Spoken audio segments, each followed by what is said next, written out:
This is The Small Town Boy's Secret Romance, Richmond Rebels' Sweet Romance, Book 2. Written by Jessie Gussman. Performed by J. Dice. Chapter 1. When Thad Truax wanted something, he wasn't usually shy about going to get it.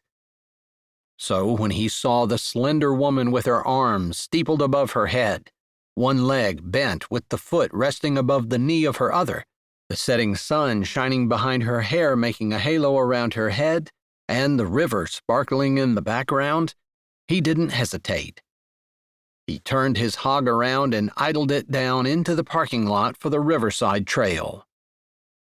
Peach Bottom wasn't exactly a hotbed of crime, even though it wasn't that far outside of Richmond, Virginia, so if he'd been wearing a helmet, he'd have hung it over his handlebars. As it was, he didn't even pocket the key. Thad swung a leg over and walked in his work boots, jeans, and t-shirt along the trail in the direction that he'd seen the woman, noting the 3 sedans in the parking lot, along with a canary yellow, low-riding sports car. He did take a few seconds to admire the car. Who wouldn't? But he didn't think about it too much, because his focus was on the woman. He assumed it was a woman, not a girl. His family had long since learned a lesson about females and what age was way too young. Thad wouldn't have any trouble turning around and walking away if this one looked like she was anywhere near high school. When one's brother spent 3 years in prison after getting caught with an underage girl, even though he hadn't done anything wrong, it had a tendency to teach a man a lesson. Thad wasn't too worried about his work boots. So what if she knew he was walking down the trail just to see her? He didn't have anything to hide.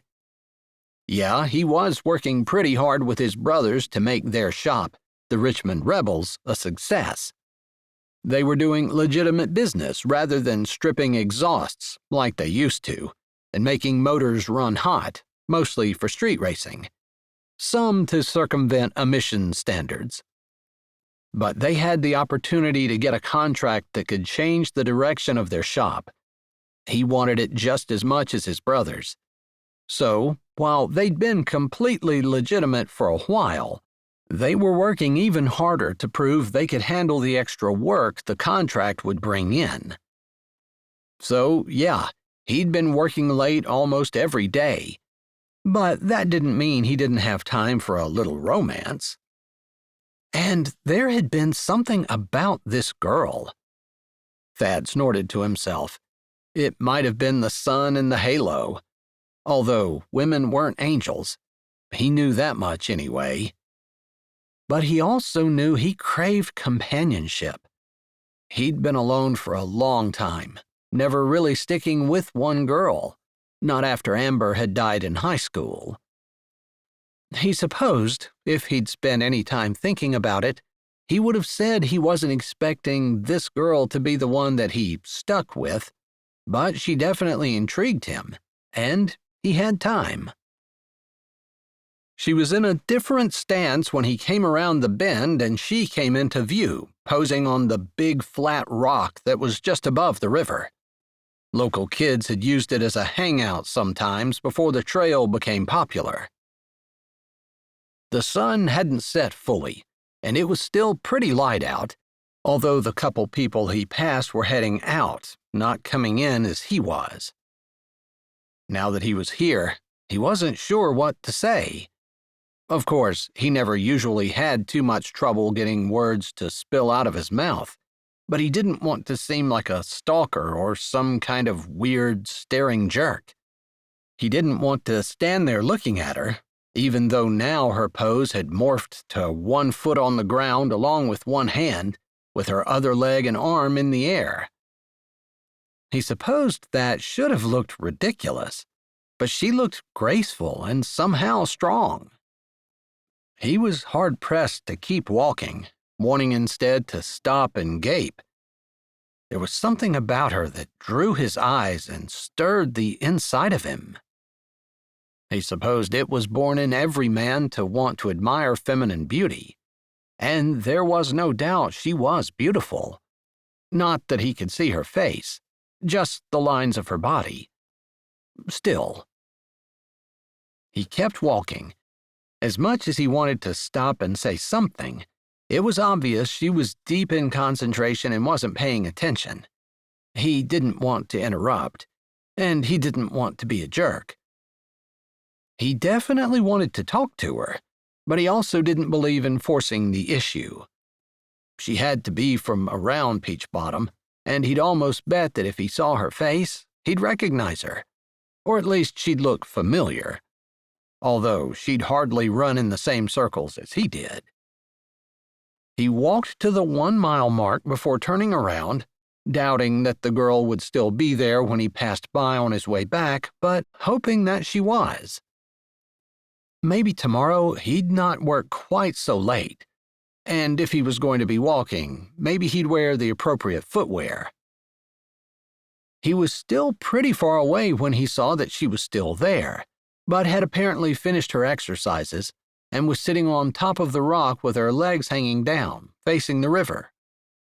There were 100 things he wanted to say to her, but for some reason he didn't want to use any of his normal lines. So, as he got closer, before he went behind her on the trail, he determined that he wouldn't say anything. However, she must have heard his footsteps on the gravel, because her head turned just slightly and she looked at him. A small shock went through him as their eyes met. Her dark brows rose over intelligent blue eyes, as though she felt it too. The sun had sunk behind the mountains, and the world had gone from glowing orange to fading gray. It seemed like it was pretty late for a woman to be out alone, and he was a little worried about her. But she wasn't any of his concern, and he had enough experience with women that he knew the stranger probably wouldn't appreciate his suggestion that she might not be safe out here by herself. He planned to keep walking, except he heard a growl. His footsteps slowed. He didn't think he imagined it, but he listened closely to see if he heard it again. He didn't hear the growl again, but he saw a shadow in the bushes move. He stopped. If the woman hadn't been there, he would have continued on. Whatever wild animal that was probably more afraid of him than he was of it.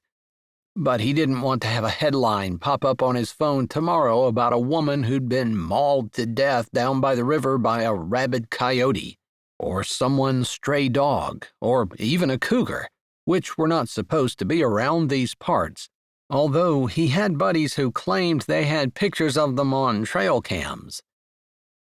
No, he couldn't have that on his conscience. Not to mention, he was looking for an excuse to talk to her. He grinned. He liked it when God gave him a little hand. Thad searched the bushes where he'd seen the shadow move. There.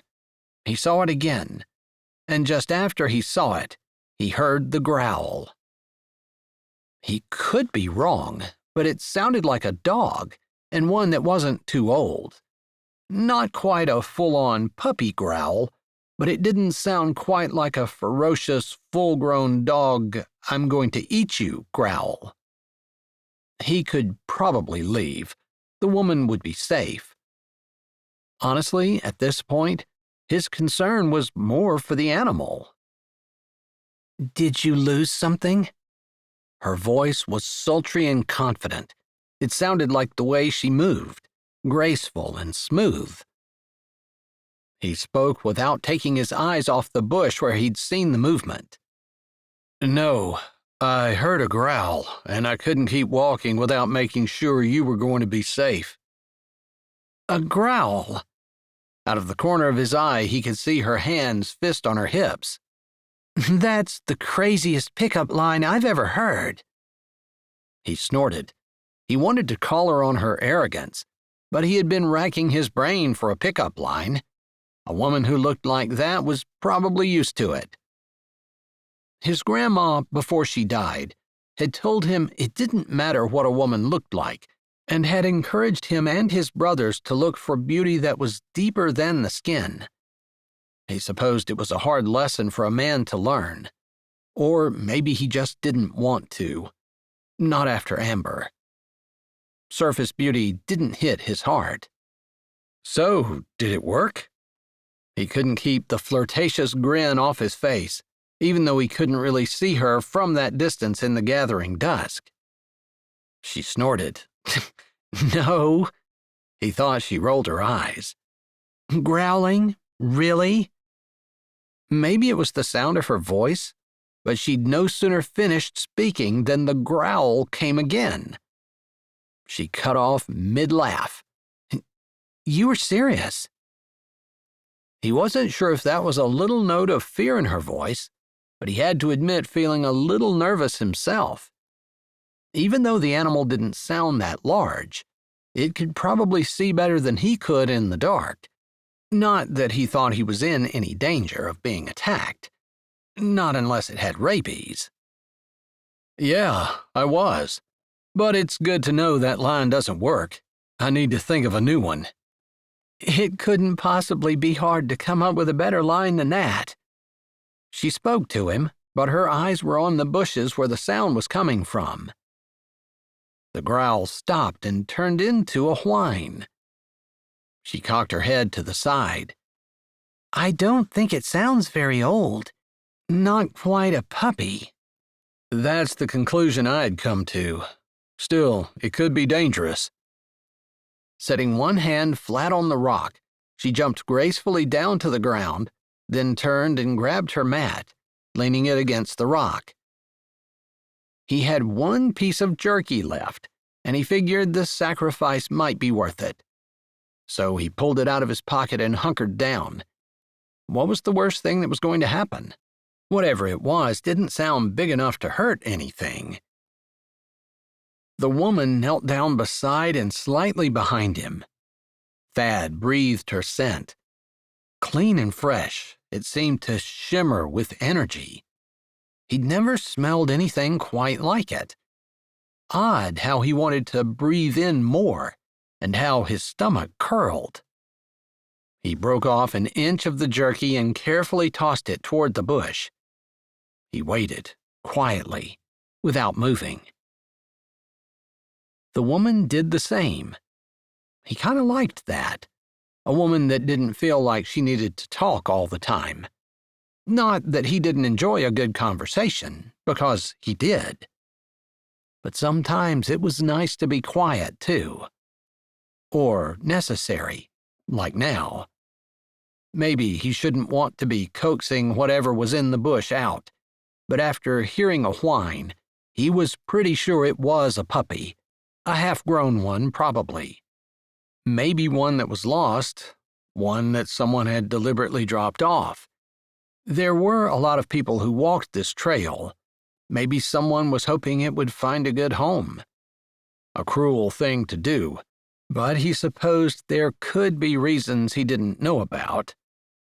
It's coming out. The woman beside him breathed softly. I see, he said in the same soft, low tone. He didn't want to scare it. There wasn't much light left, but he could see a little wet nose poking out of the bush. Out of the corner of his eye, he could see the woman's fingers beside him wiggle like she wanted to grab the animal or at least hurry it along. He hoped she decided not to, but figured it wasn't his place to tell her no. A head appeared behind the nose, and then a scruffy-looking body. It could be the lack of light that had turned everything to dark gray, but Thad was pretty sure it wasn't the light that made the dog appear so dingy and ill-kept. He had to wonder how long the pup had been lost or abandoned. Like the woman had read his mind, she said, "It looks like he hasn't eaten in weeks." Nothing substantial, anyway. Thad wasn't sure the pup would have survived weeks with no food, so it must be eating something, but definitely not enough. The animal, crawling slowly crouched on its belly, had almost reached the beef jerky when the sound of a tire on gravel racing toward them made him look toward the trail. The bike was coming fast, like the guy was racing. Actually, he was dressed like Thad assumed a racer would be, with tight biker shorts and a tight shirt. He hunkered down over the handlebars. There was still enough light left, apparently, for the guy to see them when he was almost upon them, since he straightened a little over the handlebars before hitting the brakes and skidding his back tire. "Justice, is that you?" the man exclaimed loudly. Thad had his eyes on the pup, who had almost gotten to the beef jerky. At the sound of the man's voice, the animal turned and ducked back into the bushes. Thad's jaw tightened. At the rate the pup was going, he'd be long gone. Thad wasn't sure they'd be able to find the pup again tonight. If they started making a lot of noise searching the bushes for it, they would probably just scare it farther away. Justice stood. At least now Thad had a name to go with the woman beside him. "It's me," Justice said. Thad smiled at the trace of irritation in her voice. It matched the thread of irritation that had snaked up Thad's neck. It wasn't the dude's fault that he had scared the pup. He didn't know what they were doing. The woman seemed to realize this and didn't say anything about the animal to the man on the bike. "Come on." The man didn't bother to try to hide his irritation. "I have the Charity Hill banquet tonight, and we're going to be late. I was expecting to meet you in the parking lot." "You go on without me, Andrew. I'll be ready when you pick me up. I was looking for something." Thad found it odd that Justice didn't explain what they were doing. Maybe with three of them working together, they could encircle the pup and keep it from running away. He glanced at the sky, then back to the bushes, which were almost completely dark. He didn't say anything, just stood with his arms crossed over his chest and his feet planted. Maybe Andrew wasn't the kind of man who got down off his bike and crawled around in the dirt. Actually, Thad lifted one brow at the tight biker shorts and thin legs. It was really hard to imagine that man on his hands and knees crawling around in the dirt. The man sniffed, breathing in then breathing out in a loud way that showed his displeasure. "Fine." His tone said it was anything but. "I don't want to be late. I'll be at your house in an hour." The man made as though he was going to take off on his bike again, and Thad was a little shocked that he would leave the woman standing here with a dude he didn't know. But just before he put weight on the pedal, he turned to Thad. "Who are you?" he asked, like the question had just occurred to him. "A serial killer. Just escaped from prison a week or two ago. Looking for my next victim." It was immature. Thad couldn't figure out why he even said it. He didn't typically have a problem being a jerk, but there was something about this guy, Andrew, who would leave a woman alone after dark in the company of a stranger, that just stirred every wrong feeling in his chest. Andrew snorted. "He thinks he's a comedian." There was a lot of snob in his voice. "I was on track to have my best time. I wish I hadn't stopped. I'll see you later, Justice." "Sorry." Thad shoved his hands in his pockets and spoke before Andrew's tires on the stones had faded away. "I shouldn't have been sarcastic, but he was a jerk." He probably shouldn't have said that either. There was nothing like an insult to get a person to defend someone who really didn't deserve to be defended. But he couldn't help it. Andrew was a jerk. Justice sighed. She shifted. This time of year, twilight lasted a long time, and he could still make out her silhouette and see her teeth flash. "He is." Thad noticed she didn't touch his apology. Maybe it hadn't been flowery enough. But instead of saying it again, his mouth uttered words that he didn't typically say. "Then why are you with him?" Chapter 2. "I'm not. We just do things together sometimes." She shrugged. "You saw him. I don't think he's ever going to be ready to get married. And I want to be with someone where I don't have that pressure. So, no, I don't think we're officially a couple. And neither one of us wants it that way." It sounded very modern. Thad didn't exactly live under a rock. He knew that was what people were really doing today. But he couldn't imagine having a girl like Justice and not wanting to make sure everyone knew that she was his. But he wasn't interested in sharing either. Not with Andrew. Not with anyone. So, while his heart urged him to step closer and take advantage of the opening that Andrew had provided, he stayed where he was. "I don't think we're going to find the puppy tonight. I think if we start beating around the bush, we're likely to scare it and not even see it run away." He stopped talking because he wanted to know what her opinion was. But she didn't say anything, and he couldn't see enough of her facial expression to be satisfied that she agreed with him. "What do you think, Justice?"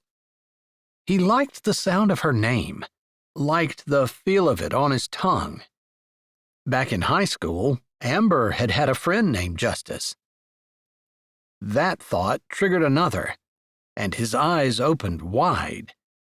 Was he talking to Justice Hopkins? It couldn't be. Although it had been 5 or more years since he'd seen her, he supposed this woman could be her. She did have the dark eyes and hair. Her sister, the one that had lied and sent his brother to prison, was a blonde. Their families weren't exactly on speaking terms.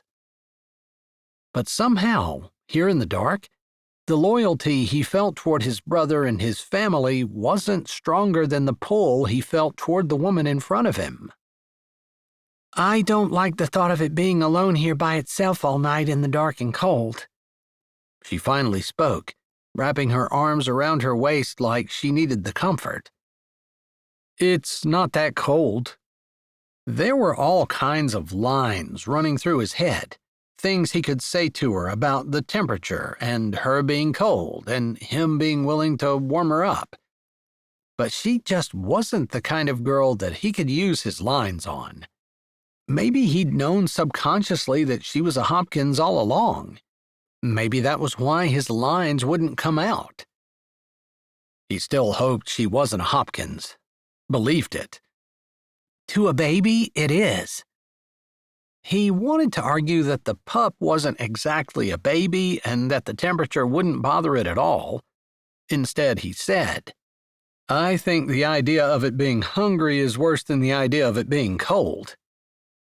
To his surprise, Justice snorted. He kinda thought she'd argue, or maybe even agree. Wasn't expecting a laugh. "That's such a man thing to think, always concerned about food." "Hey, I find that offensive. I donated my last jerky strip to try to coax him out of the bushes. Some credit here." "You offered him an inch of your last jerky stick, which was barely any.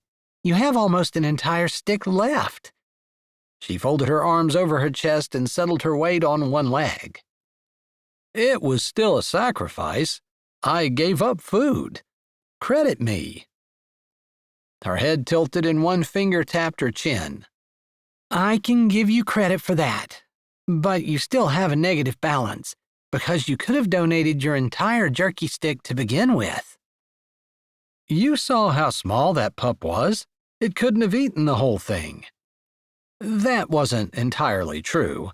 He was sure the pup could have indeed eaten the entire stick. It wasn't that small.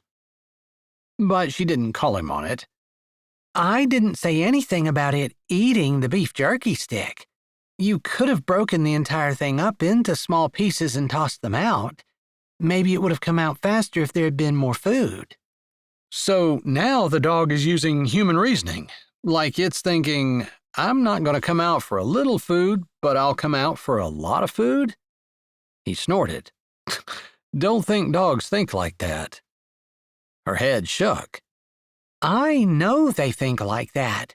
So the tiny little bit of credit that you get for sharing that tiny little piece of your beef jerky for the puppy does not nearly begin to wipe out the deficit of not donating the entire piece. I think the lady wants my beef jerky. He couldn't keep the smile out of his voice, and he was rewarded with a flash of her teeth in the dark. Busted. Is it homemade? Yeah, made it last hunting season. We keep it in the freezer. He reached in his pocket and pulled the piece out. He handed it over. It's a lot easier to give it to a beautiful woman than to throw it on the ground and hope that dog will eat it. And that wasn't a line. He didn't have any lines for beef jerky. Thank you. She immediately started tearing pieces off, and he knew exactly what she was going to do with his sacrifice. It wasn't so dark he couldn't see her smile. One he returned. Smells good. I guess I'll have to eat a small piece, she murmured. He didn't say anything but grabbed his phone out of his pocket and pulled the flashlight app up. He shined it in the bushes. Do dogs' eyes reflect light? I can't remember. Yes, I believe so. My sister's dog's eyes reflect my car lights. She had a sister. Not that it mattered. He wasn't interested in her sister. He probably shouldn't be interested in her. But there was something about her. He should walk away. He was interested in romance, sure, but a girl like this was one a man kept. He shone the light around the bushes, peering down and squinting in. He didn't want to scare the animal if it was still there, so he carefully took a few steps around, trying not to make a whole lot of noise. I can't see it anywhere. Justice aside, he really did want to find the puppy. It definitely didn't sit right with him to leave something so young and defenseless, and so obviously scared here alone by itself all night. You'd think if someone lost it, they'd be here looking for it, Justice said from behind him. He glanced over his shoulder, and she was peering into the bushes with him, her own cell phone lit up. Well, it's possible that someone dropped it off because they didn't want to take care of it anymore.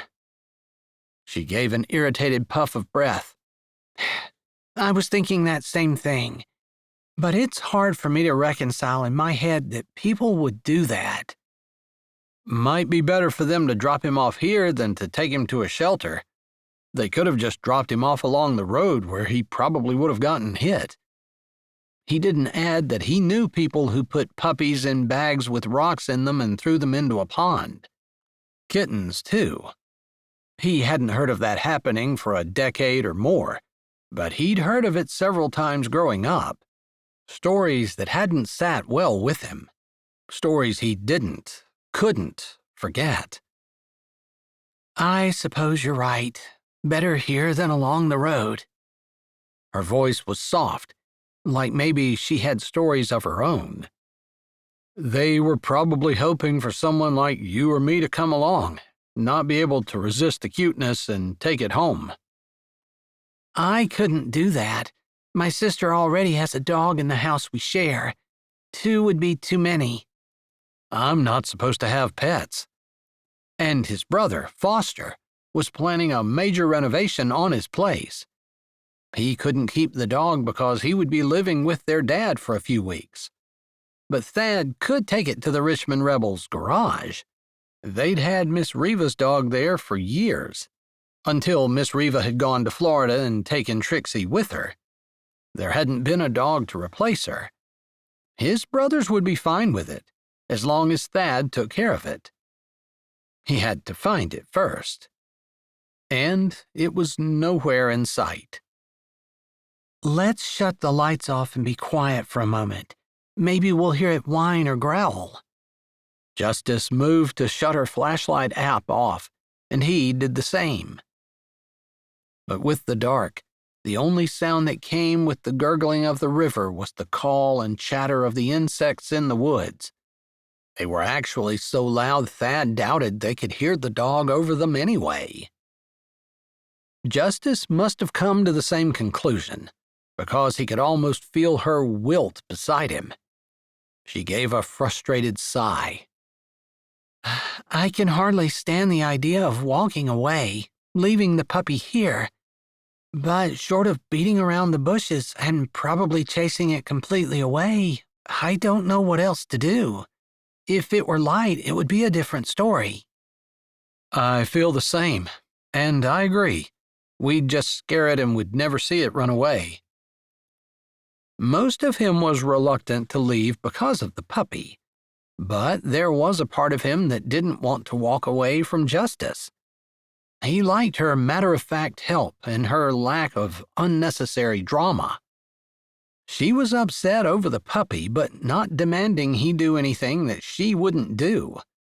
He dated some girls who would expect him to crawl on his hands and knees through the bushes and be upset when he tried to explain to them that he didn't think it was a good idea. Justice didn't seem like she was older than any of those girls, but she did seem more mature. He liked her easy confidence. It didn't seem arrogant or like she had to be better than him. She just seemed very content with who she was.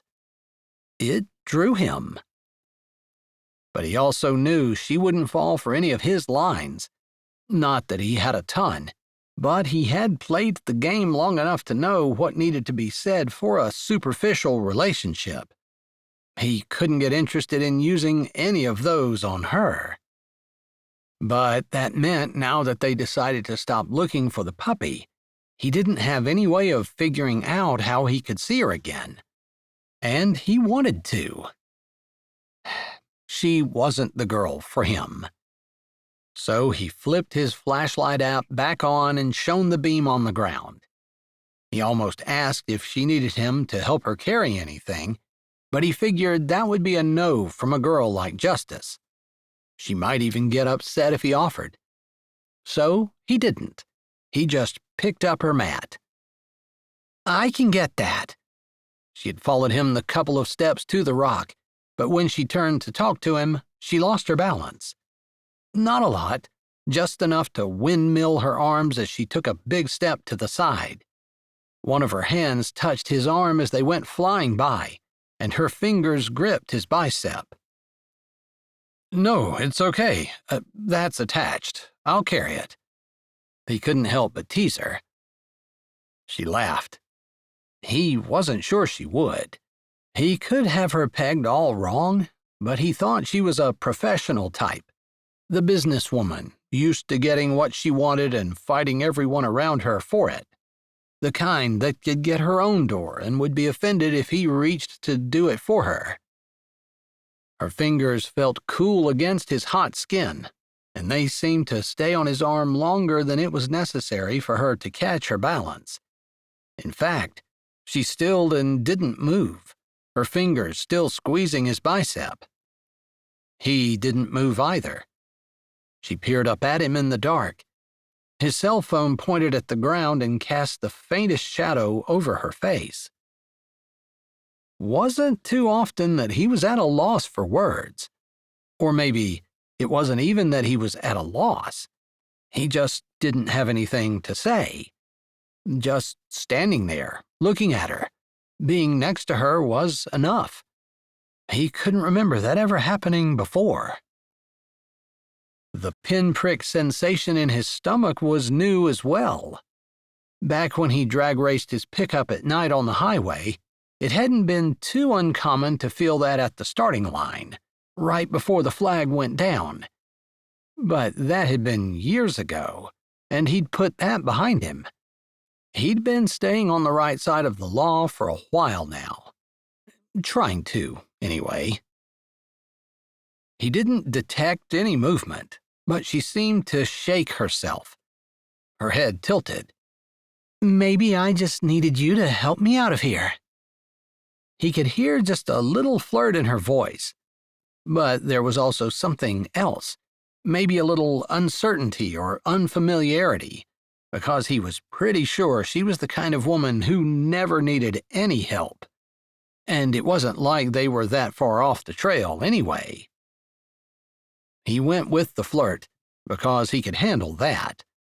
He wasn't ready to be vulnerable, and he really didn't want to see too much of her. I guess if I can't rescue a puppy in distress, a maiden in distress is the next best thing. She huffed. I'm hardly a maiden. Thad wasn't exactly sure what she meant by that, whether she was offended at the old-fashioned word or whether she was making fun of herself. It wasn't clear in her tone. Lady in distress, then, he said, hoping his guess was correct. Her hand dropped from his arm, and a few seconds later, her phone light came on. She moved to walk around him. I'm not good at playing the helpless victim. No, I hadn't gotten the impression that you were.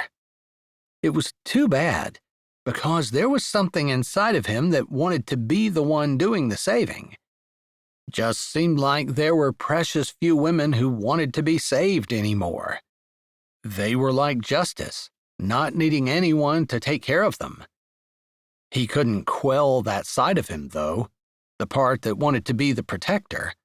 It was hardwired in his soul. It made his chest feel flat, because he liked Justice. Good. I'm glad I wasn't sending out false signals.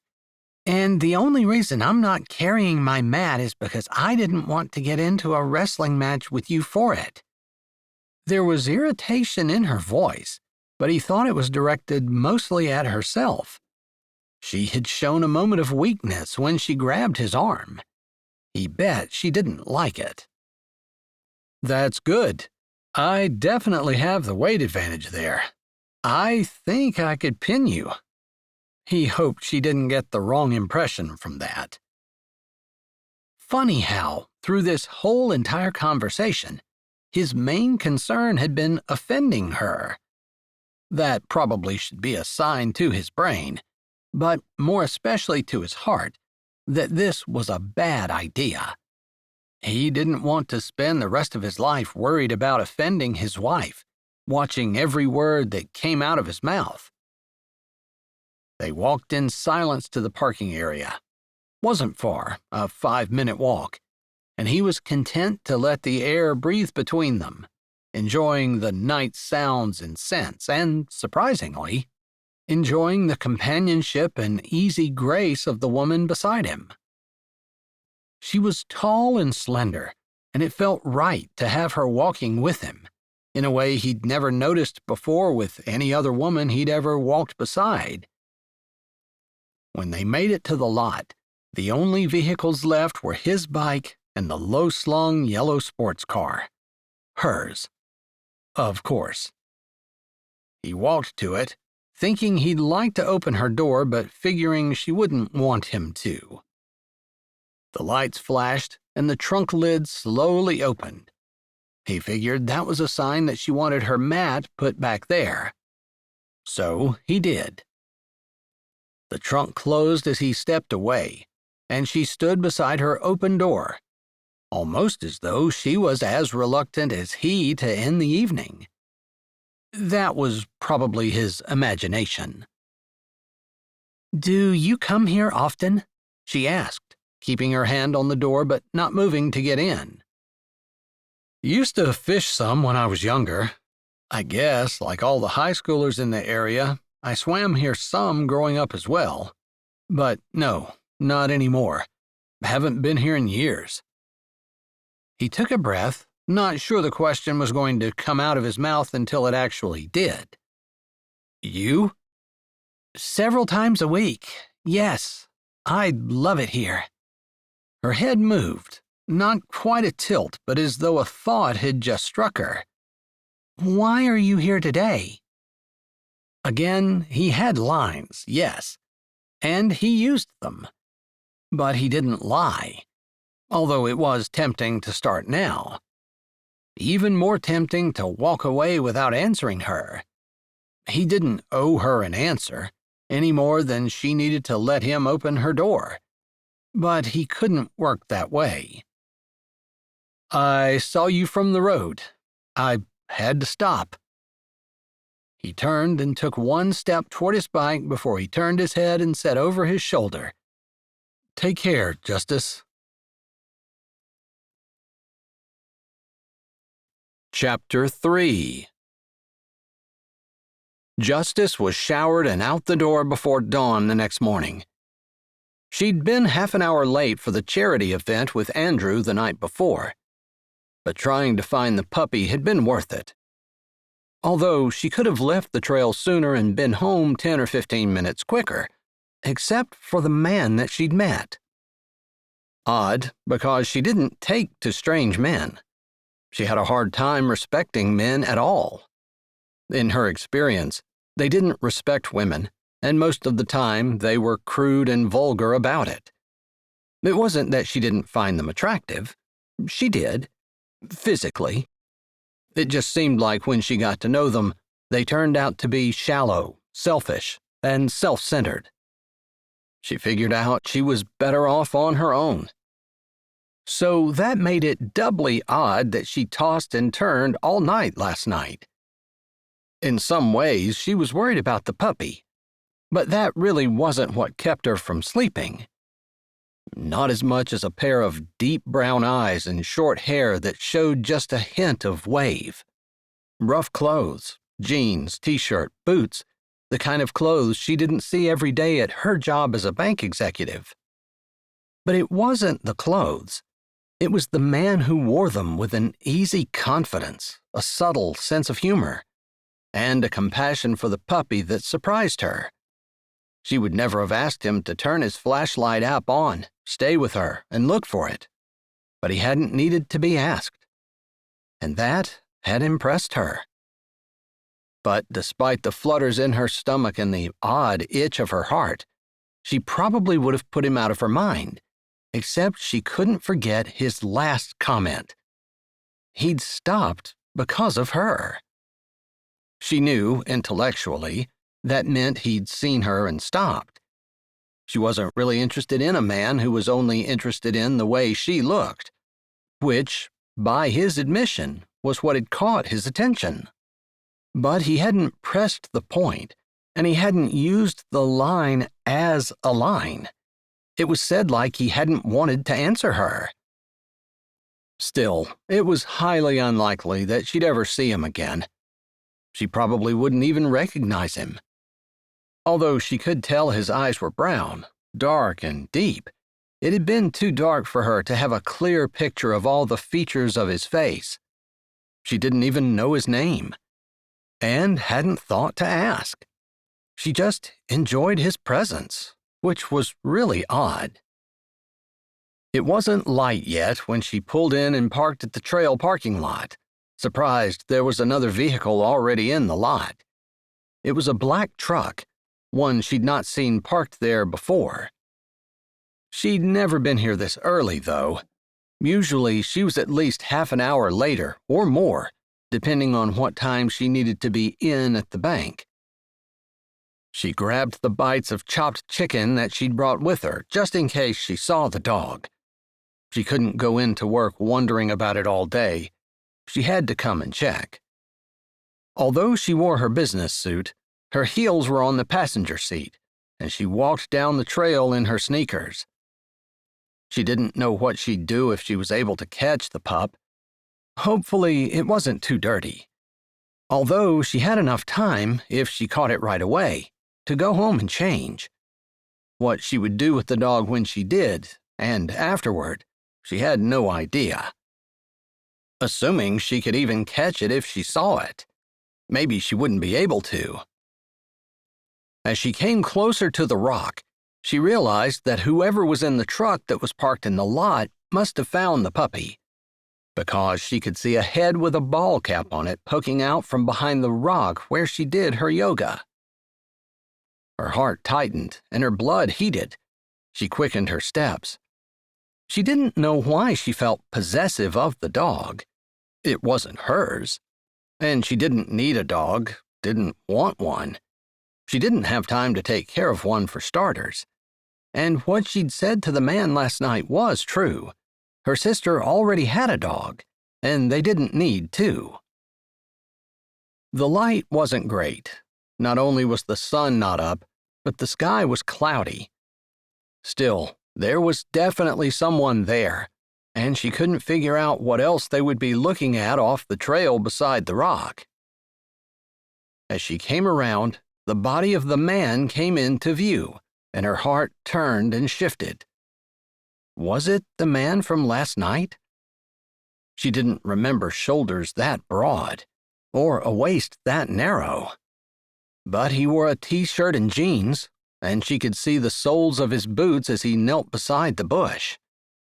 He hadn't been wearing a ball cap last night, and she had the distinct impression of wavy hair, which she couldn't see today. Her steps slowed. She hadn't been sure she'd ever see him again, but she was pretty sure this was him. "Funny meeting you here." Her voice was a little huskier than what it normally was in the morning. She couldn't be sure, but she thought a small shock rippled through him, like he hadn't been expecting company. But his movements were slow and smooth as he shifted and looked over his shoulder. She caught a flash of white and figured he was grinning at her. "Funny. I was kind of hoping I would see you. I also found your friend, but he hasn't decided whether or not he likes me yet today." The man's head turned back toward the puppy, and Justice moved closer. She wanted to ask his name, wanted to introduce herself, but she didn't want to make a lot of noise or do anything to cause the puppy to run away. "I'll stay back here. I don't want to scare him." "I appreciate that. I've been working on this for 30 or 40 minutes, and the closest he's come is about 2 feet away. Feeding him steak. I'd face some pretty dangerous things myself for a couple of bites of steak." "Typical man," she said, but she heard the humor, almost fondness, in her voice. Funny, because a line like that she typically uttered with bitterness. "The brains in the stomach?" He asked it easily, like he wasn't offended, and she figured her words had come out with the right inflection. "Most of them." She shifted a little and could see movement in the bush. Lowering her voice, she said, "I think he's coming closer." "Yeah, he came about 2 more steps, then stopped. He didn't sound impatient. I'm starting to think whoever dropped him off might have been a little harsh with him before he did so." Justice pressed her lips together and didn't say anything. The idea of hurting an innocent puppy didn't sit well with her. But she couldn't fix that now. There was no way to tell who had dropped him off or if he had even been dropped off. "So we're going to assume that he was abandoned?" she asked. "Yeah, if he wasn't, not sure we want to take him back to where he came from."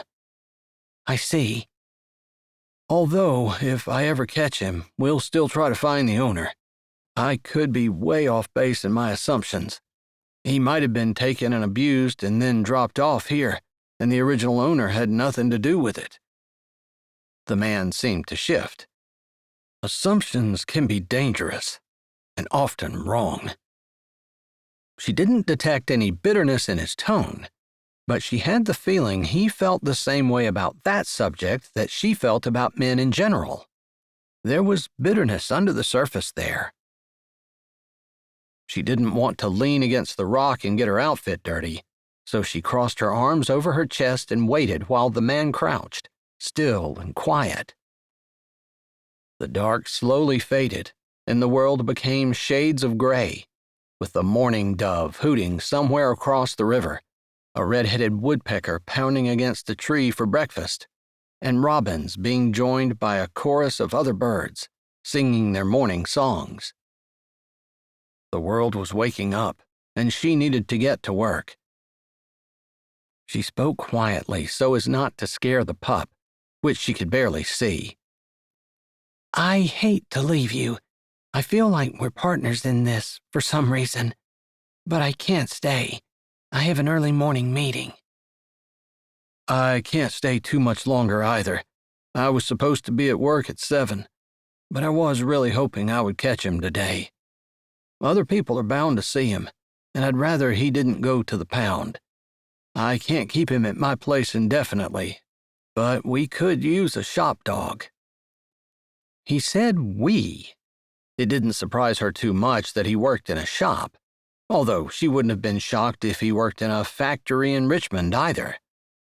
Maybe he was a mechanic, or a body worker, or he made cabinets or something. He did something with those hands. They were capable and looked strong, not the kind of hands she was used to looking at all day. I have a meeting scheduled over lunch, and I have something that's going to keep me after work until almost dark tonight, but I'll be swinging by to check on him on the way home, whatever time that is. I might be able to slip away at lunch, depending on how much flack I get for coming in late. But I have something tonight, too, and it'll be dark for me as well before I can get here. It was a weeknight. She didn't think he probably had a date, but she wondered what else would take him until almost dark. Didn't sound like work. But their relationship, if she could even call it that, had hardly progressed to the point where she could ask personal questions, so she clamped her lips around the one that wanted to erupt from her mouth. I guess I'll leave a note on the rock if I get him and you're not here, she said, more because she wanted to know if he was able to catch it than she thought she would. She hoped he'd say the same, and he didn't disappoint her. I'll make sure I grab a piece of paper from the counter at work today, and I'll leave something so that you'll know if I get him. If you don't see anything, you'll know I didn't. Unless someone took it. They could leave a note and someone could think it would be a fun thing to grab it and take it with them. She hardly thought anyone on the trail would do that or care, but one never knew. The only other thing would be to ask for his phone number, or give him hers. But it was a certainty their relationship hadn't progressed to that point. She had to be content with what she had. A note would do it. Well, if you don't mind then, I better get out of here. She tucked a stray piece of hair behind her ear, a little nervous, because she didn't usually do things like this. She took a breath. I hope I see you again. She felt drawn to him last night, even though he wasn't the type of guy she normally hung out with. But seeing him on his knees this morning, up before the sun because of a stray puppy, trying to coax that puppy out, it just said something about him. He hadn't been doing it to impress anyone, but because he wanted to. He had no idea she was coming back this morning. He wasn't trying to get anywhere. He just cared about the dog. And she liked that. You said you come here pretty often? He asked, his voice low and smooth, still conscious of the puppy and that he didn't want to scare it. At least 3 times a week, except in the winter. For some reason, she was breathless. She'd signaled her interest. He seemed to be responding. Then I'll make sure I see you again. He turned his head more fully, and his dark eyes met hers. The world was still gray and misty, but she could see more clearly now. Those brown eyes, shaded by his brows, strong nose and square jaw. You look familiar, she murmured, just saying her thought as it came in her head. You do too. He seemed to be murmuring in the same way, but she could almost see the wheels turning in his head. He had the advantage over her because he knew her name, and it wasn't a common one. A shadow seemed to float across his face, and she wondered if he'd figured out exactly who she was, placed her. It couldn't be a good thing, not from the look on his face. His words confirmed it. "I don't think I want to know who you are." Despite the arrow of fear that touched her chest, she lifted a corner of her lip. "Then let's not say. We can just be the river companions." It was foolish of her to even suggest it. A guy like he was, well-muscled and tough, wouldn't be a smart man for her to tangle with. She should be walking away, not trying to get closer. "We don't have to figure out who we are. We can just be strangers meeting beside the river, and this is our own world. We can step out of real life." It was a make-believe idea, and he wasn't a make-believe kind of man. She could tell that by looking at him. Anyone could. But to her surprise, he nodded. "I like that idea. Who we are out there," he jerked his chin behind her toward the parking lot, "doesn't need to matter when we're here. This feels like a magical spot anyway." She felt that way. Something about standing on the rock and stretching toward the rising sun had always made her feel like she was transported to another time and place. Why not share it? Although it truly did surprise her that he was going along with it. She wasn't sure what that said about him. Of course, she wasn't exactly the kind of woman that engaged in make-believe play either. Not only because of her job, which she was very serious about, but because of her serious, driven, type A personality. People depended on her. She had a group of women who were depending on her, personally, to help them start their own business. That was the thing that was near and dear to her heart, to help women succeed, over men if necessary. She was serious and driven, yes, and normally the idea of what they just said to each other wouldn't hold any appeal to her at all. But she found herself longing for it. She didn't want to know the details of this man's life, and she didn't really want him to know hers. Almost like a summer fling, although she didn't want things to go that far. Just a summer friendship. She wasn't sure he would be happy with that. Honestly, the man didn't fit in any of the categories that she typically put men into, and she wasn't sure exactly what he did want. "It is a magical spot. Yes, and when we're here, we're just us." She smiled a little, not her normal business smile, not even her "I'm not happy but I'm smiling anyway" smile, but an actual, real smile. Not a big one, but enough. And he returned it. He nodded. "Then I'll see you here again.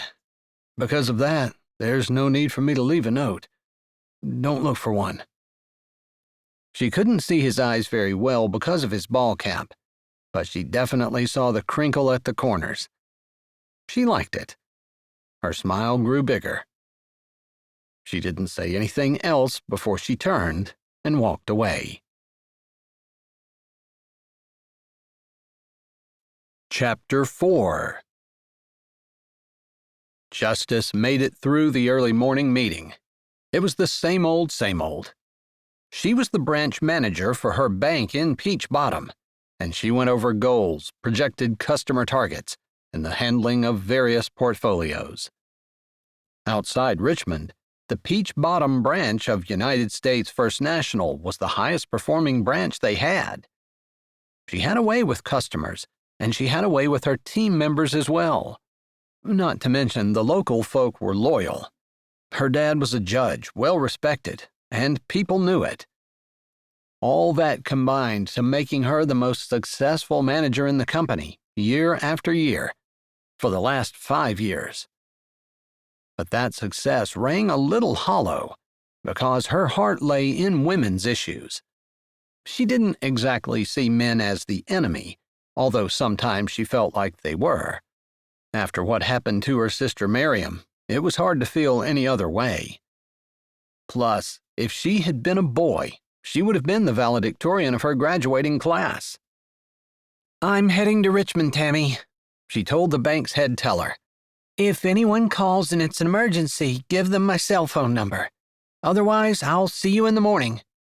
She gave a professional smile, even though she considered Tammy a friend as well as a colleague, and walked out the door. There was an open house at a trucking company in Richmond, and she was going for personal and professional reasons.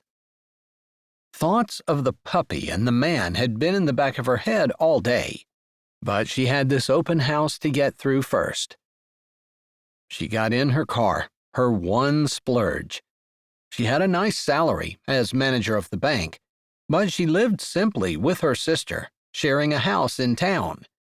Nothing fancy. For now. Maybe someday, but first and foremost, her heart was in investing in other women. She was the daughter of a judge, and even though there had been a few hiccups in her life, she had it better than most women. She wanted to reach her hand around and help some others. Investing in solid business plans was a good way to do that. She found an opportunity with this trucking company, and she had friends who were ready to take advantage of it. Her car drove smooth and sleek, like velvet over skin. She felt luxurious and pampered sitting cradled in the driver's seat. And even though she wanted to help other people, she didn't regret for 1 second the money she'd spent on her car. It made the drive to Richmond go quickly, and she ran over in her head the power players and the people on whom she needed to make a good impression. Her stomach was tight and a little painful as she pulled into the big paved lot. Just enough nerves to give her an edge, but not enough to make her clumsy. The perfect point, the point where she loved to work. She had a little more riding on this than she usually did, because of her own personal interests, but she felt confident she could pull it off. Grabbing her clutch, she threw the key and her phone in it after locking her car and strode across the smooth blacktop, her heels clicking. Maybe she should have changed. It was a trucking company after all, and most of the people here wouldn't be dressed up. But the heels gave her an advantage. Already tall, with them, she'd be taller than most of the men here. Which was another thing that was unfair. Men were usually stronger, taller, heavier. She didn't like being at a disadvantage. The man beside the river flowed through her mind again. He was stronger and heavier, but she hadn't felt like she was in competition with him. Funny, because most of her life was about beating the competition. Cars and trucks filled the company lot, mostly trucks. There would be other bankers here. She wouldn't be the only one. But there were a lot of other folks coming as well. The kind of people she saw across her desk. The ones who looked at her, filling out applications. That was fine. She could mingle with them.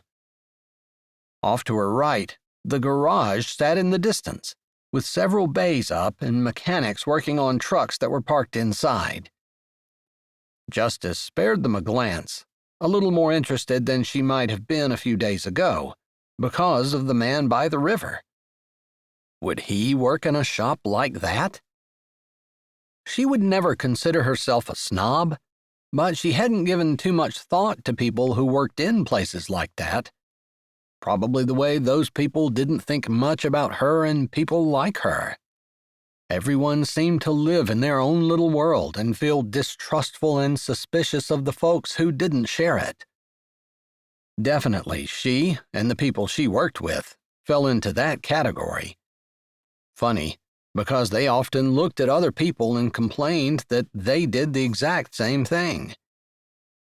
It was a relief when she got to the big glass doors of the tall, modern building and pulled, the air-conditioned air sweeping out and cooling her flushed skin. Just walking across the parking lot in the heat of the Virginia June day had caused a bead of sweat to trickle down between her shoulder blades. Grateful that the AC was cranking inside, she lifted her face to the blower and strode confidently in. A receptionist sat at a high-top desk in the middle of a giant foyer with soaring ceilings. "Good afternoon. You're here for the open house?" The receptionist asked in a smooth voice that sounded like it belonged on the radio. "That is correct." Justice stopped in front of the desk, moving her clutch to her left hand while the receptionist handed her a pen. "Please sign here." Justice signed her name with a flourish and strode to the double doors that the receptionist indicated. Looking forward to the challenge and using the pinch of her stomach to propel her forward, she opened the door and strode into the room. Thad stood with his brother Foster off to the side of the massive conference room. They'd been deep in conversation with the owner of the trucking company, Barry, for a good 45 minutes. He was starting to feel like they were monopolizing Barry's time, and he'd made eye contact with Foster, indicating that it was about time for them to go. They wanted to get the contract for their Richmond Rebels garage, but they didn't want to keep Barry from talking to anyone else. Though they'd learned a lot, and Thad was pretty sure they made a good impression. Barry's son had been with them for a while, but he'd excused himself just a few minutes ago. Thad had lost him in the crowd, but as he had been unobtrusively watching where he went, he'd caught a glimpse of a dark-haired woman who looked very familiar. Thad was trying to scan the crowd for her while wrapping up the conversation with Barry. "I can tell you the Richmond Rebels are on our short list. 10 years ago, your reputation had extended the whole way into Richmond with what you did to motors and turbos. I know that wasn't all quite on the up and up, but just good old boy fun. Still, it's the good things I heard about you then that even got you on the list to begin with." Foster grinned. "It's a pretty good combination when you're good at what you do and you love it too." Barry nodded.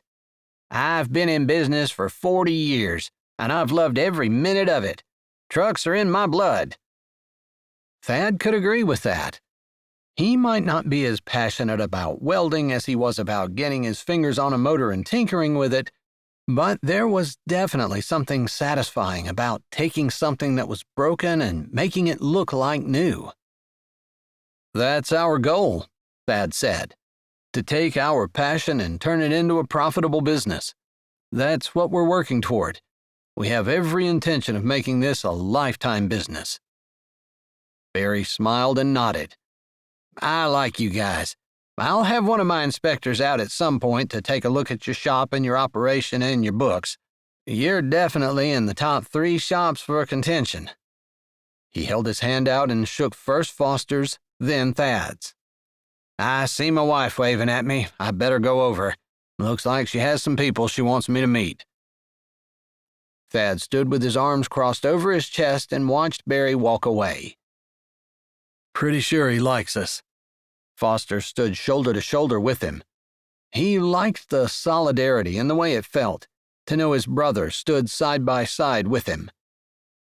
But whatever he was going to say to answer Foster fell out of his brain as the crowd parted, and Barry Smithson walked to an older blonde woman, who Thad assumed was his wife, standing with a dark-haired lady that looked very similar to the one who had met him beside the river this morning.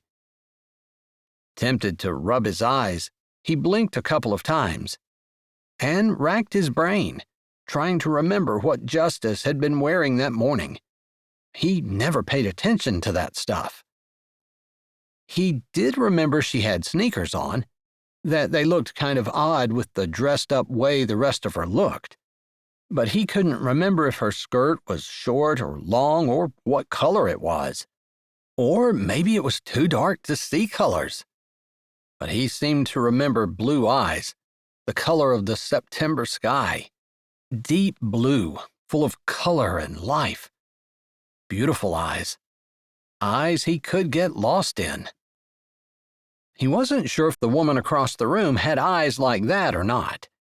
He tried not to lean forward too much as he strained to look closer. Foster hit him in the arm and knocked him off balance. He snapped back, realizing he had totally ignored whatever his brother had asked. "What'd you say?" Foster smirked. "Something about business, but looks to me like you're staring at some good-looking girl. Guess it's time to go. Little brother has lost his focus." "I saw someone I thought I recognized." Thad dragged his eyes away. It couldn't be her. What would she be doing in Richmond?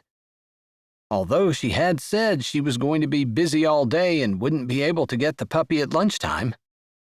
Maybe this was where she was going to be. Foster pulled his arm and they started strolling out. "It sounded like we had a pretty good chance to get that contract," Foster said in a low voice as they walked across the giant room. "Us and 2 other companies." Thad figured that gave them about a 30% chance. He didn't like those odds. Still, it was better than no chance. "I was kind of hoping he would mention who the other companies were. We could size up our competition."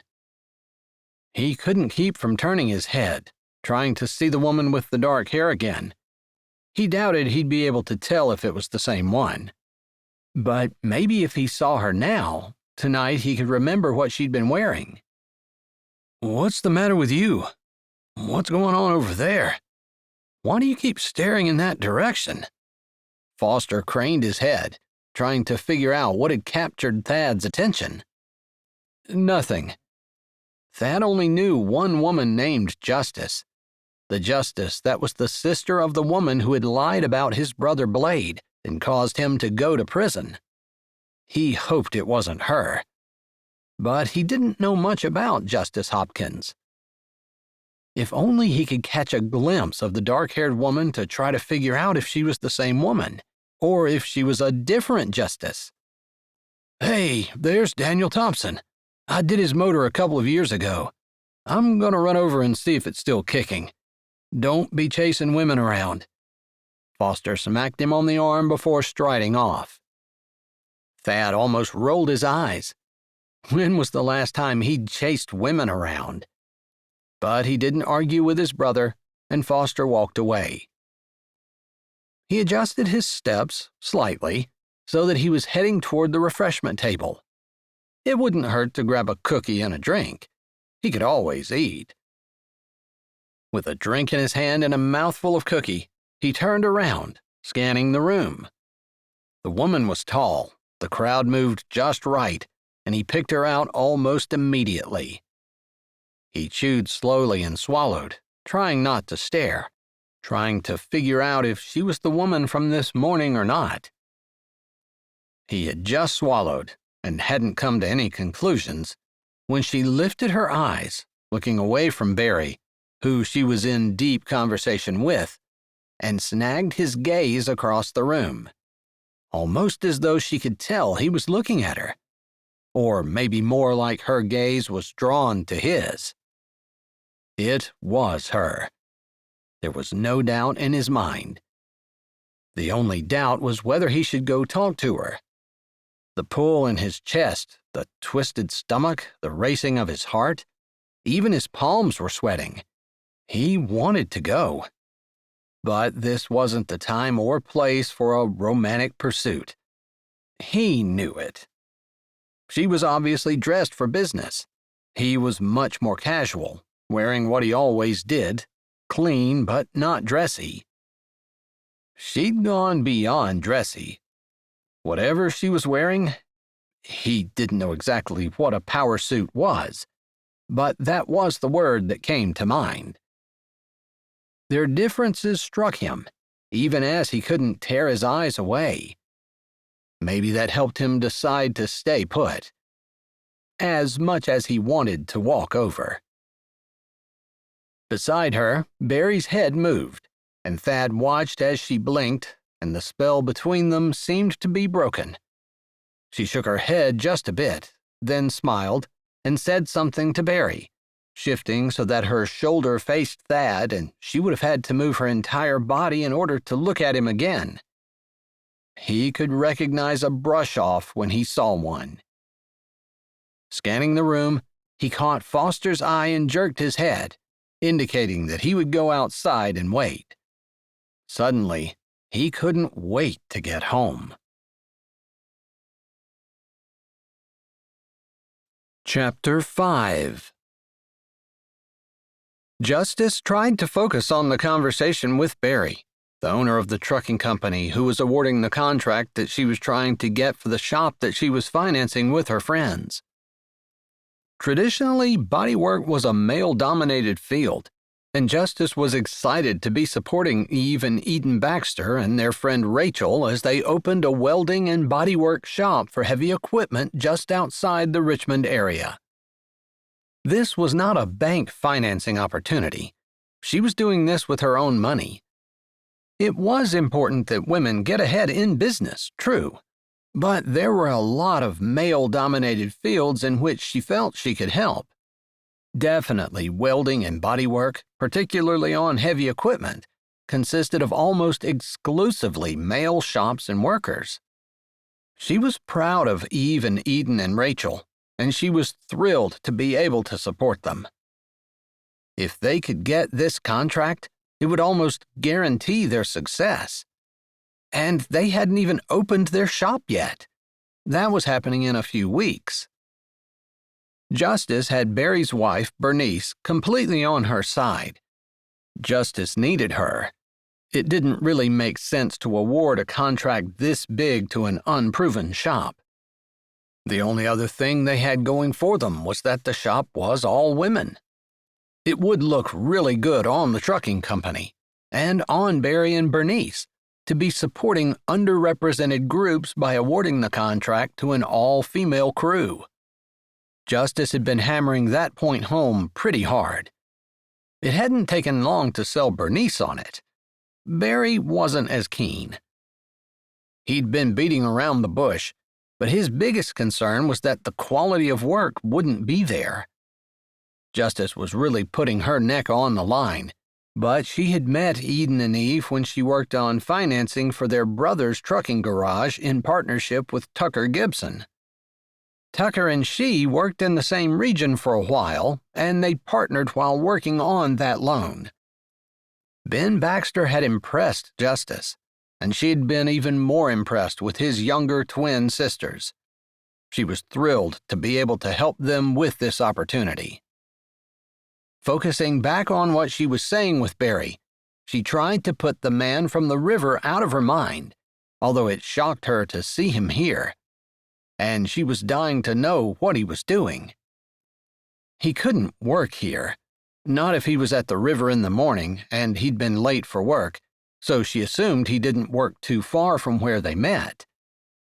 So why was he here? An answer that she didn't want to hear trickled through her brain. She shoved that aside. She would not, under any circumstances, be derailed from making sure and trying her hardest to see that Eden and Eve and Rachel got the money in the contract. It didn't matter if the man from the river wanted it too. It was a couple of hours until dark when Thad parked his bike in the parking lot at the trail, grabbed the dog treats that he bought at the store earlier in the day, and started up the trail. He'd left before Justice, who was deep in conversation and wasn't showing any sign of leaving. So he figured she wouldn't be there much before dark, as she had said that morning. There were a few other cars in the parking lot, so he might have some people interested in what he was doing, but that was the risk he took by coming early. He'd been restless, and the shop was closed for the day. Sometimes he'd go in after hours and work on something for himself or even for the shop, just because he liked it. But not today. He'd realized on the way home that he and Justice might be pulling for different teams. He'd already suspected that. If her last name was Hopkins, they definitely were. A good reason for them not to exchange more information and just keep the make-believe world they'd agreed to. His brother's trial had been 6 years ago, and while Thad remembered that one of the sisters had dark hair, he didn't remember blue eyes or a tall and slim figure. Didn't mean she wasn't there, just that he hadn't noticed. His brother had been on the stand, and they all hated pretty much everything that had to do with the Hopkins family. He wouldn't have been looking at any girls and thinking romance. Other than that, he didn't recall seeing her around town. Maybe she worked in Richmond. It would make sense, since she had to leave early the other morning. He was kind of tired of wondering about it. He just wanted to ask her today when she came. But at the same time, he wanted to do what they had said yesterday, and that was just let this be their fairy tale. They didn't need to be real people when they were here. Rather, they could be real. They just didn't need to be the people that they were during the day. Like this was their downtime, and who they were and what they did didn't matter. He liked that idea. She might have some questions, though, because he was sure she recognized him, too. He'd answer them. He wasn't going to hide anything. There were no people inside as he approached the rock, although he had passed several couples and a single speed walker on his way in. He slowed his steps, looking in the bushes carefully and scanning the area around. It was another 20 yards to the river from where the rock was, although he could hear the gurgle of the water clearly from where he stood. The pup could be anywhere. It could have left. Someone could have taken it. Someone could have shot it. He stopped just short of where they'd seen it before and looked around, listening. He didn't see it, but he would assume that didn't mean it wasn't there. Taking the bag of dog treats, he opened it and got several in his hand, tossing them down to where he'd seen the puppy the first time. The treats smelled good. If he were a dog, he'd eat them. Heck, he was a person and he was still tempted to eat them. If the animal was anywhere around, unless it had a clothespin over its nose, it would definitely smell them. He gathered another handful in case the pup appeared. He watched carefully, trying to keep his thoughts away from Justice. Funny how he had such a hard time thinking about anything except for her. Crazy how she took over his whole brain. He supposed that's why his grandma always said girls made boys stupid. It was true. He didn't want to think of anything else. Even though he had a complicated repair that had come into the shop today, and his brother Blade had called him about it and wanted to help him give an estimate on the work in the morning. He should be thinking about it, turning it over in his head, imagining the different ways he could patch it back together, figuring out which one was the best. He should be using his phone and looking up prices of parts, or he could have stayed at the shop and looked the trailer over, so he'd have the night to think about it. It was easy to miss something, and when he was dealing with heavy equipment like he was, that something could be a pretty expensive thing. It could be a $10,000 difference. Part of the shop's reputation was making sure they got things right the first time. But no, he was here at the river, looking for a dog and thinking about a girl. It was like he was a teenager all over again. As dumb as he knew that made him, he could hardly help it. She was all he wanted to think about. After 30 minutes of standing there fighting himself, it was obvious the dog wasn't going to come. But he wasn't ready to head back yet. He didn't feel like going back to the shop, but didn't want to go back to his house alone either. So he pushed off from the rock and walked down to the river. There was a trail with weeds on both sides, but it wasn't hard to find his way. The sun had started to go down, but it was still light enough to see. There was a large, wide spot along the river's edge, with a bunch of small rocks, and he stood on them, watching the water flow by. He'd never felt anything like wanderlust. He supposed he understood it, but looking at the river did not make him want to go anywhere. It just made him admire the beauty. Other than his truck, he didn't have too many pretty things in his life. He supposed that was why God provided nature, to give a guy like him something to admire. A whine startled him, but he didn't jerk. Slowly, he moved his head around. To his left, the pup lay crouched down on his belly, his ears flat, his tail wagging, his eyes staring up, watching, like he was ready to run at any moment.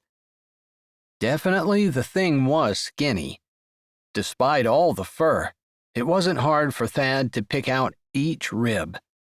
It made his heart ache and his stomach clench. He had one hand in his pocket, and the dog treats were still in it, so he pulled them out. He didn't want to scare the pup by throwing them at him, but it was all he had to try to get the pup to trust him and come closer. Thad crouched down slowly, careful not to move too fast. After he was sure the pup was okay with his new position, he transferred all the treats out of his left hand and into his right, except one, which he tossed slowly and carefully in the direction of the pup. As he'd feared, the motion made the pup jump and run back, but only for a few steps. It stopped and turned and sniffed. Thad smiled to himself and thought that maybe the dog, after they had left the other night, had eaten the meat that they had put out for him. Maybe he was starting to associate them with good food. Whatever it was, the pup crept closer, slowly. But Thad had all night, and he could be patient. He was pretty sure, with the way the pup finally got to the treat and gobbled it up, that he and the pup would end up being good friends before the night was over. Chapter 6. Justice slammed her car door shut and started walking down the trail. She'd taken the time to stop at the house and change, grabbing a bite to eat, but other than that, she'd come straight from the open house in Richmond. She couldn't believe this guy, this man by the river, as she thought of him, had been at the open house. What were the odds? She was sure it had been him, and he'd been staring at her, so he knew she was there too. She'd been curious, almost to the point of not being able to focus on anything else, as to what he would say. Why was he there? She was pretty deep in thought about it and didn't realize until she was almost on them that it was his form on top of the rock, lying down, one hand under his head and one foot braced with the knee bent. The pup that they'd been trying to catch snuggled in his arms. She couldn't tell which one of them was snoring. She grinned a little bit. It was a cute snore, so it was probably the pup. She hadn't seen the guy walk out, but after she had finished talking to Barry, she looked around for him and didn't see him. She assumed he'd left. But for all she knew, he could have been touring the shop as well. There were lots of reasons for a bunch of different people to be there today. Bernice's last words to her rang in her ears. "I'll talk to Barry, honey," she had said with a pat on Justice's arm. "I'll make sure your girls get that contract." At that point, Bernice had given her a crafty smile and a little wink. "Us girls have to stick together." Justice couldn't agree more, and Bernice's words had given her a surge of hope and a little trickle of triumph. Bernice wouldn't say it if she didn't think it could be done. Still, there was the regular mingling that she had to do, and her boss had other people he wanted her to meet. She wasn't just there about the contract. That was personal anyway. There were a lot of business contacts, and the company was looking at some expansion. Not just opening a terminal in Florida, but adding 100 new units to their fleet. She spent several hours trying to make sure that she would be the banker that they got their loan through. But all that was done now, and the peace of the place and the soothing feel of nature around her eased the stress from her soul. How could she feel stress while looking at that man, who seemed so dark and brooding, strong and rough, earlier today, and now was snuggled with a stray puppy in the middle of the woods next to the river? Impossible. She walked carefully over to the rock, which was about chest height. Around the back on the riverside, there were a couple of stones laid together that could serve as steps, although she could get up without them if she needed to. Still, she didn't want to scare the pup. Just yesterday, they couldn't even get it to come close to them. She didn't know how wild it really was. The sun had disappeared behind the mountain. The twilight hadn't quite descended, and she could see the man's eyes quite plainly. They were open and staring at her. "You were snoring," she teased. His lips twitched. That was the dog. At their voices, the dog's ears twitched, and his eyes opened. She assumed it was a him. "Boy or girl?" I don't think we know each other well enough to talk about that. She grinned. "The dog. Is the dog a boy or a girl?" It's a boy, and I'm keeping him. You have no claim on him, but you can name him." His brows twitched. I felt that was a good compromise. "I can agree to that. I can't keep him anyway, so it's kind of cool that I get to name him." You can't take forever. I'll give you 24 hours to come up with a name. Otherwise, the offer expires and I'll name him." She snorted. "You wouldn't." One brow lifted, and she didn't need an interpreter to read that look. Oh, yes, he would. "Fine, I'll be here tomorrow, and I'll tell you what his name is." She lifted her hand but hesitated with it raised in the air. "Is it safe for me to pet him?" He hasn't bitten me yet, but maybe he just likes men. "Then it's a good thing that you're keeping him, because he and I wouldn't get along very well." Her hand came down and stroked his fur.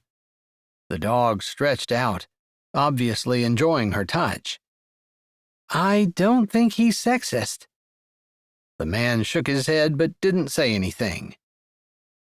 "Hey, sweet puppy," she crooned. "Did you get hungry enough to let somebody catch you?" She scratched between the short brown ears and could have sworn that he smiled. That's pretty much what happened. I fed him the entire bag of treats that I bought. Probably shouldn't have. He'll have a bellyache and throw up on the floor tonight. "Not good. Did you say you're not allowed to have pets in your house?" Not supposed to, but I plan to keep him at the garage eventually. Maybe not right away. I don't know how he'll be around other people or whether he has any shots. Plus, I have to see if I can find the owner. It might not be what we thought. Just because he seems like he's been abused doesn't mean it was the person that owned him. He might have been stolen."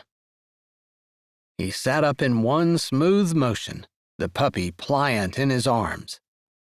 "Come on up and sit down for a while. It's pretty here. You probably had a stressful day, and this will relax you."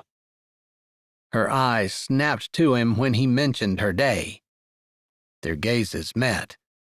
All the things that they knew about each other, that they hadn't known this morning, ran between them. But he didn't say anything about it, and neither did she. Like neither one of them wanted to ruin the moment. She climbed up, sitting down with a good foot or more between them, her legs hanging off the rock as well.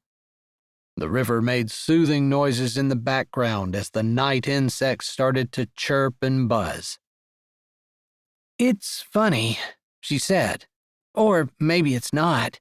But I'm not nearly as comfortable after dark here by myself as I am with you. It has nothing to do with people going by on the trail." The dark just doesn't feel safe. Except with you, it does. She never really thought she was a say-something-just-to-hear-yourself-talk person, but that seemed to be what she was doing. She hadn't meant to say any of that. She hadn't really thought it until it came out of her mouth. It's pretty here and relaxing, but it doesn't feel perfect until you're beside me. She moved her head and kinda looked at him, but he had his head down, stroking the puppy in his lap. Maybe she wasn't the only one that said a little more than what she planned to say. She lifted her head up, looking at the deep, fading blue of the sky as it moved into inky black. There were a couple stars out, planets probably, although she wasn't sure what they were. It wasn't like she sat around looking at the stars a lot. She'd been too busy to do anything like that. A breeze ruffled through the leaves overhead and shifted her hair some. She'd taken it down from its tight bun when she changed her clothes and just left it hanging. Having the breeze blow through it felt almost as good as a head massage. Finally, she couldn't stand it anymore and had to break their unspoken agreement. What were you doing there today? I wondered the same thing about you. His statement implied a question, but he hadn't answered hers. I was pretty shocked when I saw you. I guess I don't know what I expected or where I expected you to be, but it wasn't there. Same. She needed to let it be. As though he were reading her mind, he said, "Let's don't go there, at least for tonight. I'm curious, I can't deny it, but I can't help but think maybe it's nicer right now not knowing. Maybe we can just enjoy sitting side by side together, not needing to think about business for a little bit." Agreed. Her answer was easy despite her curiosity. He shifted. The puppy moaned. "Do you want to hold him?" Do you think he'll let me? She turned her head in surprise. She hadn't expected him to share. "Yeah," he said, a little surprise in his voice, too. "He's been very gentle and sweet, and once he figured out I wasn't going to hurt him, he wasn't even that scary. I can't lift my hand up. He thinks I'm going to hit him if I do." She grunted. The idea made her want to just wrap her arms around the puppy and keep him safe. But she knew he was in good hands with the man who held him. The guy adjusted the pup, who seemed to be out for the night, and settled him in Justice's lap. The animal was warm and soft, and she wanted to curl around him, but she held him gently and stroked his head. Soon he was breathing deeply again. Do I get visiting rights? She asked. He snorted. "I don't know. I grew up in a broken home. I don't really want to raise my dog in one." She didn't know whether to laugh or be sad. She settled on neither, but she wasn't sure if he was serious or not. So that was a no? That was a, we need to be adults here and do what's best for the dog, no matter how we may feel about it. Okay. What's best for the dog? You. He put his arms behind him and leaned back on his hands, looking at the stars as she had done earlier. I'm probably a bad influence on him. You don't need me to list my faults, do you? Plus, a child needs its mother. A child needs its father, too, she said immediately. Although that's not really what she believed. She believed women could do anything, and they didn't really need a man. But she needed to argue, so she was forced to defend a position she didn't really believe in. Or did she? She couldn't take the dog, that was for sure. Not when he's this young. Definitely he's too young to be taken away from his mother. You're the one that caught him.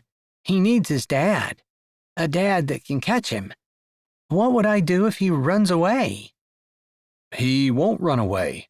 You'll train him better than that. He'd be undisciplined at my house. I'd let him do whatever he wanted to. He'd never clean his room. And I'd encourage him to burp at the table with his mouth open. And worse. He looked over at her, his eyebrows raised, like he was questioning whether or not she could guess what that "and worse" was. I have sisters. I have no idea what could be worse than burping at the table. My father wouldn't be caught dead doing that. Ah, your father. Now that's a subject I'd like to talk about. He looked back at the stars, maybe feigning innocence. No, we don't want to talk about him. Chances were if she mentioned who her father was, he would know him. Everyone knew her father. He was the only judge in Peach Bottom, and it had been that way for 20 years. I will state for the record it's something I'm curious about. She kind of thought, from the tone of his voice, that he suspected who her father was but wasn't sure. And that made sense. If he'd never heard her name at all in association with her father, he would remember. Justice wasn't exactly a common name. After all, this is my dog's grandfather that we're talking about. I ought to know who he is. Well, if I'm a parent too, I ought to know the name of my dog's dad. She turned her head, unsure she even wanted to know that much. He looked familiar, but she couldn't place him. Maybe if she had a name, she'd be able to. For some reason, she almost didn't want to, although it was odd referring to him in her head as that guy from the river. It was also a little nice not knowing, since it played into the fairy tale, which she didn't want to let go of. He didn't move for a bit, but stayed leaned back on his hands, looking up at the stars. She could see his jaw move a little bit, like he was chewing on the idea. The puppy snuggled closer, and she tried to think of names. Names for the puppy, not for the man. I'd like to call you something. In my head, I've been thinking of you as the River Man. Oh, you've been thinking of me. His teeth flashed in the darkness. She hadn't realized that night had fallen, although the moon was coming up over the horizon, looking huge. She watched it for a while, just waiting as the silence stretched between them. It's Thad. That's my name. A stone settled deep in her gut. Yeah, his name was as distinct as hers.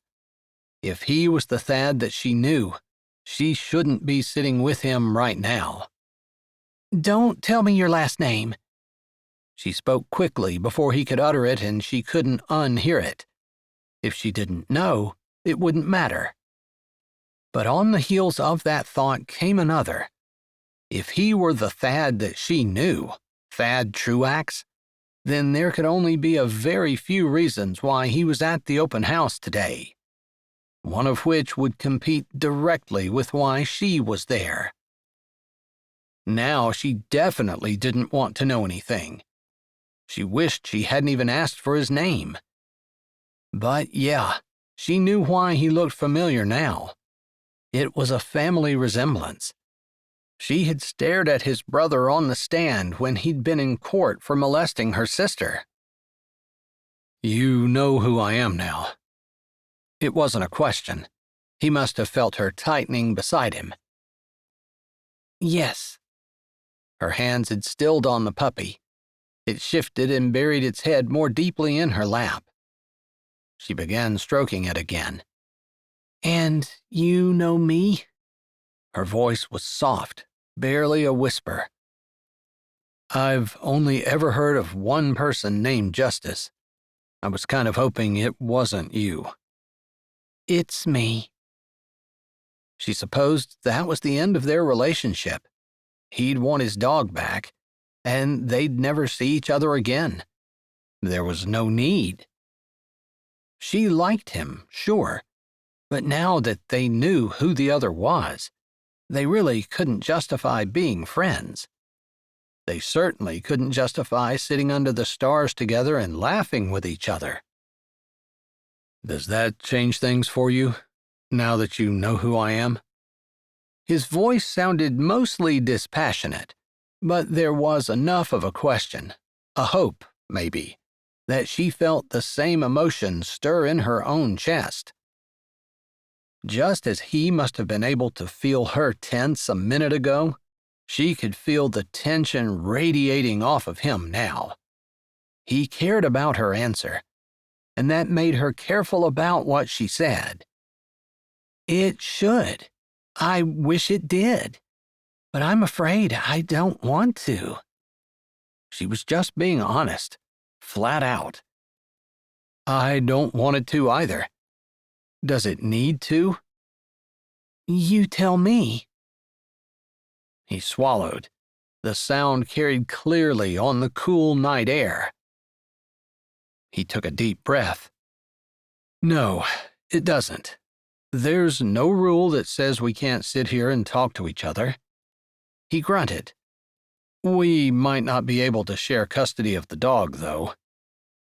She snorted. Everything had been so serious. Then he comes off with the custody of the dog. He was cute and funny. How could she not like him? Cute and funny, but there was also an attraction there. The heat in her stomach, the tingle in her fingertips, and the desire to stay beside him, even move closer. The intimacy of talking and laughing together. No pressure, no competition, no need to put on a show and be something she wasn't. She could just be her. He seemed content with that. She thought maybe he even liked it. After all, he knew who she was and wanted to spend time with her anyway. He must like her, as she liked him. She wasn't really one to beat around the bush about things, so she just asked, You know who I am and you like me anyway? Yeah. She thought he was going to lapse back into silence, so she was a little startled when he spoke again. And you know who I am, and you like me anyway? Chapter 7. Justice realized how vulnerable he must have felt to answer her question and answer it truthfully. She had to admit she hesitated, unsure she wanted to open herself up like that. He should be her enemy. It wasn't that she never had boyfriends necessarily, but there had always been a part of her that she held back. She was still holding part of herself back, but this felt a little more exposed than what she was used to. She had to return his honesty with honesty of her own. Yes. After a brief pause, where he seemed to process her answer, like he hadn't been sure what it was going to be, he said, I think it might be best if we don't tell our families right away that we're co-parenting. She giggled, and she never giggled. He had a valid point. I concur. I think we might need a restraining order for the grandfather. On your side, maybe. On my side, for an uncle or two. Okay, I agree. We definitely can't tell our families about us. She laughed a little. So there is an us, he asked. She got the feeling he was only half kidding. There has to be an us, right? I mean, we can hardly co-parent if there's no us. This poor puppy has already had such a hard life. He really needs to be in a stable home. We've got to work through this. I think you just asked me to live with you. I don't think I know you well enough for that. She looked at the puppy with a big smile on her face. She couldn't remember the last time she'd laughed this much. I don't think I want to do that anyway. Either commit or don't. Don't sit on the fence. Whoa, a radical. Haven't met one of those in a while. In fact, the last one that was in our shop had a long gray beard, tats up both arms with leather and chains. He had a bunker and an arsenal that would make an army general salivate. You're a little different. Oh, I wouldn't let your guard down. I probably have more in common with him than you think. It was his turn to chuckle. You probably do. Or maybe you have more in common with the army general. I can see you shouting out orders. I would be lying if I said I didn't. She gave out orders at her job all the time and expected to be obeyed. I believe that. He didn't seem to want to talk about it anymore, either because he didn't want to talk about her job and what she did, which she assumed he didn't know, or maybe he didn't like the idea that she was so bossy. She wasn't sure. But he said, "Did you decide on a name for the puppy?" I don't have to name him. Did you have something in mind? Nah, I don't really care, as long as it isn't anything girly. Girly? Maybe he's gender neutral. No, I'm pretty sure he's secure in his manhood. With that statement, I'm thinking I better not trust you with the name. I get veto power. No, you can't change the agreement after it's been made. I get to name him. No stipulations. Okay then, you can name him. I just might not call him by the name you give him if it's a girly name. She wanted to be angry. He was being unreasonable. He said she could name the dog and she should be able to do so. But she couldn't get upset because he was just so unruffleable. Don't you ever get upset? She didn't mean to ask. It just slipped out. It's a waste of time, isn't it? She had never considered it like that, and she'd never met anybody who did. Waste of time? Like you can control it? You just decide not to waste your time by being upset? That easy? She almost felt rather than saw his shoulders move in the darkness. Sure, that's about it. You just decide things aren't going to upset you. Totally opposite of anything she'd ever heard in any therapy session she'd gone to. But it made a certain amount of sense. She'd have to think on that. I wouldn't worry about it too much if I were you. Part of what makes you you is that you get upset about things, and you fix them. Me, I just don't worry about it. That doesn't make us bad or wrong, just makes us different. Of course, he was right. She was a type A, and he wasn't. She could see that easily, of course. That didn't mean that she was happy with the way she was. She would like to be able to let things go.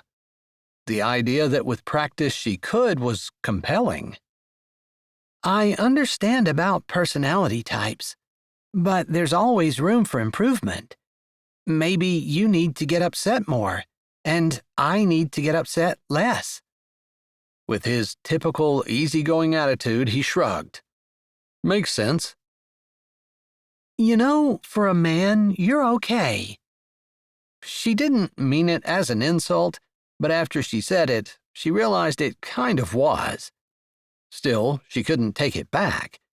She couldn't apologize for it either. She actually kind of meant it. Yeah, I kind of got that impression. You don't think too much of men. I guess, after my brother and your... Maybe we don't want to talk about that. He had been going to say your sister. She had to call him on it. You mean to tell me that you blame my sister for your brother molesting her? I think we could have a real fight over this. You sure you want to talk about it? You're the one that brought it up. I'm sorry, I shouldn't have. Because you can't defend him. She was a child. She was 16, and my brother didn't do anything. Her shirt was off. She said he was forcing her. She lied. If your brother denied it, he lied. And that right there was the gist of the entire argument that the prosecution had. It shouldn't have been enough to send my brother to prison, but it was, which was wrong, because anytime it's his word against her word, you can't prove anything. Her shirt was off. He didn't take it off. She did. That's not what she said. But that's what he said. And there, you've got it again. He said, she said, and no evidence. There shouldn't have been a conviction. She'd grown up in a home with a judge as her dad. She knew that a person should be innocent until proven guilty. There should be evidence. Had to be. It was what she'd been brought up to believe. Except in the case of a woman being molested. Then you had to believe the woman. Although her sister Miriam was currently an actress on Broadway, she'd always been a good liar. What if she'd lied? That was the first time Justice had ever truly questioned her sister's integrity in this instance. Sure, Miriam lied all the time when she was younger and even into her teenage years, sneaking out at night and denying that she'd been out. She always got away with everything, and she could be so convincing. Justice had gotten in trouble a few times when Miriam had blamed something she had done on Justice. Liberty had pointed all that out to Justice, but Justice absolutely, blindly refused to be disloyal to her sister. She would defend her family to the death and considered Liberty almost a traitor for not. But Liberty's quiet assurance, combined with Thad's confident expression, combined to form a major chink in her solid defense of her sister. Except even Miriam wouldn't lie about this. She wouldn't send an innocent man to prison. But what if she had? Thad shifted and surprised her when he opened his mouth like he'd known exactly what she'd been thinking. I don't know about your sister, but Blade never lied, not even when we were kids. He was honest to a fault. I know for a fact my brother told the truth. He adjusted his position and turned to her, straightening and stretching his arms. I really don't want to fight about it, though, because there's no way either of us can win. I can't prove my position, and you can't prove yours. I think the only thing that's really without question is that he shouldn't have been sent to prison when there was no evidence against him. What he said now made sense, but at the time there'd been such a fervor over it. The judge's daughter being accosted behind the grocery store. Everyone wanted the criminal off the streets. And her dad had pushed for conviction, even though he had recused himself from the case because of his personal involvement. Behind the scenes, he'd definitely been involved. And their family had rallied behind Miriam, all except for Libby. Libby was the quiet sister. She didn't fight or argue, but she wouldn't insist to anyone that Miriam was innocent. So you don't want to fight about it, she said. Yet you were using that to say that you didn't have any use for women. I didn't exactly say I didn't have any use for women. Kissing is fun, and I'd only want to do that with a woman. But I guess, yeah, it's hard for me to trust them, because in my experience, they don't always spend a lot of time caring about how their actions affect the people around them. They seem to spend more time going after what they want. His big hand reached over and scratched the dog's ears. Maybe it's the dark, maybe just how we met here. Maybe it's the dog. I don't know. But even though I can tell that you don't have a very high opinion of men, I also had the feeling, from the very beginning, that you were different. I'm not sure that's a compliment. Their hands brushed, and she had to fight to keep from yanking hers away. Not because she didn't like his touch, but because she wasn't expecting it, and it felt electric. Which was weird. It almost took her mind off what she'd been thinking, which was that she had had the same thought about him. She didn't have a lot of use for men, but she'd been thinking earlier that he wasn't like other men, and she felt like she could let her guard down, even though they didn't agree. He hadn't attacked her, called her stupid, insisted he was right. He simply acknowledged the fact that they held different positions and each believed they were on the correct side of the issue.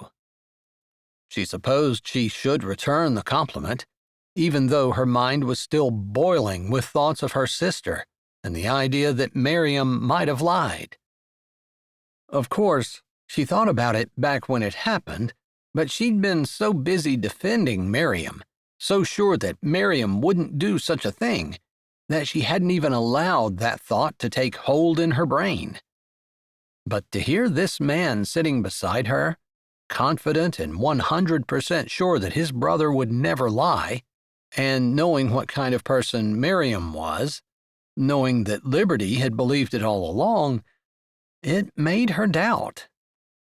She didn't like that. She didn't like questioning things she knew for sure, like the woman should always be believed, and men couldn't be trusted. It wasn't that he was telling her anything new. It was just that by knowing him, she could kind of see that there might be a different way, one she'd known about all along but hadn't even considered. It wasn't like he was pushing her toward it. It was just like he gently showed her, reminded her that it was there. And after looking at him and seeing what kind of person he was, she realized he might be right. Still, she wasn't giving up any long-held beliefs. Not tonight. I will concede that you're different from other men, too. I'll admit I was actually thinking that thought earlier this evening. Not because of anything you've done necessarily, but because of the way I feel when I'm around you. There, she'd said enough. She lifted her eyes to the sky, where the stars were out in abundance now. So big and bright, and so unfamiliar. When was the last time she just sat and looked at the sky? He leaned back. When she looked over, she was surprised to see that he was lying down with his hands behind his head. There's the Big Dipper. I remember Graham showing that to me when my brothers and I were little. When she first told me about it, I thought there was an actual dipper floating around in the sky. We had an ice cream scooper with a green handle, and that's all I was looking for when she pointed at the stars saying, "There's the Big Dipper." She laughed. That's cute. I can't really look up. I get a crick in my neck. Lie down. I'll put my arm behind your head. She looked between them.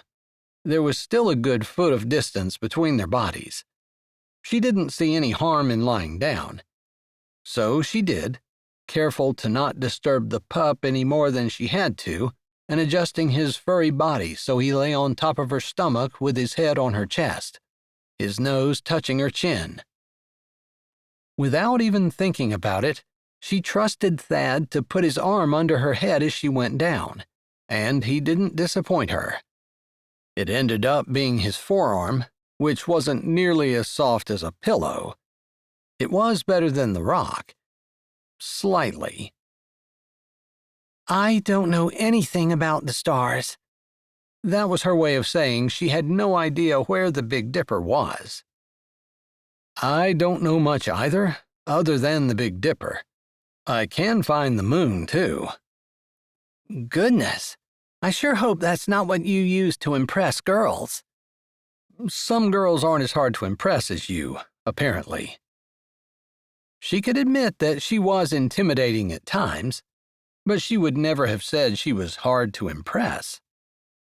So what do you do to impress the guys, now that you know I point out the moon and the Big Dipper? He shifted beside her, seeming to settle in a little more deeply. I'm waiting to be impressed, since you didn't think too much of my talents. I recite the Gettysburg Address, in Spanish, backwards while standing on my head. That gets them every time. He didn't say anything for a while. Then he murmured, Have to admit, I'm kind of speechless. See, you're impressed. He laughed. The sound was low and came from deep in his chest, vibrating under her head. He was still chuckling when he said, I think you actually have to do it to be impressive. Are you doubting me? She asked in mock outrage. No, not doubting you at all.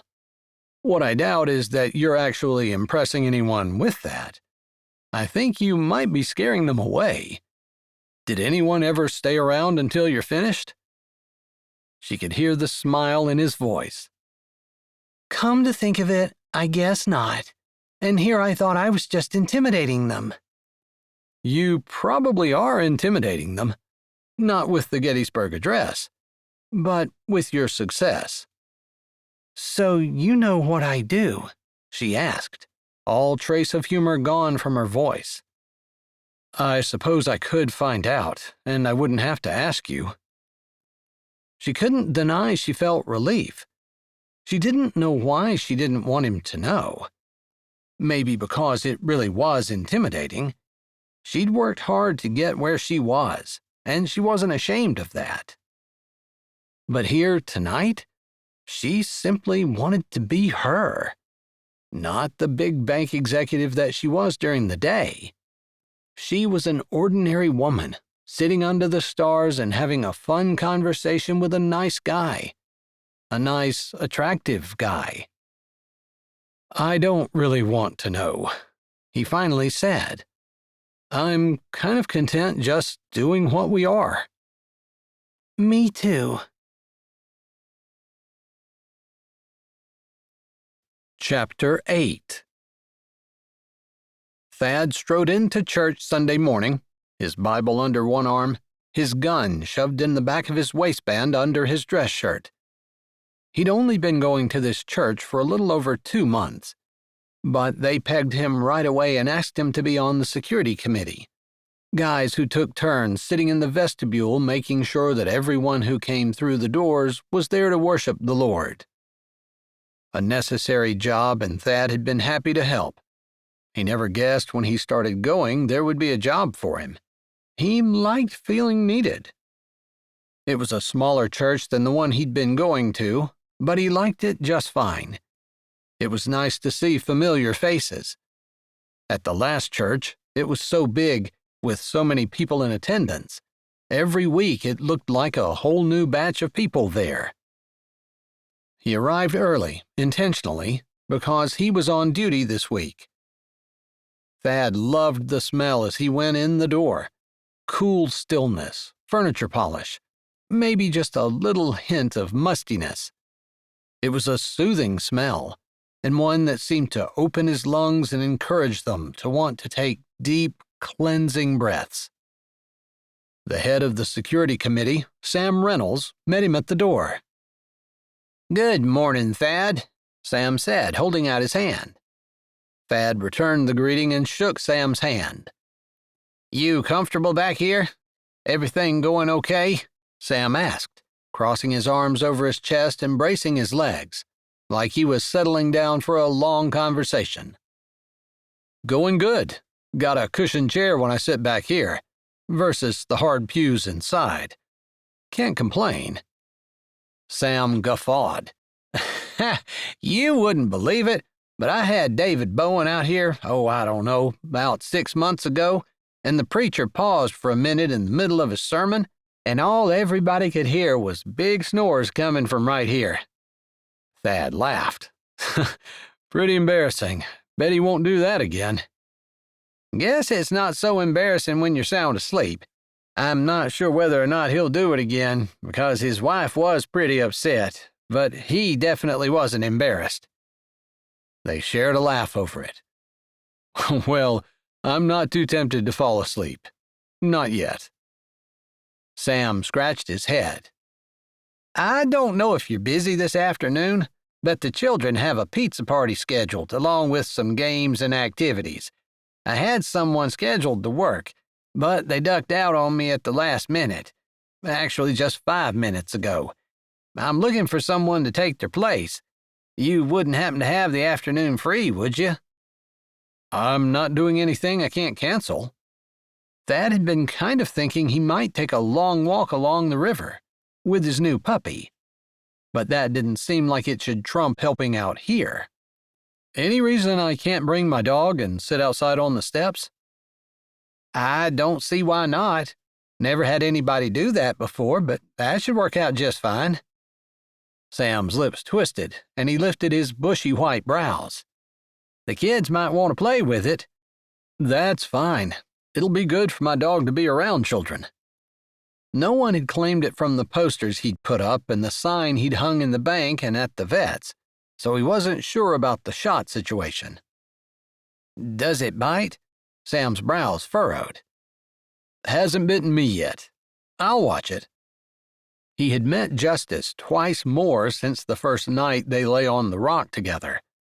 She still hadn't decided on a name for the dog. He'd given her 24 hours, but it was partly his fault. When he was with her, he never remembered to ask her before they parted if she'd decided. He was too busy talking about other things, and thinking about kissing her. Guess he wasn't going for a walk along the river after all today. They hadn't set anything up, but Thad had been kind of hoping she'd be there. He was willing to take a walk later and find out. After dark, though, so they didn't risk people seeing them. It was unspoken between them. No one could know. Still, a man could hope. What time should I be here this afternoon? The party goes from 2 to 4. You don't have to do anything with the children. The junior church workers, the ones who are downstairs every Sunday with them, will be doing the party. All you have to do is be the protection, just like Sunday service.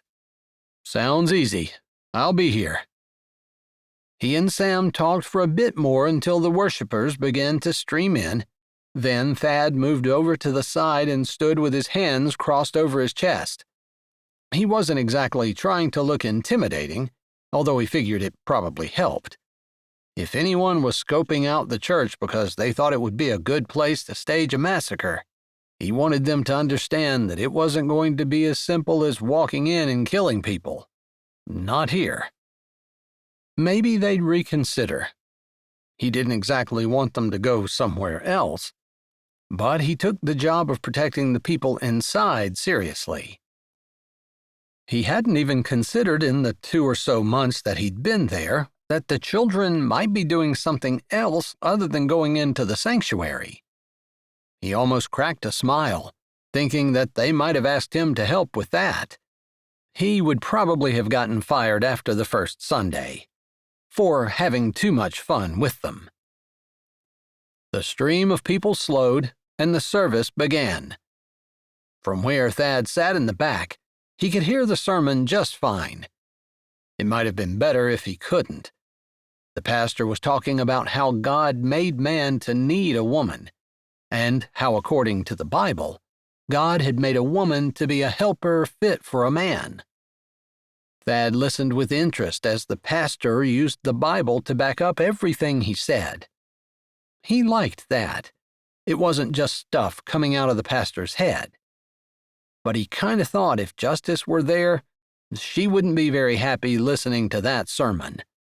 He wasn't exactly happy about it either. He didn't like the idea that he needed anyone, especially a woman. He hadn't found them very dependable, or loyal, or honest. He could go on. But just like he wouldn't expect a car that he had built to open up its hood and start talking back to him, maybe telling him it wanted to have applesauce in the tank instead of gasoline, He supposed God didn't want Thad explaining to the good Lord that he really didn't need a woman, thank you very much, anyway. He was still thinking about it, considering, when the sermon was over. He didn't exactly hurry home, but he did leave as soon as the service was over. If he was coming back, he wanted to be sure that he had time to grab a bite to eat, feed and water his dog, and take him for a little walk to get some of his energy burned off before he brought him in. If the dog had any contact with the kids at all, Thad figured he'd be pretty excited about it. It'd be good for the pup to be around some people, and he had an appointment next week to get the shots. He'd be more comfortable after that was done, but he didn't really have a choice about today. He wasn't even supposed to have a dog in his house, but although Justice loved to pet the dog when they met, she was adamant about not being able to take him home. It didn't occur to him until he had arrived back at the church and was getting out of the truck that the kids would probably want to know what the dog's name was. He didn't know. It was going to be a little hard to explain. He didn't want to name it without Justice, but he had told her that there was a 24-hour limit on the offer. She'd gone well over that. Still, for some reason, he really wanted her to name it, kind of like it was theirs. Sure, it was living with him, but he could have a name that she gave it. Unless she named it like Winky or something. He might reconsider at that point. He got to the church steps and was walking in the grass beside them while the pup ran around back and forth, sniffing everywhere, just as excited as Thad had thought he would be. He's definitely gotten over his shyness. Thad's eyes flew open wide, but he didn't allow himself to spin around. He turned slowly. Justice stood at the top of the stairs, right in front of the doors. He hadn't seen her car in the parking lot, but he remembered there was a lot around back. Maybe she was parked there. "You come here?" That was probably a dumb question, but he was too surprised to ask anything else. He hadn't seen her here at all, and he stood in the vestibule watching people come in and out. Unless... Yes, for more than 10 years. I like it here. She looked over the grass toward the lot where several cars were pulling in and motoring slowly around behind the church. I haven't seen you around before. Did you just start coming? There was a reserve in her voice, a tone that wasn't there at night when they talked. He felt the reserve inside of him, too. It was daylight. There were people around. They weren't supposed to be on friendly terms. At all. "About 2 months ago. I'm here as security." Her brow lifted at that. You brought your man-eater with you. She jerked her chin at the dog. "Nah, that's my woman charmer." Oh, that's how you attract girls now. Is it working? Her lips twitched, but her eyes darted around. He could hear gravel crunching and assumed there were more cars pulling into the lot, getting ready to drop their children off for the big party. The ghost of a smile slipped off her face. I can't. Not here. She started to move, and he knew she was going to leave him. He didn't want her to go. But there was one thing he needed to know. Wait. She had her back to him. She stopped but didn't look around. Her hand flexed on the doorknob. What? She asked, speaking to the door. What's my dog's name? He heard her snort. Maybe that was the reason she couldn't turn around. Because her eyes would soften and her lips would twitch. And maybe as everyone came up the stairs, they would see what he'd seen on her face. That she liked him. A lot. Bo. His name is Bo. He liked it. He didn't know if it had any special meaning or not. Bo was definitely a boy's name, but it also meant boyfriend. her special male suitor, something along those lines. He didn't know if she was saying anything special to him or not, but he'd take it. Good name. Justice moved to open the door. Before she could even crack it, the door moved, and Biker Boy from the trail stuck his head out. Andrew, that's what his name was. Thad didn't like the sensations that tightened in his chest, that caused his fingers to fist. Justice had said they weren't an item. They just hung out together sometimes. Or whatever she'd said. He'd gotten the idea they were casually dating. Yeah, it made him jealous. Because he was just casually meeting her at night. They couldn't talk to and barely acknowledge each other during the day. She wouldn't even look at him. And yeah, he got it. Her whole family thought his family was horrible. If they truly believed Miriam and what she'd accused Blade of, he couldn't blame them for wanting to have a wide berth around him.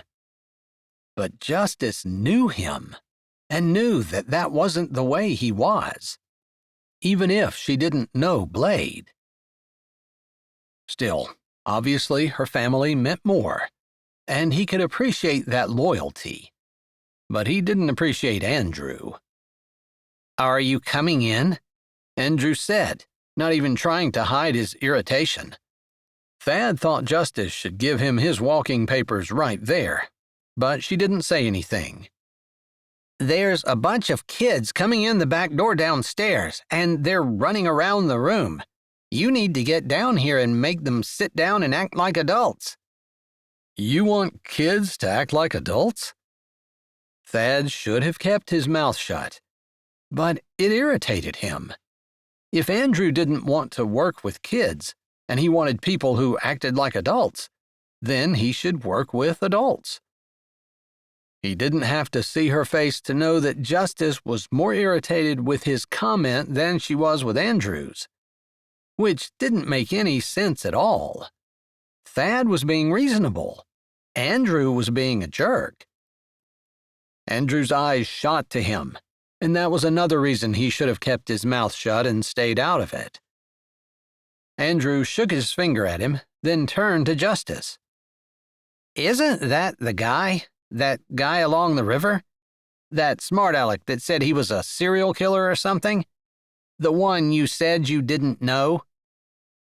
There was accusation in Andrew's gaze and in his tone. The irritation hadn't gone away either. Thad had to bite his lip, because even though he'd screwed up and he knew it, he still wanted to laugh at Andrew's irritation. But his smile disappeared when Justice spoke. "Apparently, he's a new guy. He didn't realize dogs aren't allowed in the sanctuary. I think he's staying outside." She put her hand through Andrew's arm and tugged gently. "Come on. If the kids are being as bad as you said, we better get down there before someone gets hurt." Andrew's eyes narrowed at Thad, angry maybe, but also thinking, before he turned and allowed Justice to pull him inside the church. Thad didn't mind the anger, kind of thought it was funny, but the thinking, no, that wasn't good. Justice was right to distance herself from him. Her family would hate her if they found out she was hanging out with him. His brothers would be jacked if they knew what he was doing at night, too. Not that anyone ever said, "Hey, let's not talk to the Hopkins family anymore." No one had to. It was a matter of family loyalty. Blade paid for a crime he hadn't committed, and the Hopkins girl got away scot-free.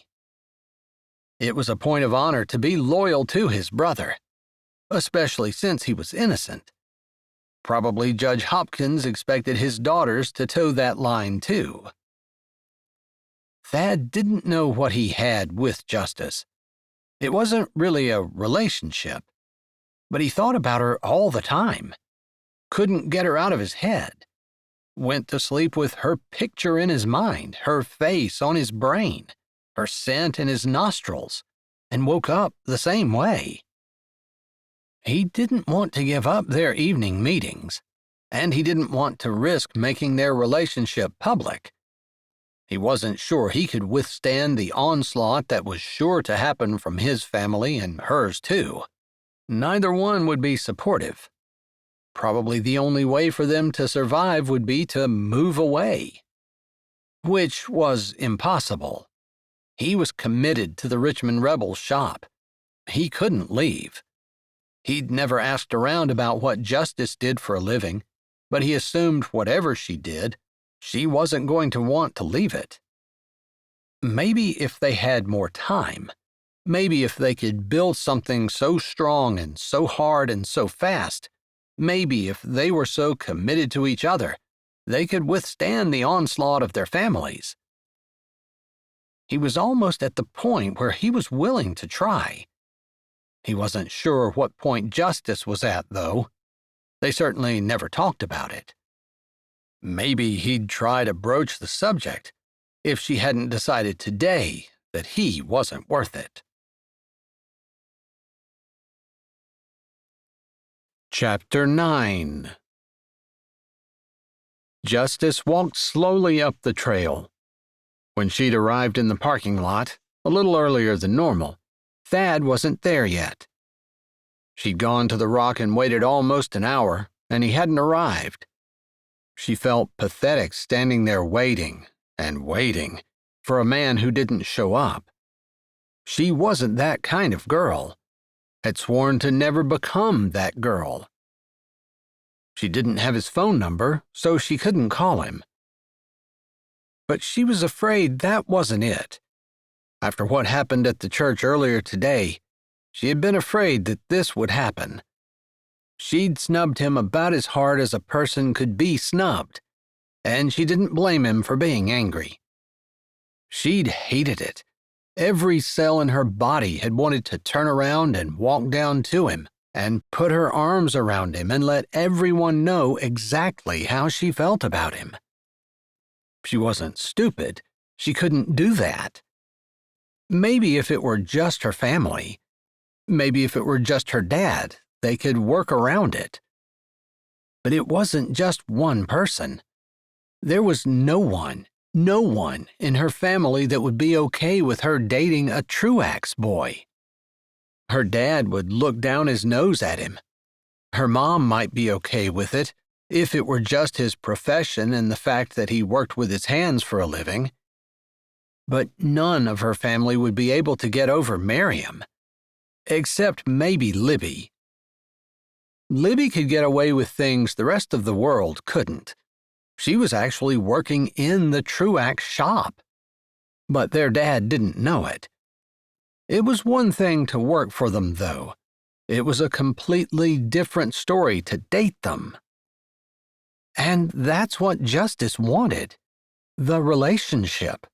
With Thad. He was tough and hard, funny and sweet, kind and brave. Just all kinds of contradictions, and she loved every one of them. She was afraid she was falling for him, and that made everything worse. Plus, she was starting to suspect something else. Thad hadn't said anything, and she wasn't completely sure if her hunch was correct. But if it was, Thad was going to hate her. If he didn't already, because he hadn't shown up. She dragged her feet as she came closer and closer to the rock, not really wanting to know. Because when she knew, there was no chance that she might be wrong. It was growing dark, and the trail was pretty much deserted. She hadn't passed anyone for the last 30 minutes since she turned around at the 2-mile mark and started walking back. It wasn't so dark, though, that she couldn't see the outline of the man sitting on the rock, his dog sitting on its haunches beside him. She'd never in her life been tempted to run to a man, but she was tempted just then. There was no way she could slow her feet down, and she practically jogged to him, until she got to within 20 or so feet. because she knew he had to hear her, but he didn't look up. His eyes looked between his legs at the ground, like there was something really interesting to study down there. The stars are above us.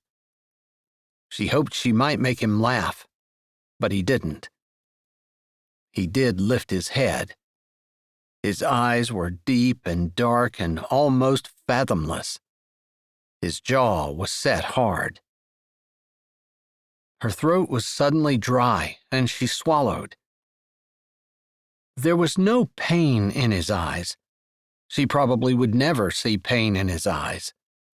But his face was pinched, and his shoulders tense. She'd hurt him. She hadn't meant to. What he didn't understand, though, was that it hurt her, too. It wasn't like she'd wanted to do what she did. Still, seeing his face made her chest tighten like the drawstring on a money bag. Words probably weren't enough. She couldn't go back and undo it. An apology was all she could offer, but it wouldn't take the pain away. He jumped down off the rock, landing lightly on his feet, taking 2 steps until he stood in front of her. She craned her head up. She'd never liked the feeling of having someone tower over her, particularly a man. It made her feel weak and vulnerable, and those were 2 feelings she avoided. She wasn't weak, and she wouldn't be vulnerable. But somehow, with Thad, she didn't feel weak or vulnerable as she looked up at him. Even though she hurt him and he had to be angry, and maybe his stance was aggressive, it didn't scare her. If anything, it stirred something inside of her. Maybe something primitive, because she wanted to move closer. That in itself was a completely different reaction than she'd ever had before. Normally, when she felt cornered or threatened, her competitive streak came out, and she worked hard to overcome and dominate. That wasn't what she wanted now. She wanted to take the pain away. She wanted to heal and help. And strangely, she almost wanted to submit. Her eyes opened wide at that realization. No way.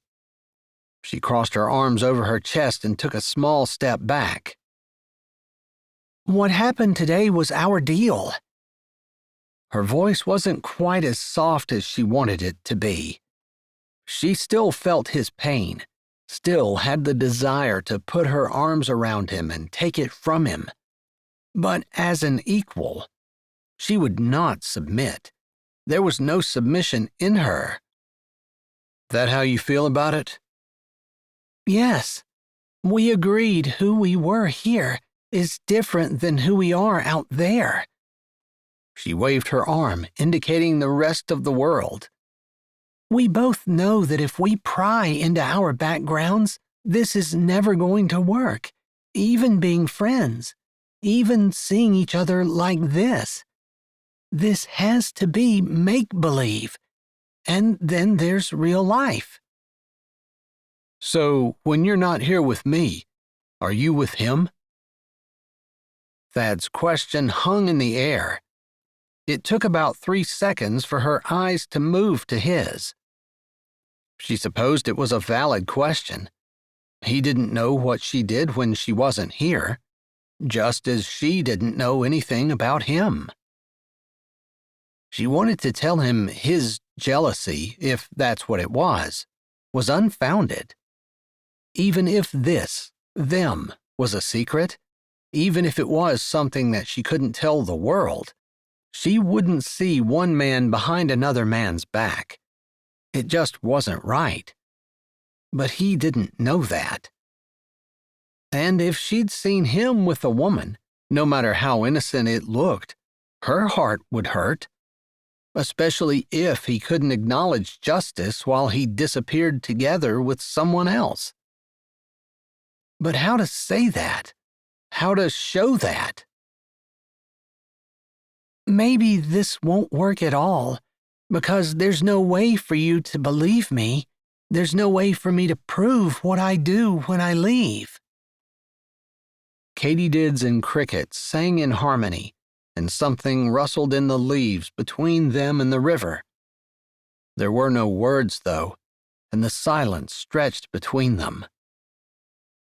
She hoped that he would say, "You don't have to prove it. All you have to do is say it." But she knew his hang-ups, and trusting women was one of them. He'd want proof, and she didn't have any. She'd been worried when he didn't show up to begin with tonight that it was the end. That same fear clenched her heart again. They couldn't be public with their relationship, if that's what this was, but she didn't want to give it up. All she had were words, and so she used them. "I haven't gone out with Andrew. I haven't gone anywhere with Andrew since the first day you and I met here. That night, I went to a charity thing with him, and that was it." Except for church. His words were dark and felt a little threatening. "He's a junior church helper. I don't know why, because he hates kids, but we work together in junior church. That's why he was there tonight, not because of me." He hates kids, but he helps in junior church? His pause was deliberate, his look one of obviousness. He does it because of you. She lifted her shoulder. She couldn't control what Andrew did. "It looks good in conversation, too. I'm sure Andrew has an angle. Saying that he helps with the kids in junior church will get him brownie points at some point."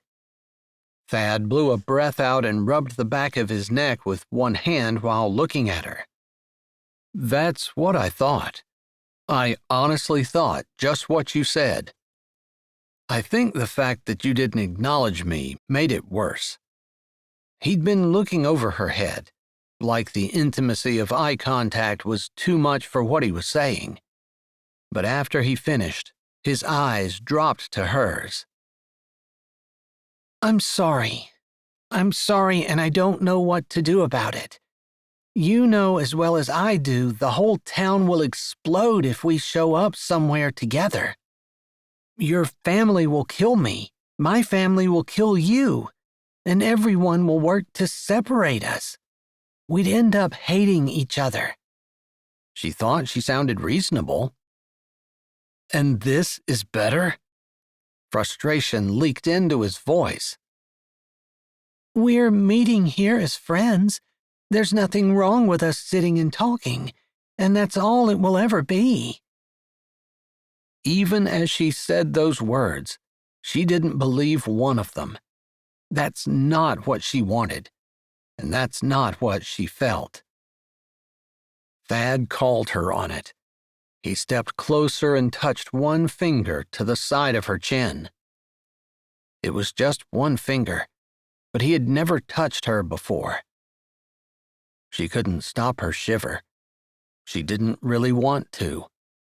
Somehow, being in control didn't seem nearly as important now as it had even 10 minutes ago. "I think you're right," he said softly. "I think we might be friends. But I want you to be wrong about the rest of that, because I want to be friends and more." His eyes roamed over hers, and she couldn't look away. She couldn't shake her head now either, because what he'd said was in her heart too. "I don't see how that's going to work," she whispered, wanting what he wanted, but it was a dead end. "Do we have to?" he asked softly.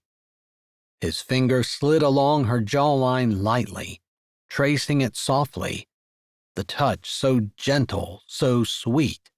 It was hard to believe it came from a man who looked so big and so rough.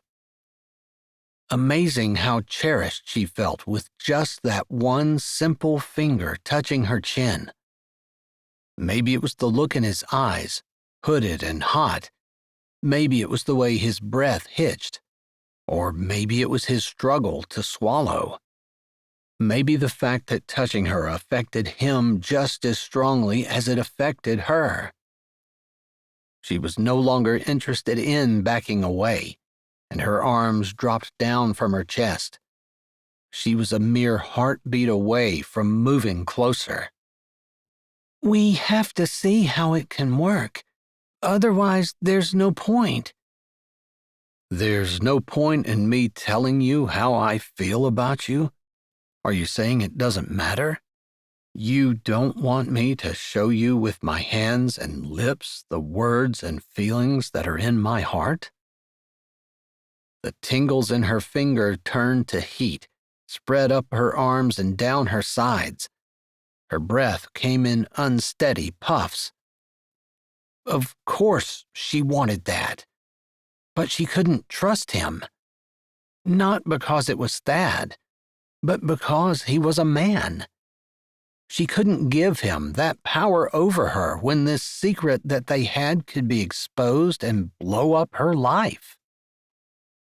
She stepped closer until there were only inches between them.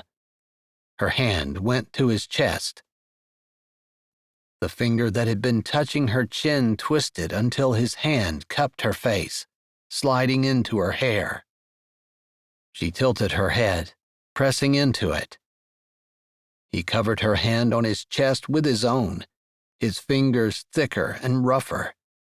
The calluses on his palm scratched her skin. He squeezed, lifting her hand and taking it to his mouth, kissing the inside of her wrist. She closed her eyes and forgot to breathe. "I'm scared," she said. She hadn't meant to utter those words aloud, hadn't meant to become so vulnerable. But she couldn't help it, couldn't do anything but give in to his tenderness. If he'd been demanding, if he had used his strength to bully her, if he had used his anger as a weapon to push her down and dominate her, she would have fought him. But she couldn't fight this. She'd lost the will to even want to. She couldn't remember why it was so important to protect herself, because it felt safe to be vulnerable with him. She didn't know what she had expected him to say or how she had expected him to respond to her unplanned statement. But she was surprised to hear his words. "I'm scared too." It was exactly what she needed to hear. She stepped closer, closing the final distance between them, and their bodies touched.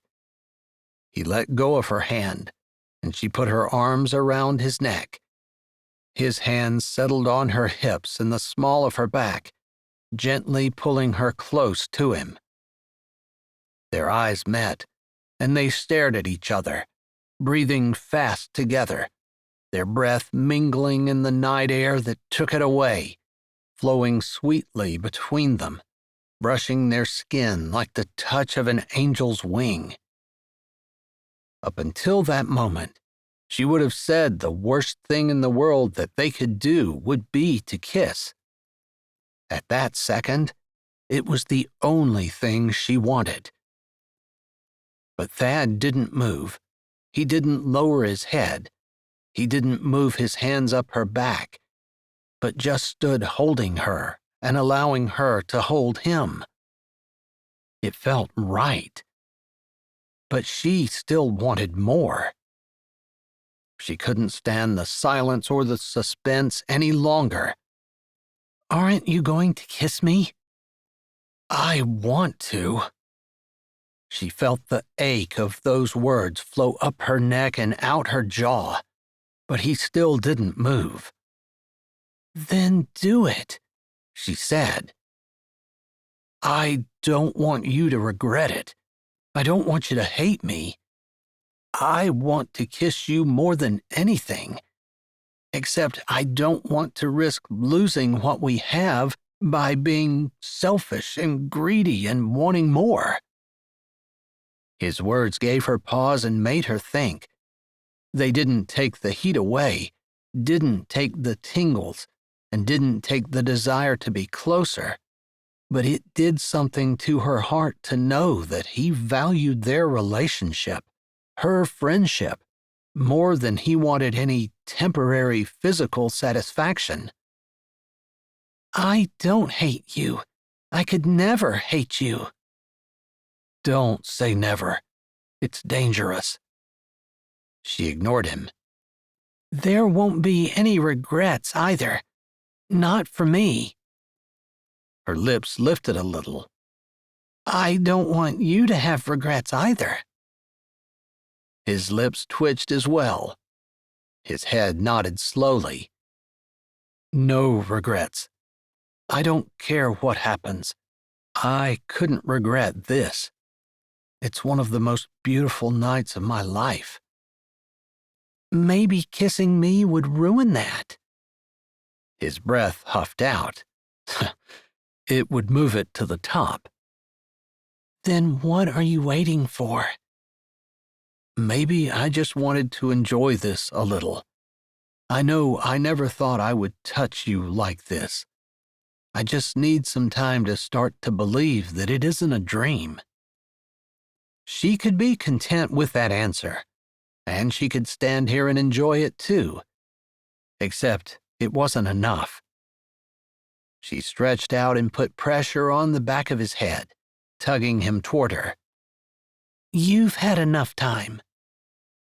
His lips curved up, and they didn't try to hold a smile back. Never enough time. Never. But he gave in to her pressure and lowered his head, touching his lips to hers. Chapter 10. Thad wasn't sure exactly how that happened. He'd gone from being jealous and angry and wanting to hurt Justice the way she'd hurt him, snubbing him at the church and acting like they barely knew each other, to never wanting to let her go, wanting to hold and cherish and keep, and this feeling that he'd do anything for her, anything she asked, was almost overwhelming. His blood burned from their kiss, and his lips tingled and wanted more. But he pulled away after what seemed like an embarrassingly long time of being unable to get close enough to her, and he ended up leaning back against the rock, his legs spread out on either side of her, with her body tucked into his. They stood like that for a while. He found it funny that he hadn't even wanted to let go of her long enough to get her up on the rock to sit beside him. He'd rather stand than move away. This was crazy. He'd gone from being unable to stop thinking about her to being unable to stop touching her too. It might not be love, but it was definitely an infatuation. The L word caused his stomach to leap backwards. He didn't want to think that way. It was definitely dangerous. He couldn't even get her to talk to him in public. But he wanted more. He just couldn't tell her. Couldn't tell her that he didn't care about her family or his or what they would think. He just wanted her. He wanted to be able to tell everybody that she was his, and he wanted everyone to know that his loyalty was to her. He'd definitely be scaring her off if he told her all of that, even if he could find the words. Feelings weren't always easy to articulate, although, after the way he kissed her, he hoped she knew. How could she not? He certainly never kissed anyone else like that. Not until he was trembling and so weak he could barely stand. Her head rested under his chin, and her arms held tight around his waist. One of his hands stroked her hair, which was just as soft as it looked, and one of them wrapped around her hips, holding her close, the way he wanted her. He lost track of time, but it had to be after midnight, Above them, on the flat rock, Bo slept through everything. But he shifted and whined now. As much as Thad didn't want to admit it, they needed to separate and go home. Against him, Justice stirred. She lifted her head. I don't want to move. I absolutely don't want to leave. But we have work. Tomorrow's another day. Pretty sure tomorrow's today. Her soft answer contained a little laugh. You might be right. I don't know. I don't know anything, except all I want is to be with you. It seems to be all I want, too. We can find a way to make this happen. I know you're right. Let's just take it slow, okay? Slow wasn't what he wanted. But they'd already been doing slow. He could keep doing it. He just didn't want to. He wanted everything. Right now. Because he didn't ever want to have to see her disappear inside a building with another man again. Let's try. She let him hold her hand as they walked back to the parking area, Bo trotting along beside, unused to midnight walks. They stopped at her car, and he put one hand on her hip and one hand on the roof. Has our relationship progressed to the point where I can ask you when I'm going to see you again? Or do I just have to come here and hope? Her hands touched his stomach and slid around the sides. His breath puffed out, and he almost didn't wait for her answer before he kissed her. I'll be here tonight, but will probably be late. Almost dark. I'll be waiting. He lowered his head and spent an awful long time kissing her goodbye. Justice sat across the big mahogany desk beside Andrew, facing Barry, the owner of the trucking company whose contract she coveted. She'd already lost focus at least 3 times and had to force herself back to the present. Her eyes were a little dry from being up too late. She had dabbed concealer on the dark circles beneath them this morning when she crawled out of bed. But she couldn't keep the smile off her face. A silly grin. She never had trouble containing a sappy look before, but she was fighting it now. Every time she thought of last night, every time she thought of Thad's kiss, heat went up her spine, and her neck pricked and tightened. Her fingers clenched, and she longed to be able to rub her palms over the ridges of his back. She ached to grab her phone and see how many more hours until tonight. She'd been doing that a lot today, too. Justice? Andrew's voice contained nothing but annoyance. You have that information in the folder. Are you going to get it? Right. She was here with Andrew, meeting Barry on business. This wasn't about the contract, but bank business. About the new shop Barry wanted to open, and the additional units he wanted to add to his fleet. She had a list of the information that she needed from him. She'd already scanned and emailed it, but Barry had wanted to talk about some of the items. She knew all this information front and back, if she could only concentrate long enough to get it out of her mouth. Barry had already tentatively told her that the contract for the weld shop was hers. Not hers exactly. It was going to go to the all-female garage that she had personally financed and was opening next week. They didn't have anything in writing yet, though, because he hadn't made the official announcement, so the contract hadn't been offered. She didn't want him to see her incompetence today and decide to give the contract to someone else. Shoving thoughts of Thad completely out of her head, she put on her most professional smile, straightened in her seat, and tapped a few buttons on her iPad. She turned around to face Barry. This is the first item you wanted to discuss. I pulled all the information that I had. She continued talking, determined not to be sidetracked and lose the plum opportunity for their bank. Even though she was financing the shop, she had every intention of moving up the ladder at her job, too. The meeting lasted just under 2 hours, and Bernice, Barry's wife, came in at the end as they were standing around the desk, making small talk and gathering their things up. They chatted for a bit. "I hate to break the party up," Barry said, "but I have another appointment that's supposed to start in 5 minutes.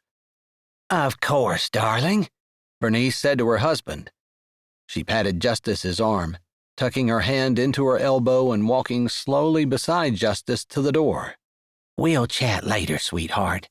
Barry is having his lawyer draw up the contract right now. It should be announced this week." Shots of excitement tripped in Justice's chest. This was a dream come true. She had a meeting with the ladies who were starting the garage directly after work today, which was why she had told Thad last night that she would be late. She was pretty excited that she should have news for them, and an approximate date. Bernice waited while Barry opened the door, still in deep conversation with Andrew. Justice was pretty sure they were talking about golfing, not that she knew anything about it. She and Bernice followed them through the door while Bernice chatted about the cruise that she and Barry were taking soon. Justice listened and nodded, not that interested. Maybe someday she'd be interested in a cruise, but right now she had too many things she wanted to accomplish. Taking a cruise would just derail her work goals, personal and professional. She had successfully not thought about Thad for a good 5 minutes, but as she stepped out of the door, nodding at Bernice, her eyes lifted and met the dark eyes of the man that she had been kissing under the stars not that long ago. The shock of attraction she always felt when she saw him ripped through her first, followed closely by surprise. Years of playing the perfect businesswoman probably helped her school her features after a few seconds of open-mouthed shock. He stood with who could only be his brother. They looked so similar. His eyes were on her. She shivered and had a hard time pulling her own gaze away. But she did. She didn't want anyone to know. Even though she wasn't looking at him, she could feel his eyes continue to follow her as he moved and shifted, stepping over to the receptionist's desk and standing while his brother spoke. She had a hard time following Bernice's conversation. Hopefully, she wasn't agreeing to anything crazy. She wished with all her heart she could enjoy that look, because it was hot and possessive and everything she never thought she wanted but was absolutely thrilled to have. Only she couldn't have it, because it would be hard for anyone to look at his face, see who he was looking at, and not know that there was something between them. Plus, with just that one look, everything that had happened last night came rushing back. She wanted nothing more than to walk into his arms and feel them close around her again. "Wouldn't you agree?"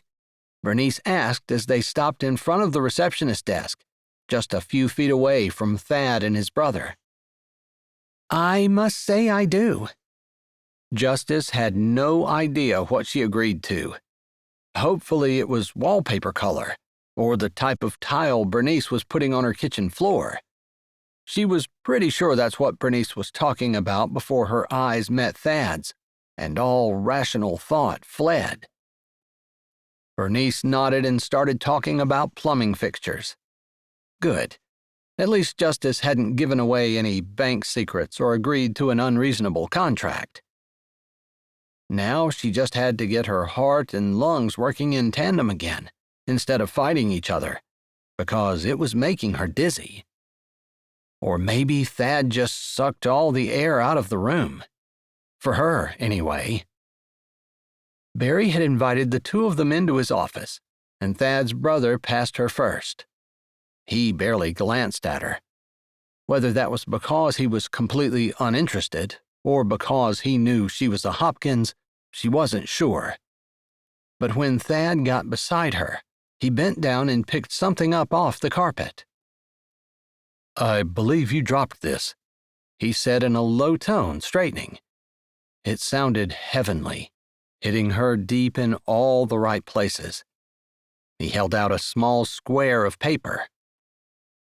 She looked down at his fingers, remembering the gentle touch on her chin last night. Her eyes slid back up to his, and they held for just a moment.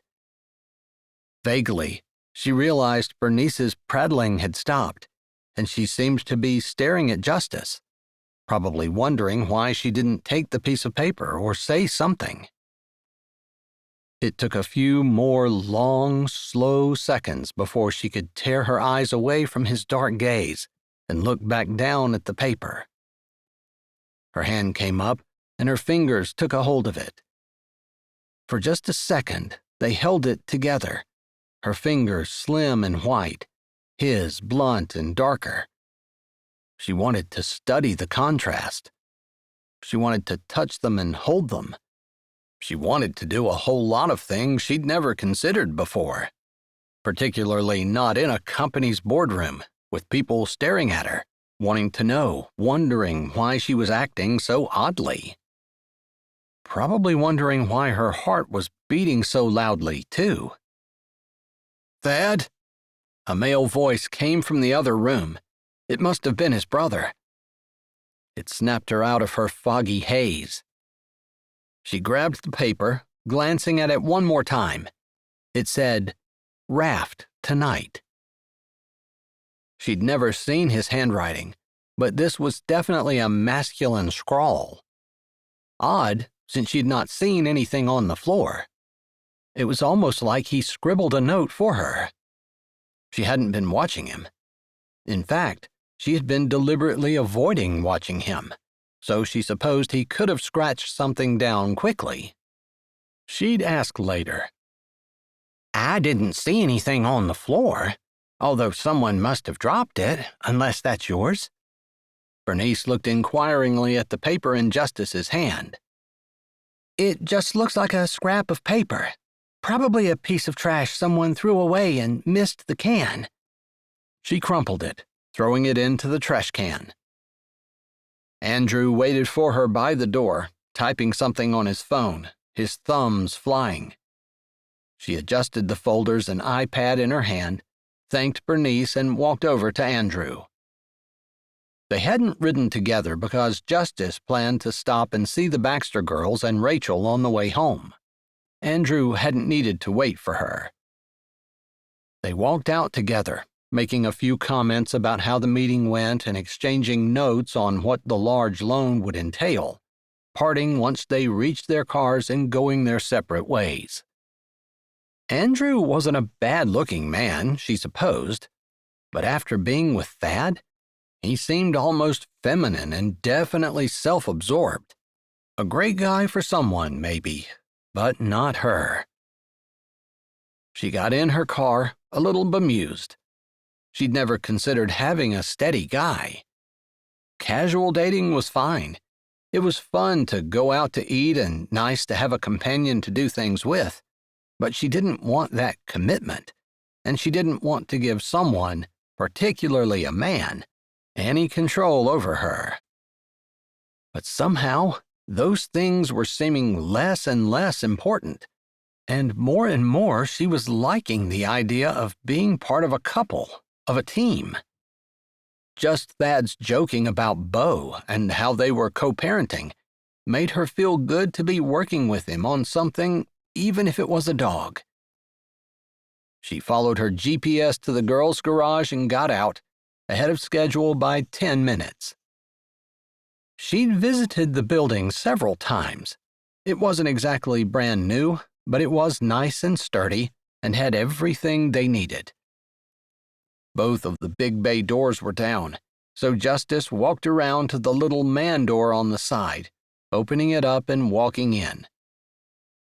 She'd already known, because she got a text from Eve, that Rachel wasn't going to be there. She had been called out on a road call and had taken the service truck out 45 minutes ago. But the twins, Eve and Eden, were still there.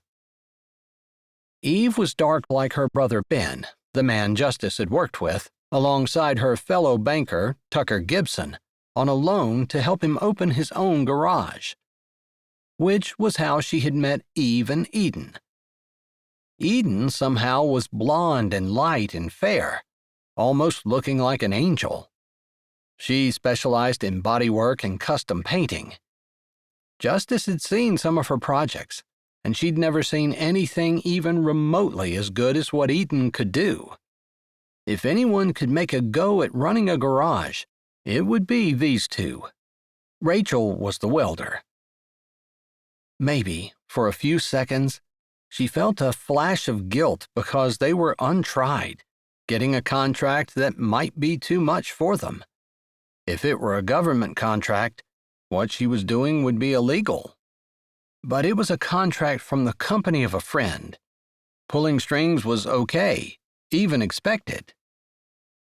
"Hey, Eve, she's here!" Eden called from the top of the ladder where she was sanding the upper side of a big rig that was stripped down and taped up. Not that Justice knew much about it. What little she knew, she'd learned from the time she spent with these two, watching and talking and considering if this was where she wanted to invest her hard-earned money. But she couldn't help get excited about a garage owned by 3 women. Although, maybe her thoughts about men were shifting slightly. Still, she had to be loyal to her sex. Eve came around the side of the truck, rolled masking tape and newspapers in her hand. She set them down before brushing her hands off and holding one out. "Hey, great to see you. I think we're ready to take a break. You can come on over to the workbench. We've got some stools set up." Justice shook her hand and walked over. "It's too bad Rachel got called out. She's really the one who has the vested interest in this contract, since it's mostly for welding and large equipment repair." "I'll be doing some of it," Eve said. "I've been studying welding for a while, and Rachel's been teaching me on the side. I live for the motor work. It's what I love. But welding is something I seem to have a knack for as well." "She's switching loyalties on me," Eden said as she brushed her hands off and claimed a stool. "I'm going to have to do all the grunt work myself." "There's a lot of grunt work to painting a truck, that's for sure," Eve grinned. "It's not hard, just takes a lot of time." "How's Tucker?" Justice asked. When they'd been working on the loan, Tucker had seemed extremely interested in Eve, although Justice had never seen them together outside of the office. At the time, she figured it was only a matter of time, and Tucker had said he was going to be asking her out. A shadow crossed over Eve's face, but she lifted a slender shoulder like she didn't care. "Last I heard, he was getting married. He'd found the perfect match, someone said." Her words were deliberately flippant, and Justice didn't miss it. There was definitely a story there, a painful one from the looks of things. It made Justice wonder if she was making a mistake with Thad. Men seem to get bored easily and wander off to the next best thing. Maybe Thad would do that too. She didn't want her happiness or anything in her life to be dependent on a man. That had always been her main philosophy. It was only since she'd been seeing Thad that she thought teaming up might be fun. Now she remembered she wasn't sure it was worth the risk. If someone as strong and tough as Eve could let a man get to her, could let shadows of pain cross her face at just the thought of a guy, it was too much control over her.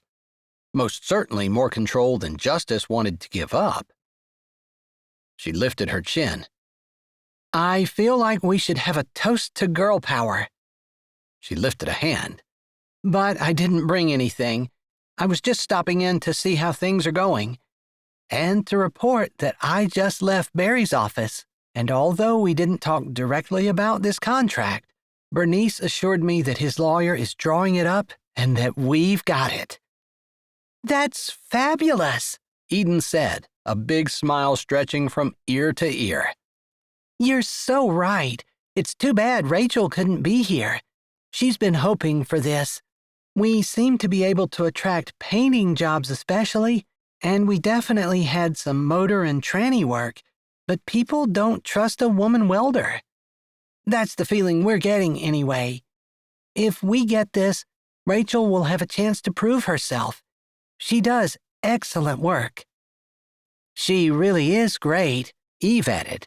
"Although with everything we have going on, we might need to hire someone if Rachel gets busy. Like today, we wouldn't have had anyone to go on the service truck if Rachel was doing a job in here. And we get lots of work for the service truck. Good paying work." Eden and Eve exchanged grins. "This is a great building, but we're going to have to expand, and soon, if we get that contract." Eve lifted a brow at her sister, who nodded. "That shouldn't be a problem. As long as everything's running smoothly and in the black, you shouldn't have any trouble at all getting money for that. You'll probably have to go through Tucker, though, because I would have a definite conflict of interest, and I couldn't not disclose that." Justice knew Eve and Eden understood what she was saying. "I can give Tucker a heads up, though." "Let's wait until we get the contract, at least until it's in hand." Eve seemed less than thrilled all of a sudden. Justice had to wonder if it was because of Tucker and whatever seemed to have happened. Justice could have sworn Tucker had been very interested in Eve. Still, personal issues aside, it sounded like everything was going well for the girls, which made Justice's heart happy, for the most part. She wasn't sure who else was in contention for the contract. Her heart shook a little because she knew Thad and his brothers could very well be competing against her. But she knew Eve, Eden, and Rachel were just as qualified, if not more so, as anyone else who could be on Barry's list. They chatted a bit more about expansion plans, a time frame, and life in general. Rachel came back and joined the conversation. Before Justice knew it, she looked out the window and it was dusk. "My goodness, I didn't realize how late it was. I need to go." She jumped down off her stool. "You guys sound like you're doing well, and I'll keep in touch with you about anything I hear, contract or otherwise." They said their farewells, and Justice hurried away. She'd told Thad she would be late, so hopefully he waited. It definitely concerned her how much she wanted to see him, and how much her heart seemed to have writing on it. But she refused to think about it. Maybe, for the first time in her life, she'd just let go and see where it went. Chapter 11. Thad stood beside his pickup, his arms crossed over his chest, his back leaning against the bed, hoping he wasn't making a big mistake. Justice might not want to go with him, and he supposed he would be a little embarrassed. The way it looked now, though, she might not even show up. She wasn't just late, she was really late. But he didn't have anything else to do, nothing pressing. He'd done some extra work in the shop after everyone else left, and he'd gone home and taken care of Bo, feeding and watering and walking, before he dug out the old raft in his basement, checked for holes, and blew it up. He had to tie it down so it didn't blow out of the pickup bed as he drove to the trail, but that wasn't any big deal. When they'd been younger, he'd done it a good bit with his brothers.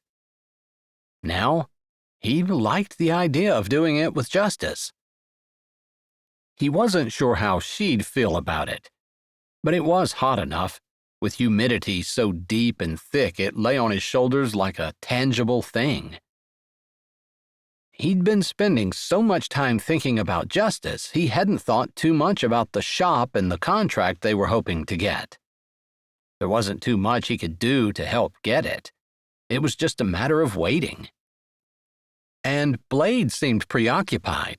A lot of times they did some work together in the evenings, extra work on the side that they did beyond the shop work. But Blade was walking Libby home. Libby, Justice's sister. Seemed to Thad that if Blade could walk Libby home, Justice shouldn't have any problem being seen with Thad in public. It was something he wanted to talk to her about. Headlights interrupted his thoughts, and he didn't have trouble recognizing the low-slung outline of Justice's sports car. It suited her. He smiled. He was at her door when she shut the motor off. Since she showed up here, she must not be mad at him for giving her a note on the pretense of picking up garbage. It hadn't been hard to grab a square of paper off the table along the wall, scribbling 2 words on it while she was talking to Bernice and Barry was talking to Andrew. He could hardly stop himself from doing it. He'd wanted to do something to connect with her, since he knew he couldn't talk to her, not like he wanted to. He'd thought about their kiss from last night all day, especially when he saw her in Barry's office. But he wasn't really planning on kissing tonight. Maybe before she left. He smiled. Definitely a good-night kiss. He could spend the whole night doing that, but it wasn't a good idea, and he knew it. There needed to be more to their relationship than kissing. Hopefully, she agreed. He opened her door, and she stepped out, wearing shorts and a t-shirt. Perfect. Sorry I'm late. You said you were going to be. I expected it. Although maybe not this late. I started to worry you might be mad at me. Not mad. Why would I be mad? She paused as she brushed her hands down her shorts. You're not mad. Not looking to give you a reason to be. Thad? I didn't know how you felt about the note I gave you. Maybe it was taking too much risk. I know you're a lot more sensitive about the idea of us being found out than I am, especially since Blade and Libby seem to be spending a lot of time together, and I try to respect that, really. So that was your handwriting? Yes. He'd never even thought that she might wonder whether he had even written the note. But it made sense. All they'd ever done was talk. She'd never seen him write anything. My only gripe was I had to throw it away. Bernice was watching me. It's not like I could stick it in my pocket and keep it to read later.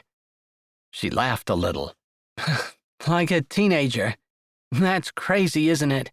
Who would keep something like that other than a teenage girl?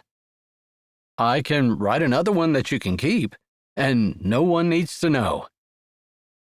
Why aren't you waiting at the Rock? She asked suddenly, like she just realized it wasn't their normal for him to meet her in the parking lot. I have plans for us. Can you be out late? I'm not needed at the bank early tomorrow. What do you have in mind? She tossed her ponytail over her shoulder and shoved her hands in her front pockets. I thought it was a nice night to float down the river. She froze while her mouth worked up and down, then her head tilted to the side. I've never done that. Was that a yes? He honestly couldn't tell. Good surprise, bad surprise? He wasn't sure. She lifted one shoulder, then her lips turned up. Sure, why not? That wasn't exactly a strong vote of confidence, but it was better than a flat-out no. Well, it sounds kind of scary. In the dark? On the river? Isn't that dangerous? I hadn't really considered that it might be dangerous. Does that make me a bad person?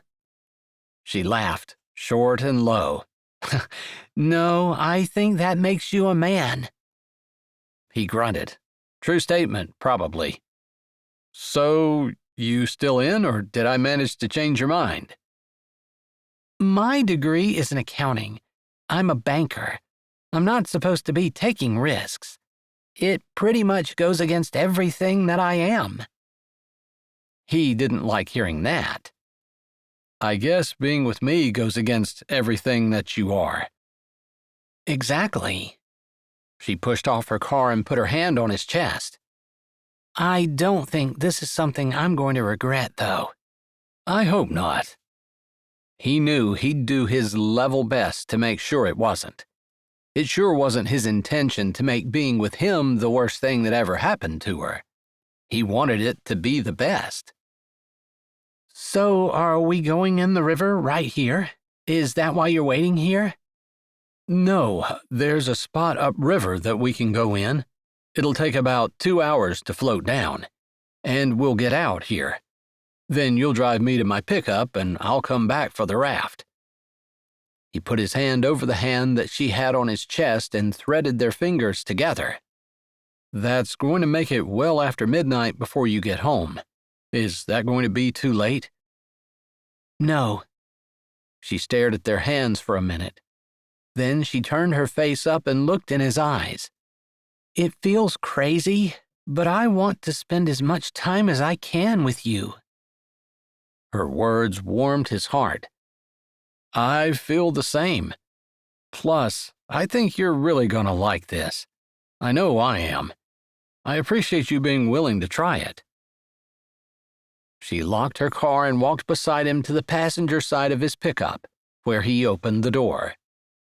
"I'm risking life and limb for you. Remember that." "If I thought there was any chance of anyone getting hurt? No, if I thought there was any chance of you getting hurt, I wouldn't have suggested it." That was the truth. "I trust you." He was in the process of shutting her door, but he stopped. "That means a lot to me." He didn't really know what she saw when she looked at him, but he'd bet there weren't a lot of people that saw someone they felt they could trust. It did something to his heart to know that she did. Thad parked his pickup by the old railroad bridge and shut the engine off. "You haven't changed your mind?" Justice felt a little prickle of anxiety snake through her chest. It had been a pretty big thing for her to be out on the trail at night. Being on the river in the dark scared her. But Thad seemed confident and comfortable, and she trusted him. She tossed her head. "No." Thad unhooked the strap and walked around the bed of the pickup. "Scared?" She shoved her hands in her pockets. "No." "Liar." They laughed together. "I know you're apprehensive about this, and I appreciate you giving it a shot. We can quit any time. It's not that hard to paddle to the bank, and we can walk." "I'm not sure I'm any more comfortable with walking through the woods in the dark, or fields, or whatever is along the river, than I am with actually floating on the river. I'm not sure which one is the less scary option." Thad unhooked the second strap and lifted the raft out. "Are you sure that's big enough to hold us both?" His smile almost sparkled with humor. "We'll be pretty close for a couple of hours, won't we? Do you think you can handle it?" Now she had to laugh. "If you just want to be close, just say so. You don't have to go through all this work and drag me out onto the river." She couldn't keep the laugh and smile out of her voice, despite the fact that her stomach was still cramping and twisting. She probably was not going to die. She probably was not going to die. She probably was not going to die. If she kept telling herself, she might eventually believe it. Or maybe saying it often enough would make it true. "You're not going to die." Thad had the raft over his head, and he stopped beside her. "Grab a hold of the back of my t-shirt and follow me. We're going to take this trail down to the river where there's a nice sandy spot, and we're going to get in. This is your last chance to say no." "I am probably not going to die." He laughed. "Morbid?" "I'm trying to remember if I have my will and all my end-of-life papers in order." She grabbed a hold of his waistband and followed him. Maybe I'd better go home and check just to be sure. I might be talked into taking you home if you make me your beneficiary. What are you worth? I'm not 100% about this anyway, and if you're the beneficiary of my will and estate, I think I would be even less. I probably am not going to die, unless you stand to inherit a lot of money if I do. Very funny. Tell you what, I'll donate 10% to charity. Not convinced. 20% in your car. You don't want my car? Really? You're right. Maybe I should keep it. I think I could do a few things under the hood that could really make that thing go. Never mind. It'd probably be safer for the entire town if you just donated it to charity. It'd be better for my reputation anyway, huh? I guess our relationship would be out of the bag if I willed everything to you. Yeah, that would really be a surprise for our families. The gurgle of the river was calming and almost reflective. The moon had risen and shone down on the water, not like glass because there were ripples that broke it into 1,000 little moons. Beautiful and breathtaking and dark and scary, and she'd soon be in the middle of all of it. He set the raft down with a splash in the water. You get in and scoot to the front. I'll push you out. I'll be holding on the whole time, and then once it's in deep enough water, I'll jump in behind you. Are you good with all of that? I guess I have to be, right? No. If you're not, we can just sit here. Being beside the river is almost as good as being on it, right? And I'm fine either way. We can even sit in the raft on the sandbar if that's what tickles you. Justice laughed, a deep, from-her-belly laugh, at the idea of Thad and her sitting in the raft on the sandbar because she was too scared to go out on the river. She almost asked if he were truly willing to do that, but she knew he was. He really would. She could test him, but there was no need. She was the one that had to pass the test.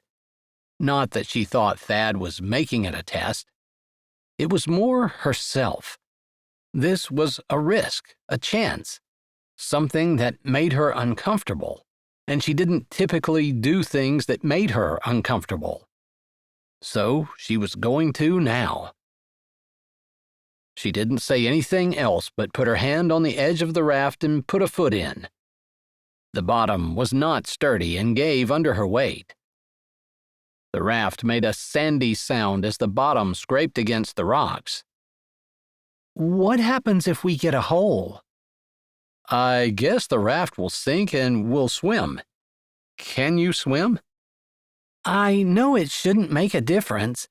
I can swim, but I've never swum in the dark before. Oh, yeah, that'll be a problem. It's completely different swimming in the dark. You're making fun of me. No, I'm not. It's completely different. Really. You have to close your eyes, and then you can't tell it's dark. Then you'll be fine. Another laugh climbed out of the back of her throat as she put her second foot in. The raft wobbled, and she sat down quickly.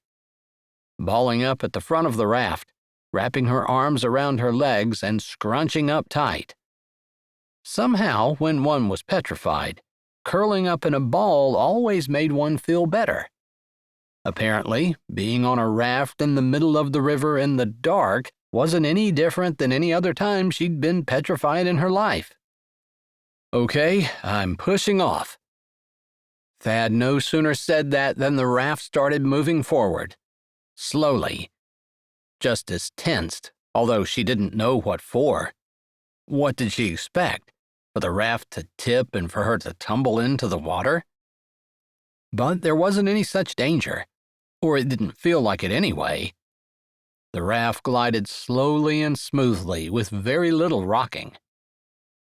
She could hear the splash behind her as Thad stepped through the water, then the raft tipped and shook as he got in. one leg pushed through on either side of her as he settled down. "You can back up if you want to."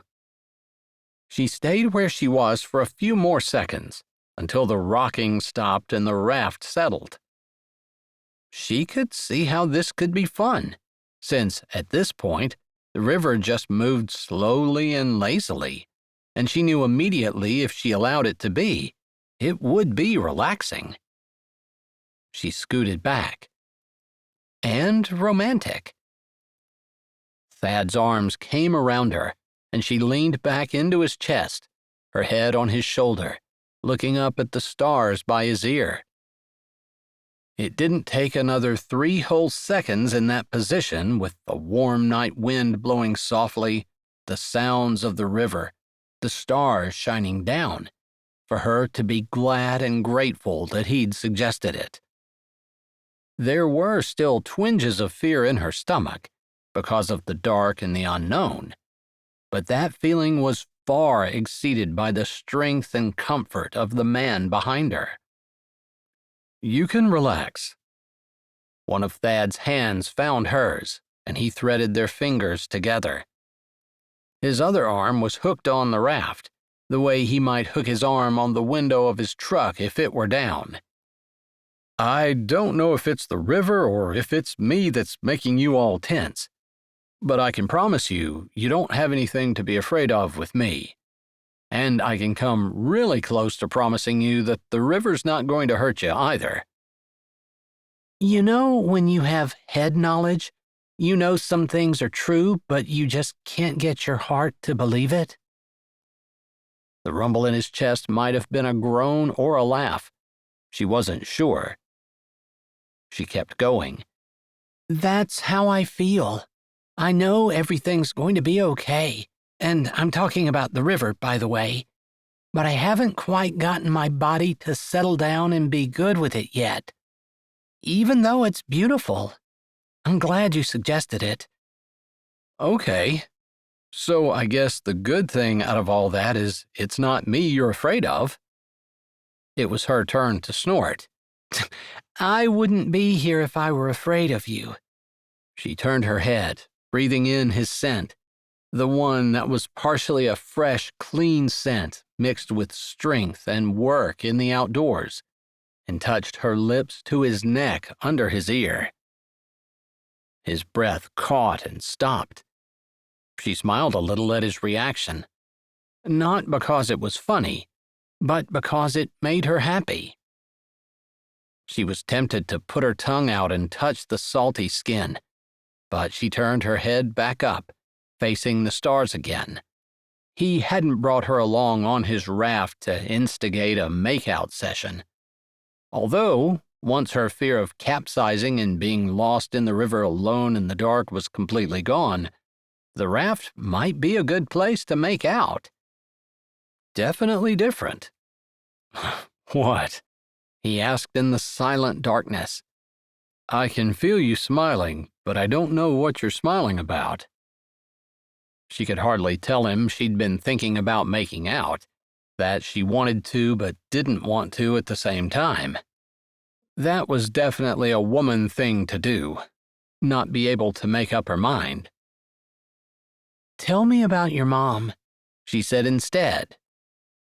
"I know that's not what was making you smile. There's really nothing good to tell." "Oh, come on. There have to be some good memories of your mom." He was quiet for a bit, and the boat rocked slowly back and forth, a little harder as they went over a few ripples before settling back down. "I remember her getting us ready for school in the morning. She always made us drink a glass of orange juice. I hated the stuff, and I would take it in the bathroom with me and dump it down the toilet." "So you were a typical kid." He snorted. "Yeah, I guess. She caught me one day, though." When he didn't say any more, she asked, "What happened?" He shifted just slightly behind her. "Maybe that's why I remember it so much, because I didn't really get in trouble. Normally, it's something she would have been really upset about. Looking back, orange juice isn't exactly cheap, and I was wasting it every morning. But she seemed surprised that I didn't like it. She took the empty glass from me and told me I could drink milk instead. The muscles in his throat worked as he swallowed. I guess I was just really surprised that she wasn't angry. By that admission, Justice could assume his mother was angry a lot. Or maybe just overstressed because it wasn't easy to raise 4 boys. Not that Justice had any idea about that. She hadn't been around kids much in her life. How old were you when she left? She waited until Blade was in 1st grade. I guess that was a small mercy for my dad. That put me in 3rd. What are you, like 8 or so in 3rd grade? He said it like it didn't really matter, keeping his words deliberately light. There was no way a kid's mom could leave and have it not affect him. Like she didn't love them enough to stay. Or like she abandoned him. Didn't care. Of course, it left scars. I think she was gone a year before Dad moved Judy in. They never got married. She just lived there. She had a couple of girls about the same age as my brothers. I think she probably cared about us in her own way, although having girls is a lot different than having boys. At least that's what she used to say, that boys are brats or something like that. She called you brats to your face? Justice asked, unable to keep the incredulousness out of her voice. Yeah, among other things. Looking back, we probably deserved it. We were brats. And undisciplined.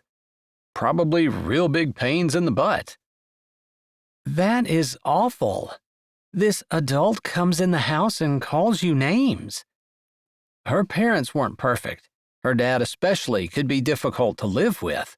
But at least she'd never doubted that they loved her. It's really not a big deal, Justice. I've seen lots of kids' real mothers call them names. And we knew we were bad. She wasn't telling us anything we didn't know. You weren't bad. You were kids. There's a difference. She couldn't get over her shock. Well, she left too, so I guess it doesn't really matter. I don't know if she was there 10 or 12 years maybe. I think about the time Foster graduated from high school. I think she was there for his graduation. She had a girl in the same class. Your stepsister? Not really. I told you, they just lived together. They never got married. But she lived in the house with you. I was in the house as little as I had to be.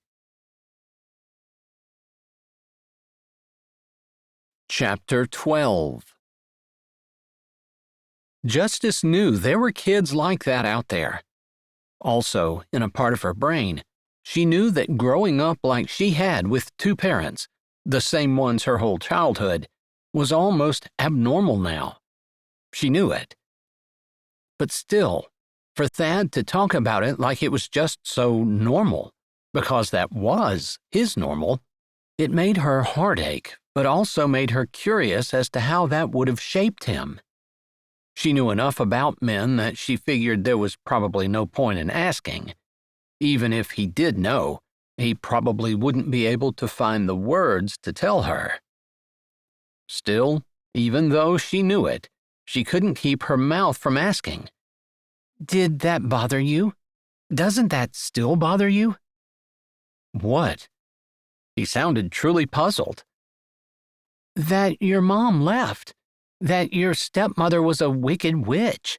That your home life was so bad you didn't even want to be in your house. Doesn't that bother you? She shouldn't have asked. She shouldn't have pointed it out. If he truly wasn't bothered by it, she didn't want to make him realize that he should have been. But he just didn't seem to have any emotion. She couldn't believe that there wasn't any feeling behind that. Sure, It bothered me. Still does, I guess." He stopped speaking. She could feel him tense behind her, like he wasn't sure whether he should say anything more. She waited. Finally, he said, a little softer, a little less confidently, "I guess I just kind of feel like women leave. I know that's not fair, and I don't mean to insult you, but I never really thought about marriage and kids and all that, because I didn't want to get stuck when whatever girl I'm with decides she wants something different, or just leaves." Which reminded Justice of Amber. She was going to ask, but she didn't have to. "I had a girl in school. We weren't anything more than friends, but we were good friends." "Amber?" "Yeah, I guess you knew her too." "I did." Justice and Amber were friends in school, but Amber rode the bus with Thad and talked about him a lot. They lived close to each other. "So, yeah, she died. It was between the time my mom and Judy left. Just, they always leave." She bit her lips. What could she say to that? He knew not every woman was like the ones he had experience with, but he couldn't stop the way his experiences had shaped him. "I guess, too, if I really think about it, I think a lot of girls are fake. My stepmother, she was always super sweet in public, and she was different when my dad was around. I don't know why I always thought her true self was the one where she was being mean. Maybe her true self was the one where she was being nice. Or maybe they were both her true selves. I don't know."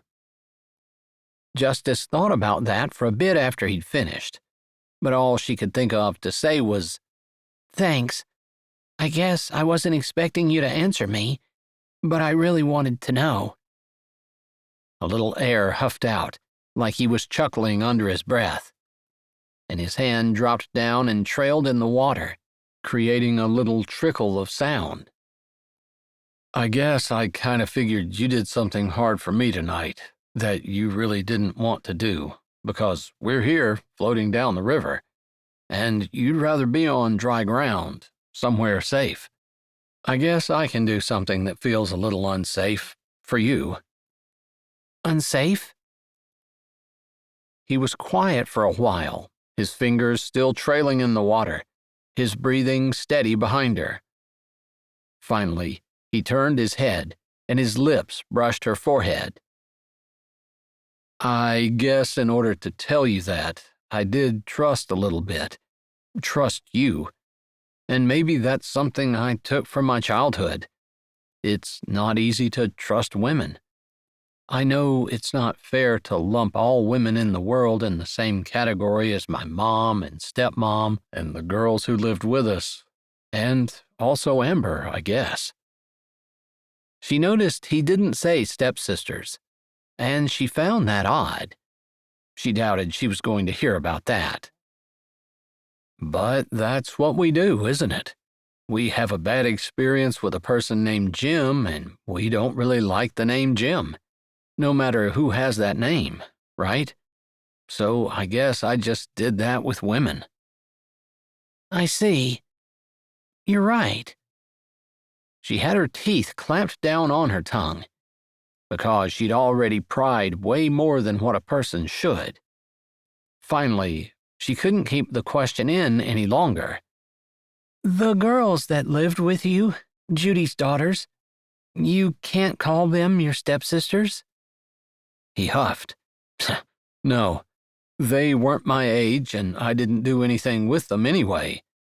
I already told you I wasn't home any more than I had to be. But I think the younger one did something to Foster. He was good friends with the one that was his age for a while, or it seemed like he was. We never talked about it. But something happened, and I don't think he's talked to her since she graduated. Nothing I know about, anyway." There didn't seem to be anything more to say about that, He didn't seem inclined to give details, and she wasn't going to ask for them. Thad spoke. I heard from somewhere that daughter was coming back and going to move in with my dad. I guess she's going through a divorce or something. I had a chuckle about that, because Foster was going to live with my dad for the summer while he renovated his place. Bet he changes his mind if Holland moves in, too. Justice laughed with him, because it was kind of funny. The idea of a stepbrother and stepsister who didn't get along moving back in together. But it was also sad in a way. She was content to let go. She'd pushed enough for tonight. They floated lazily down in the dark for a while. The rocking motion, the soothing river sounds, the stars, and the cool breeze that kissed her flushed cheeks all combined to relax her. Her eyes drifted closed. His voice kind of startled her, since she wasn't expecting him to speak. You know, with my mom leaving and the stepmom and everything, I guess that probably was part of it. But the worst thing was when Miriam accused Blade of molesting her, and he denied it. But he ended up in prison anyway. That just kind of solidified everything in my head that I'd been thinking. She'd been half asleep, so content and relaxed that it took a few minutes before his words really penetrated into her brain, and she thought about what he said. Realization dawned in a shocking kind of way. That was my sister. My sister that put your brother in prison. It made you distrust women, and yet you're here with me. Yeah. And you trusted me? Yeah. She wanted to say something about how hard that must have been, but it sounded trivial. The words would not do the thought justice. But she could acknowledge to herself what a big step this had been for him. Being with her, yeah, that was a big step. But talking about it? It was huge. Even though she still believed that Blade was guilty and was disgusted by what he had tried to do to Miriam, she understood that Thad believed in Blade's innocence. The idea that there was no evidence, and Blade went to prison anyway, might turn someone against the person they thought had lied. She didn't need to agree in order to understand how that might have affected him.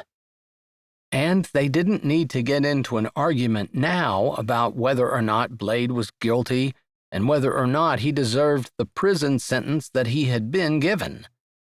They'd already discussed it, and they disagreed. She wasn't changing her opinion. Miriam hadn't been wrong. Thanks for saying that. I can see the connection and how the effect would be amplified because of your childhood. I figured you'd understand. She felt even more honored than before that he had shared what he had with her. So what about you? He finally asked. You hate men. Why?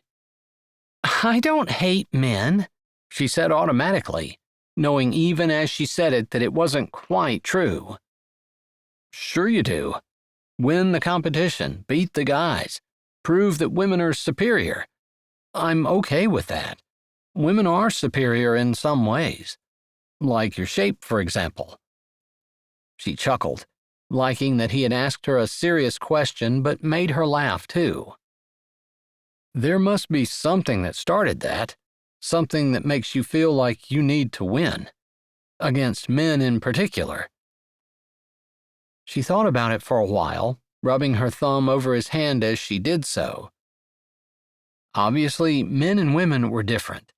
She'd never really appreciated those differences, maybe. Resented them, almost. But being with Thad, who was different than any other man she'd ever been around for any length of time, had maybe helped her appreciate some of those differences. She actually liked that he was bigger than she was. that he pushed her to do things she might not do without him. Like now. But to say where her resentment began was difficult. I suppose it's part of the culture that we were raised in. You know, men have all the advantages, women don't have any. He kind of grunted behind her. She couldn't tell whether it was in agreement or disagreement.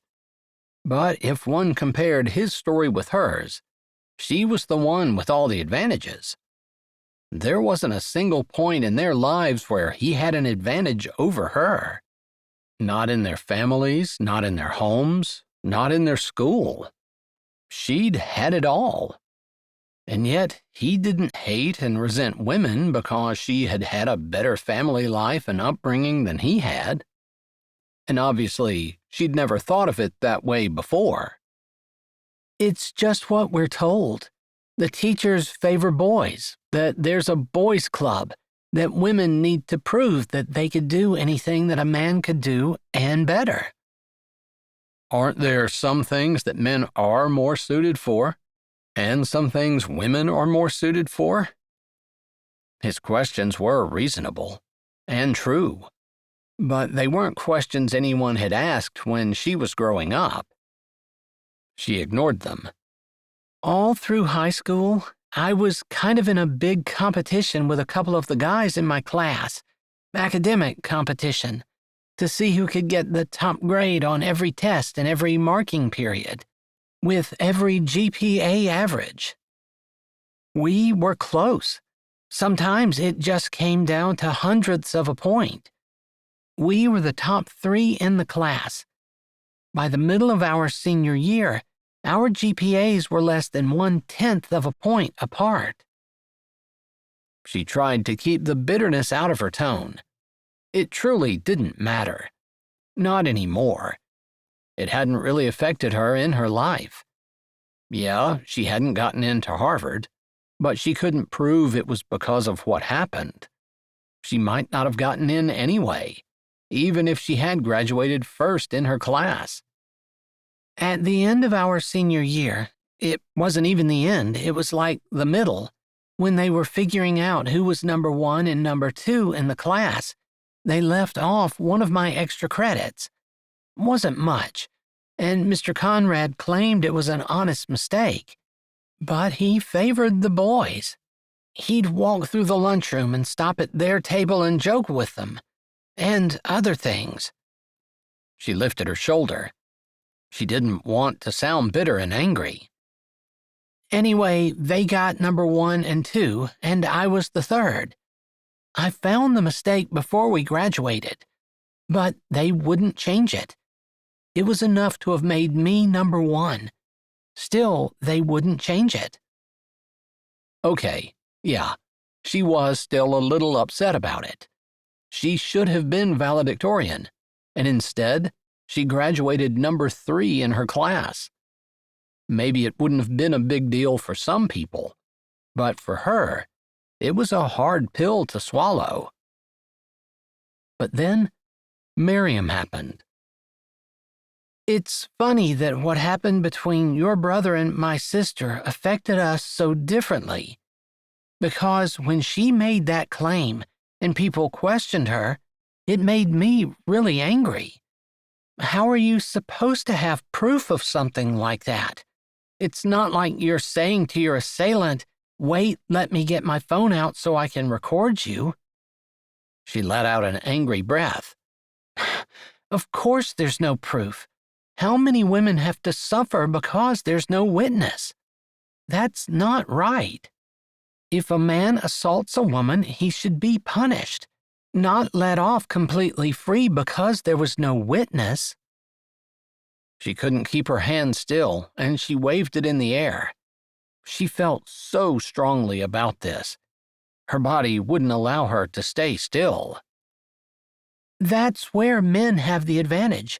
They're bigger, they're stronger. You can't get away.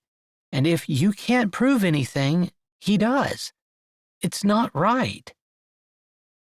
She hadn't noticed until she was done speaking that the relaxed state of his body had changed as well, and he was tense and restless behind her. His hand no longer dragged in the water, but had come up and rested on her upper arm. His fingers wrapped around, pressure on her skin. She didn't care if it was making him angry. She was right. "And that happened to you?" There was a threat in his voice. Anger, maybe. Some kind of undertone that sounded threatening and scary and sent the bad kind of shivers down her spine. She didn't want to cross him, not when he sounded like that. "Is that what tonight was about? It wasn't about the water or the dark. It was about being trapped on the raft with me and no escape?" His words made her eyes burn as tears filled them. She'd never told anyone, not a soul. This is what she got for trusting someone. Although she'd said almost the exact same thing she'd just said to him to other people at various times, no one had guessed that it had happened to her. She pulled her cheeks in and bit down hard. Her eyes wouldn't stop filling, and the tears spilled over. Her stomach clenched and tightened, and her lungs seemed to strain for air. She didn't want to talk about it. As much as she was glad that Miriam had come forward and said what she did, she didn't want to talk about her own past. Justice? There was a threat, the same threat from earlier, only it was underlined now. She wanted off, she wanted out, but she also wanted to burrow deeper, because she'd never felt safer anywhere else than she did right here in his arms. "It's not what you're thinking." She said that fast and tried to put a flippant tone in her voice, though she suspected she failed miserably. "It was just the boy who graduated #1. He knew exactly what happened with my extra credit, and he followed me one night as I left debate team practice after school and went to my car." In the school parking lot, there should be cameras. That same threat was there, amplified. "This kid wasn't dumb. He didn't get caught on camera. But yeah, that's a question I got when I told the school counselor the next day. They checked the camera. There was nothing. That was the end of it. They didn't believe me. So I shut up." "Did he hurt you?" She hesitated, not wanting to allow a silence to say something that wasn't there, but unsure how to phrase everything. She'd not talked about it since the day after it happened. "No, not really. More mind scars than anything. You know." She lifted a shoulder, trying for casual, although the tightness in her neck and chest felt anything but. "He scratched me when he ripped my shirt. I guess my mouth was bleeding when he was done. I don't think you could really call what he did a kiss, though." She took a shaky breath. She hadn't even been scared. She'd been more angry than anything. It wasn't like he was a strong jock and was forcing her in any other way. "So, yeah, I guess the stuck feeling, the idea of not being able to get away, that's all there." Being resentful of men because they were bigger and stronger. Not wanting to give up her position of power. "But it was so hard, on the night we graduated, to listen to him give his speech and see him get the honor for the position that I should have had, the rank that I earned. Yeah, I guess I'm a little bitter." Rightfully so. His hand had relaxed on her arm.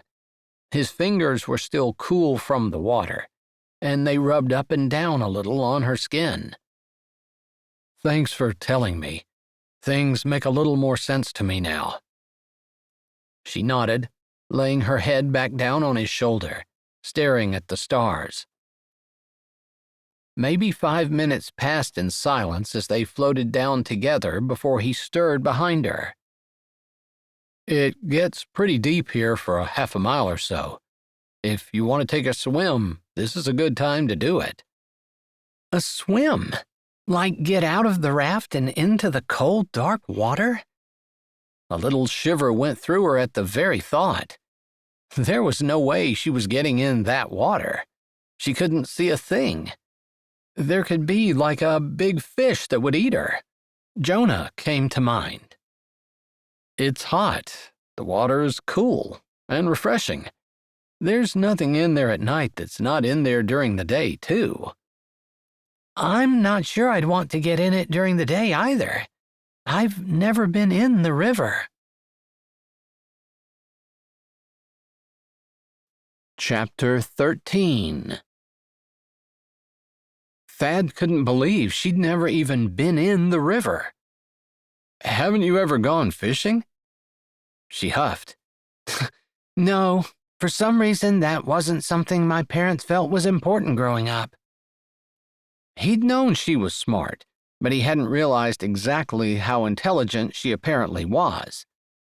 He definitely had some questions that he wanted to ask about that. Like, why was she still in Peach Bottom? She could be anywhere, doing anything. And she was living in her hometown. He suspected the answer would say a lot about her. But they'd started talking about the boy and what he did to her in the parking lot. It was kind of scary how badly he wanted to grab a hold of someone's neck. A swim in the cold water would be good for him. He also knew that Justice's family was a lot different than his. But the idea of never going fishing, it was just crazy. That's almost child abuse. Never took their child fishing? Man, people should go to jail for that. Her laugh floated over the water and into the night.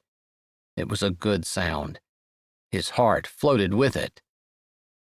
There's probably a lot of things people do to their kids every day that they should go to jail for. My goodness, the things parents do to their kids. Spoken by someone who doesn't have any children. And I've never been around kids that much either. Just talking with my friends, the things that we went through growing up. I know most parents mean the best, but still. You haven't made me forget that I want to go swimming, if that's what your intention was. You go swimming if you want to, as long as you don't make me do it too. You'll be missing out.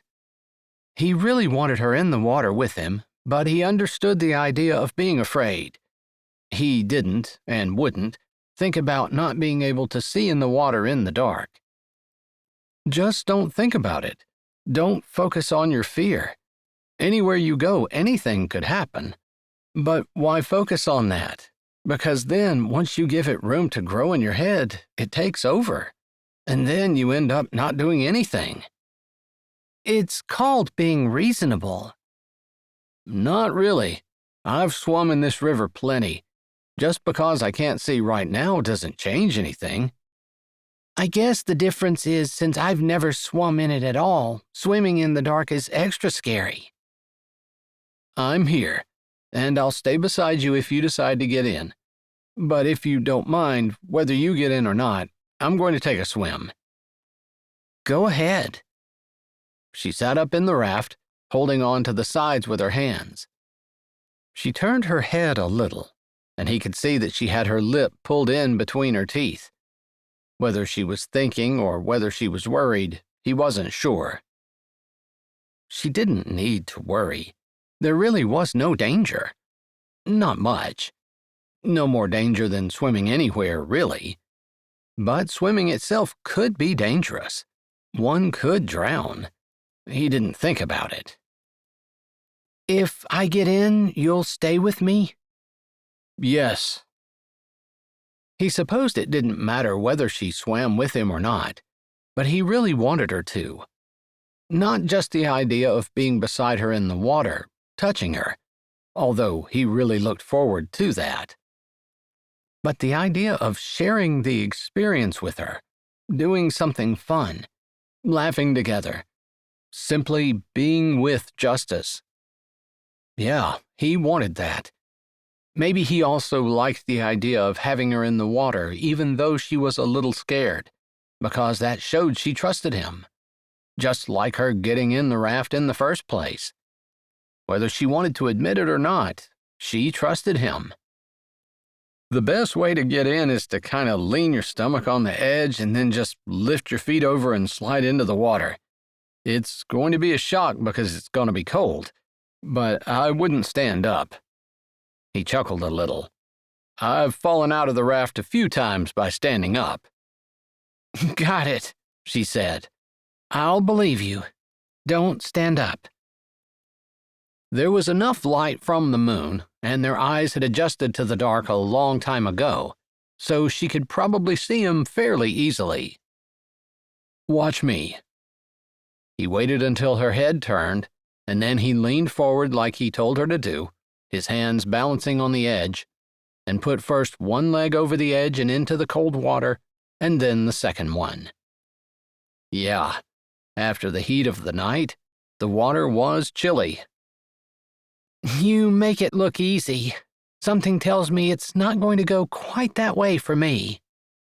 Give me your hand. I won't let go. Her eyes went to his in the darkness. Their gazes met. Maybe the lack of bright light intensified the motion, because he could almost feel her struggle. After hearing where she was coming from, he could understand why it was so hard for her. He wanted to talk her into it, but he also wanted her to choose him, choose to trust in him, without him begging. So he waited, silently. She lay with her stomach down on the edge, her hands gripping either side, and her eyes focused on him. He didn't move, other than occasionally kicking a leg to help keep his body floating in the river, and neither did she. Finally, after what seemed like a very long time, she took a trembling breath. Her lips closed and firmed, and he felt a surge of triumph go through him. She reached out one hand, and he grasped it, gently but firmly. She moved, one leg kicking over the edge and into the water with a light splash, followed by the second and a startled yelp. It's cold. She shuddered, the hand she held gripping his with a strength he wouldn't have guessed she had. Her other hand still clung to the side of the raft, fisted in the vinyl. He could see the white knuckles in the moonlight. It was tempting to go to her in the water and wrap his body around hers. That would provide warmth, but it was better for her to get used to it immediately. Give it a minute. It'll feel warm soon, especially compared to the outside air on your wet skin as the water evaporates. I should have brought towels. I'll have to believe you. It feels pretty cold right now. He laughed. You'll feel better if you move a little. You think you can let go of the raft? I know a drowning person has a tendency to latch on to anyone who tries to rescue them and drown them too. I'll try not to do that to you. He had to laugh again. You didn't answer my question. I said, can you let go of the raft? And right away you start lecturing me on people who drown. We're not going to drown. You can grab a hold of me all you want to. She turned her head, her hair shifting in the water and floating around her shoulders. Maybe it was the shock of cold on their skin or just the bond that had strengthened between them when she decided to go in the water, trusting him. Whatever it was, their kiss from last night had been shifting in his mind for the last 24 hours. Now, it seemed to catch fire and expand as her eyes met his, and his entire body heated. Heat flashed in her eyes as well, and her fingers twitched in his. He wanted kissing, yes, and more. But there was something in him, something that he hadn't really thought about and had never given much credence to before, but something that wanted more, a relationship with more. He wanted the fun and laughter, and yeah, even though their conversation on the raft had been difficult and awkward and uncomfortable for him to say the least, he wanted that too.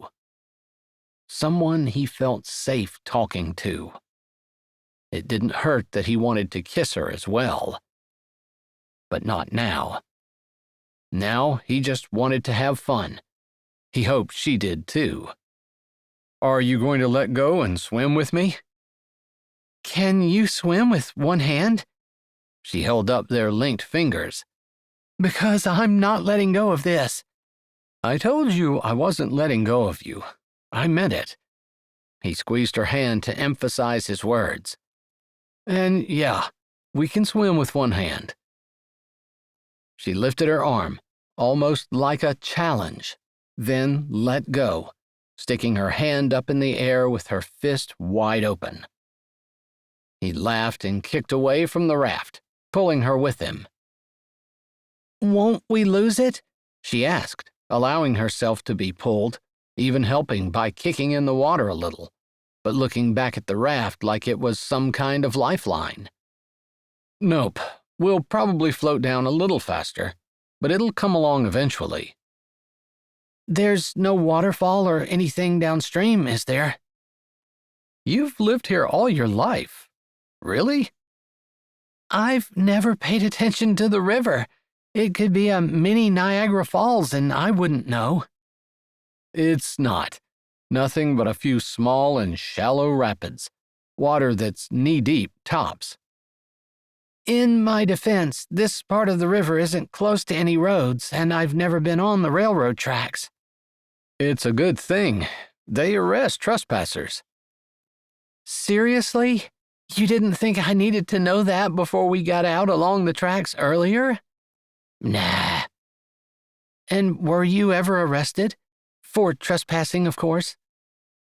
He couldn't stop the smile, although part of him wondered what she was going to think of his answer. "They never caught me. I was chased off a few times, but I can run pretty fast." She huffed out a breath, a little smile on her lips, but she was shaking her head. He wasn't sure exactly what that meant. At least she didn't seem angry, or totally disgusted. I suppose we can blame this on the fact that you didn't have a mother? My mom would have had a hard time corralling us all. There were 4 of us, and only one of her. But she was bigger, and she was stronger. You guys should have listened to her. I guess you're right about her being bigger and stronger, at least until we hit 10 or so, but by that time she was gone. So your point is valid and duly noted, but not really relevant. Where was your dad during all of this? He worked on a construction crew, and he was gone most of the time, especially in the summer. We were pretty much on our own once Mom left. Where's your mom now? I don't know. A few years ago, I think Bram looked her up. She was married and had a daughter. I think she's pretty happy. She definitely wasn't wondering about us. That's sad. Normally, he hated talking about his mom, or anything about his childhood too much, other than maybe some of the scrapes that he got into. But he hadn't minded it so much with Justice.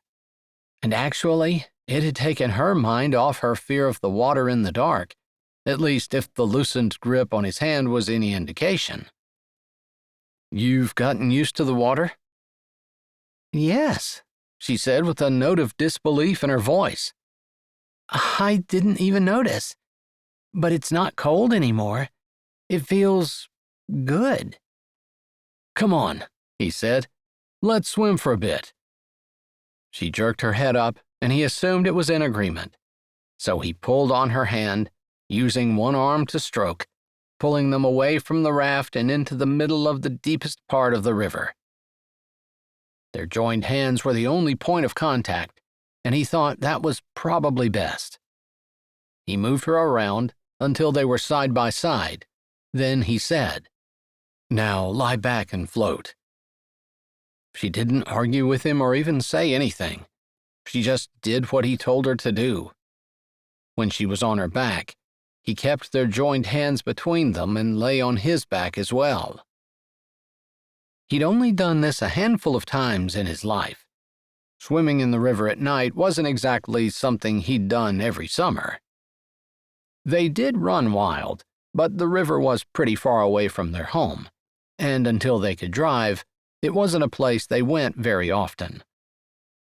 Still, he knew it was beautiful, almost unreal, to be lying in the cold water, feeling it lap against his ears, with the night sounds drifting across the surface, the stars and the bright moon reflecting as he stared up into the heavens.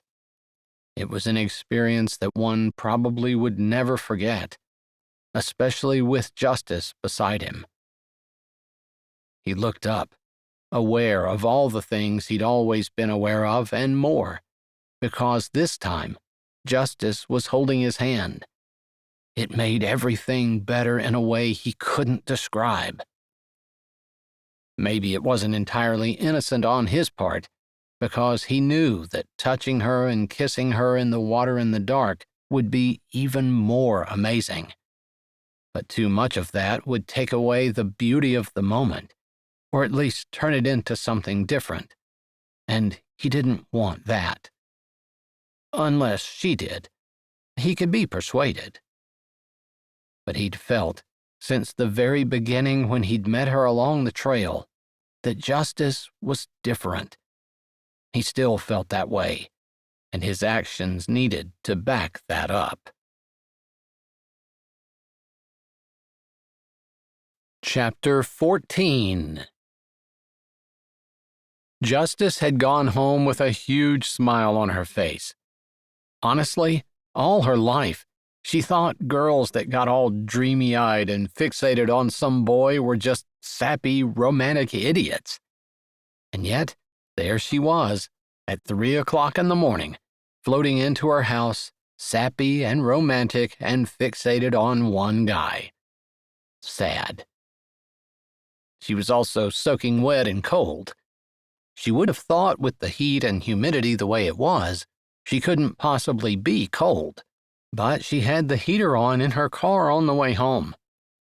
It didn't matter. It had easily, beyond a doubt, been the best night of her life, ever. Ironically, as close as they were in the raft, as much as he'd never let go of her hand while they were in the water, and even as they swam together side by side, he hadn't touched her. She certainly wouldn't have minded another scorching kiss like the one he'd given her the previous night. His goodnight kiss had touched the corner of her lips, and that was it. Honestly, the passion was great, but that kiss on the corner of her lips was 90% of the reason for her sappy smile. She was pretty sure that was the point where she had fallen in love with Thad Truax. Which was about the dumbest thing she could ever do. Still, that feeling of floating followed her through the rest of the week, and the week after. They never went back to the river, but they met, almost every night, by the rock. Thad walked Bo while she did her yoga. She became familiar with the night and the sounds in the dark, and associated it with good things. Because when Thad and Bo were done walking, they'd climb up on the rock with her and sit close, looking at the stars. Or they'd walk down to the river and maybe put their feet in the water. One night he brought fishing rods and attempted to teach her the rudiments of fishing. She supposed learning how to fish might be easier in the daylight, but she also kind of figured that fishing in the dark was more fun, even if they didn't catch a thing. A few times Thad asked if she were ready. She didn't have to ask for what. He wanted to know if he could have more than a few hours at night, alone, in secret, together. She said no all 3 times.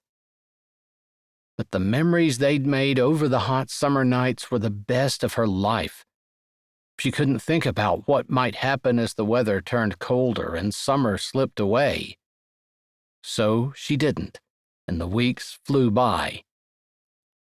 Saturday morning, she dragged herself out of bed because she'd promised Libby that they would clean their parents' attic together. Libby seemed to be in her own world too, and they didn't say too much to each other as they drove to their parents' house and let themselves in. Part of the reason they planned to do it today was because they knew their parents weren't going to be home.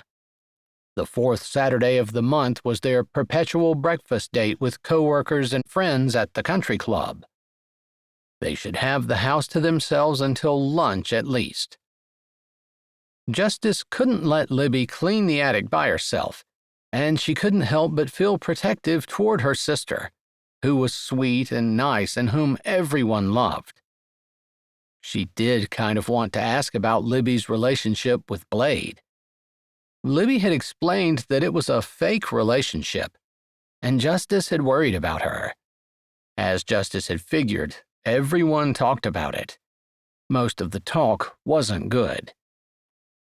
Still, Justice would defend her sister with her last breath, although she wouldn't have ever said she would get involved with a Truax boy herself. Except, after spending so much time with Thad, she thought maybe it could be worth it. Was she ready to make their relationship a public one? Thad hadn't been bashful about the fact that he wanted them to be more than a secret romance in the dark, but he had respected her reticence. She supposed after watching Libby and Blade, even though their relationship wasn't supposed to be real exactly, but still, how their families hadn't really given them too hard of a time. Libby had mentioned that their dad had been rude and their mother unkind, but Justice thought Thad might think it was worth it. She did too. In fact, not just worth it, but she also wanted the world to know that she and Thad were together. She had never thought of herself as a man's woman before, and would never have said that she would want to be someone's girl. It was crazy, but she wanted it with Thad. Maybe she was just deep in thought, or maybe she was tired. But whatever the reason, she moved a box, intending to sweep behind it, but it hit a nail, one that had always been in their attic floor, ever since she was a small child. She knew the nail was there and tried to miss it, usually. But she just wasn't paying attention, and as she slid the big box across the floor, it caught the nail. She tripped, lost her balance, and the contents of the box flew everywhere.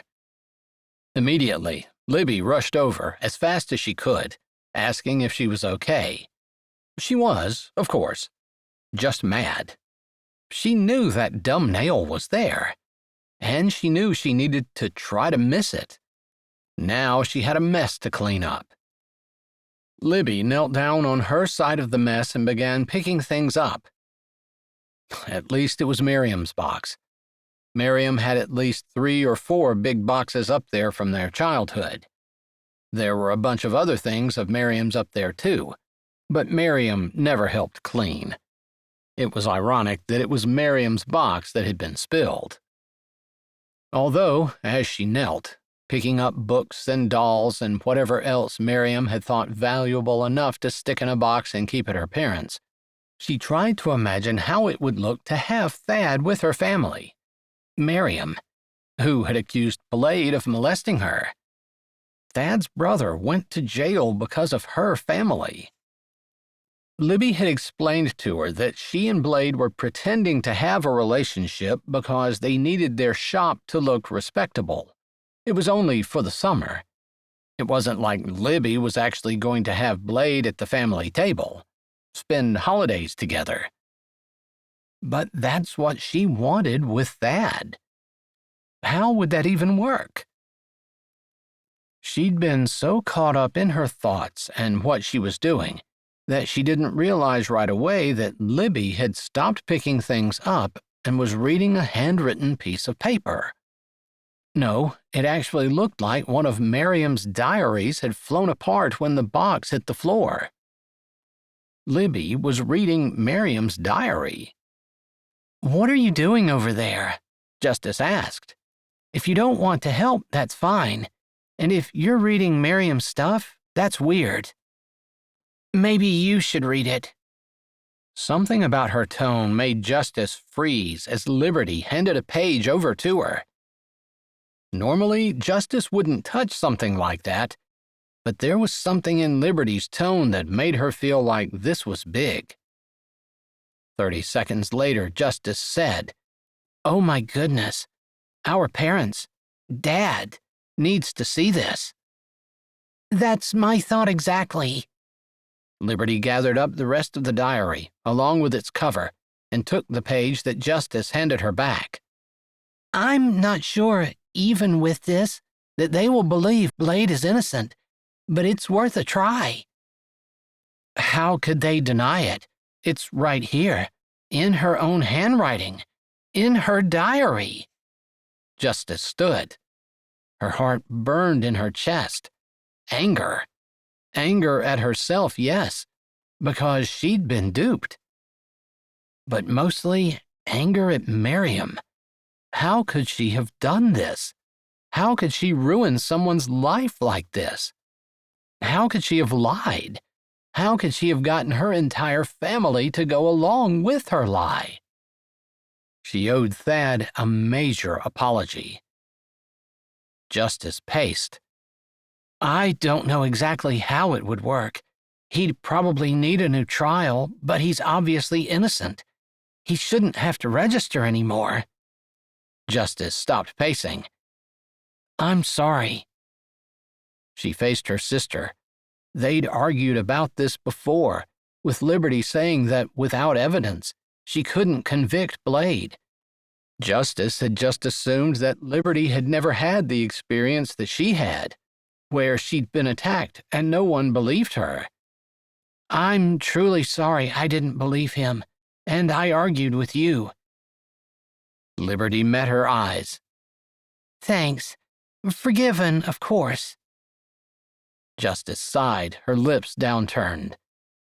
I'm going to have to apologize to him.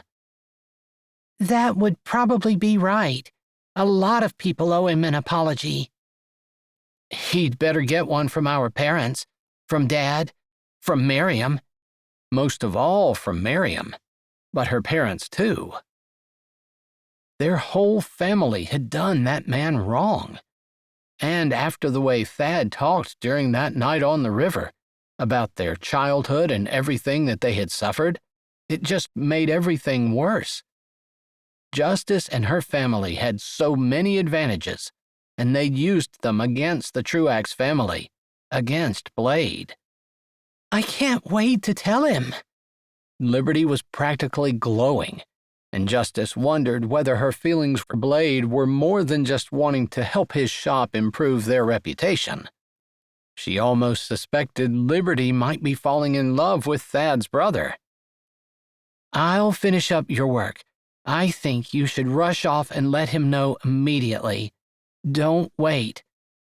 Justice grinned huge as she handed the diary back to Libby.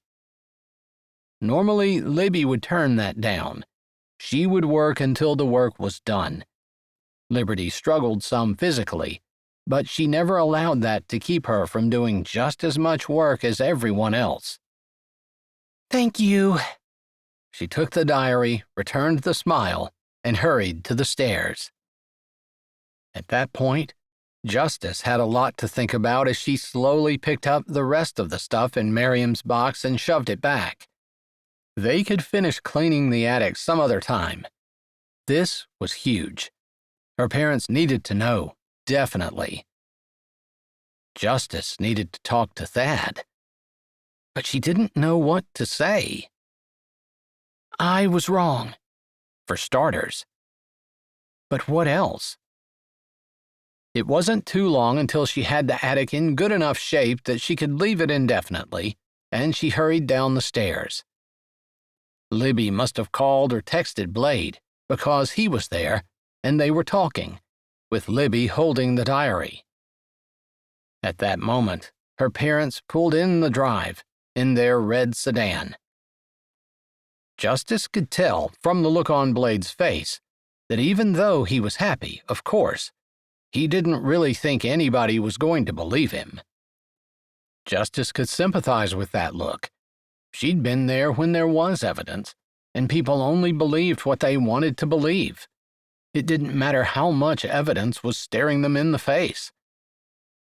Well, the words were there, black and white, in Miriam's diary, and Blade would know that justice was on his side. "I guess I got here just in time," Justice said, coming up from behind them. "I can be a witness that we found that." She pointed to the diary. "In Miriam's box. Of course, it's in her handwriting, but just in case anyone tries to say that someone tried to forge this, you and I both know that's not what happened. I'll back you up." She crossed her arms over her chest and faced the garage with Liberty. Liberty turned grateful eyes to Justice. "Thank you so much." She put her arm around Blade and watched as her parents walked out of the garage. Their dad got within earshot and didn't give anyone else a chance to speak. "What's that child-molesting sex offender doing on my property?" The judge didn't even look at Blade. His words were directed at Liberty. "You better get him off my property, or I'm calling the cops and reporting him for trespassing." "Dad, we found Miriam's diary in the attic when we were cleaning.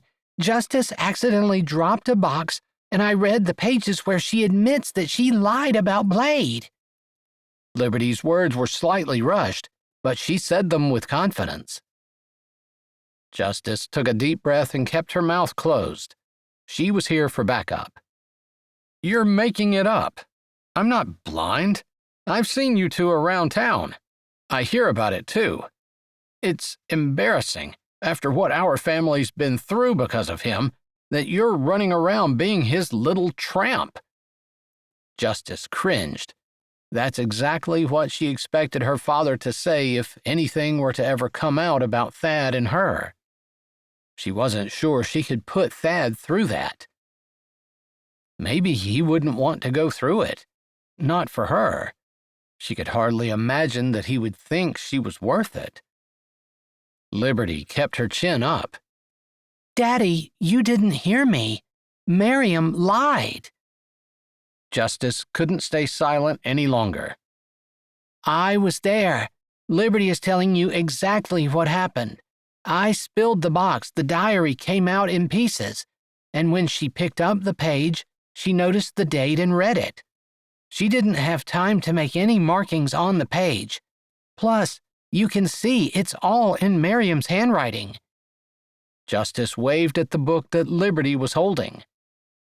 "Dad, you're always saying that we should listen to the facts and make our decisions based on rational thought, but you're not doing that right now." Liberty still spoke softly but firmly. Her words were slower, clearer. Their dad's face had turned mottled red. "I don't need to. He was tried and he was convicted in a court of law. He was sent to prison. He served time. Now he's a registered sex offender. There's nothing for me to believe." He looked like he wanted to bang a gavel on a desk, but he let a dark glower suffice and walked past them into the house, slamming the door behind him. Liberty's eyes followed their dad into the house before turning to their mother, who still stood in front of them. "Mom?" she whispered softly.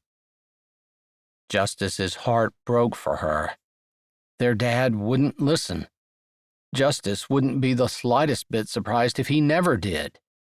And that's exactly why she wanted to keep her relationship with Thad a secret. She couldn't imagine how this was hurting Blade either, because looking at Liberty and Blade together, it was obvious to Justice that they were in love. "Is that really what the diary says?" her mother asked in a tone that was almost humble. "Yes." Liberty's voice was firm. Her mom nodded. Justice felt bad for her, too. It wasn't easy to be married to their dad.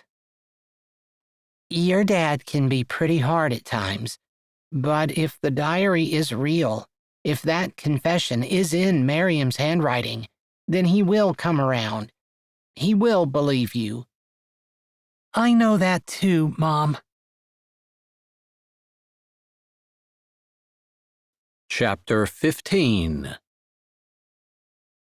For the first time, Justice wished she had Thad's phone number. She wanted to go to him immediately and tell him what she had learned. Apologize. Make him understand that, at the time, she had to believe her sister.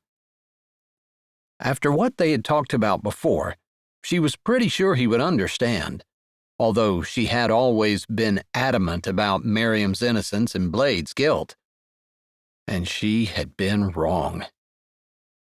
In all the time they'd spent together, with a few exceptions, and that night on the river being a big glaring one, they pretty much kept their pact they'd begun with, where they'd said their outside lives wouldn't come in.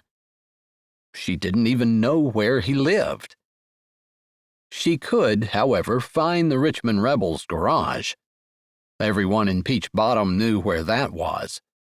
They were famous, or notorious, depending on which circle one ran in. But she couldn't go to the garage. It was Saturday. He might not be there anyway. But if she went to the garage, people would know about them. She didn't think they necessarily had a relationship exactly. Or did they? She wasn't sure. And that was probably sad. No, it was definitely sad. Considering the prestige of her job and what people saw when they looked at her, it was pathetic that she was sneaking around, wandering down by the river at night, meeting a man that no one in her circles or in her family would approve of, like she was a teenager still in high school. She'd known this for a while, but the situation today brought it home in a jarring and uncomfortable way. She was supposed to have her life together, and she did have her job and career skating on the fast track. But her personal life? It sounded awful, but that was different. She was pretty sure she was in love with Thad, and it didn't matter to her who he was or what he did, because that wasn't what she loved about him. It was his sense of humor, his compassion, his dependability, his competence, and the way he looked at her like she was the only woman in the world. She was so close to saying, "Who cares?" and asking Thad to be more than just a secret romance, a summer fling. Funny, because she didn't even know how he felt. Not really. He'd never said anything. Yes, she knew he didn't want to hide anymore, but beyond that, he hadn't said. Maybe her refusal to go that far precluded anything else he might say. He kissed her like a house on fire, and he seemed to have fun with her, and the way he looked at her made her toes curl. Her eyes were on the trail when Thad walked around the bend. Their gazes met, and she could tell just by looking at him that he had heard about Blade. Maybe there was a lightness in his step, or it was the way his eyes sparkled, or maybe he just looked like a man who had a burden lifted from him. But he held the leash as Bo sniffed along the edge of the trail, and he walked to her with the same confidence he always had. As soon as she saw him, she started toward him. "You heard?" She didn't need to ask, but it felt like she needed to open with something. "Yes." He stopped in front of her. She stopped as well, unsure what that meant. They'd shared a lot of passionate kisses and even more time snuggled and laughing together. But today, he stopped 3 feet from her and didn't greet her with even a hug. Maybe she was overanalyzing it. She truly hoped he wasn't angry at her. "Are you angry at me?" His brows buckled together. "No. Why? Should I be?" She hadn't even realized she was worried about it until he said no. Her chest filled with cool relief. "I was wrong, but I was so sure I was right, and I was adamant about it. Annoyingly adamant. I'm sorry. I'm truly sorry. I believed my sister." He held his hand up, taking another step toward her. "Whoa, stop right there. It's okay, I promise. You didn't know. And maybe, if we hadn't talked earlier this week, I might not understand what I do right now. But it makes sense to me why you believed what she did. And it's okay." "But your brother spent 3 years in prison. The last 6 years have been a nightmare on earth for him because my sister lied." "It's not your fault. It wasn't you. I don't know if I could ever forgive Miriam. I don't know if Blade could ever forgive Miriam. I suppose we should be trying, and maybe forgiveness will come in time. You have nothing to do with that." "I was ready to lynch him, with no evidence. I was behind Miriam and my dad 100%. "I like that you are loyal to your family. I admire that." He seemed sincere, and she believed him. He'd never lied to her, and she had a hard time imagining him being untruthful. He was just too straight of a shooter. "Thank you." She wanted to close the distance between them and touch him at least, put her arms around him. But he shifted and put a hand in his pocket, the other one still holding the leash. He watched Bo as he sniffed along the familiar clumps of grass. He rocked back on his heels and she waited. Suddenly, the relief that she had felt was replaced by threads of anxiety. "Would you like to walk a little? Bo has been inside all day and he'd like some exercise." "Sure." She turned, and they started walking down the trail together, side by side. She thought maybe he'd take her hand, but he didn't, keeping his hand in his pocket. She let her hand swing freely, glad she'd worn her sneakers. She couldn't relax, though, because there had to be something. They'd never walked before. They'd always sat on the rock and talked. Whatever he wanted, it must be easier for him to say with movement. She could wait him out. They walked a mile before he spoke. "We had an agreement when we first met." "Yes." He seemed to expect her to say something, and she didn't know what else to say. "We both kept that agreement." That statement didn't require an answer. She kept walking, one foot in front of the other, wondering if he were gathering his thoughts or if he truly wanted her to just agree with him. She looked over. He looked down at the ground, studying it like the answer to all of life's questions were down there somewhere. Her heart seemed to rattle in her chest. Her feet automatically went faster. Part of the reason for that was we suspected who we were, and we knew the history between your sister and my brother. Am I right? "Yes." But now the cat's out of the bag, so to speak, and we don't have that between us anymore. He stopped and turned toward her. She stopped with him, thinking now she knew where he was going. Her mind raced, but she waited, wanting to make sure. His eyes, deep and true, looked into hers. "I don't know what you think we have here, and I spent a lot of time thinking about what I want to say, because you've never said anything about how you feel.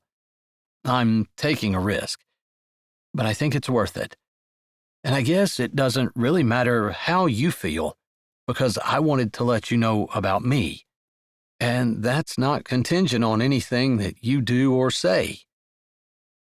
Justice blinked and tried to close her mouth. She'd never seen anyone be quite that vulnerable, and she didn't know what to say. "I like you. I think you know I do. I don't see any reason to hide our relationship anymore, and that's what I want. A relationship His eyes drilled into hers. Not, he's the guy that takes me when I need a date, or he's the guy that's there when I need someone to hang out with. I'm serious about this thing. And when I say relationship, I'm talking exclusive.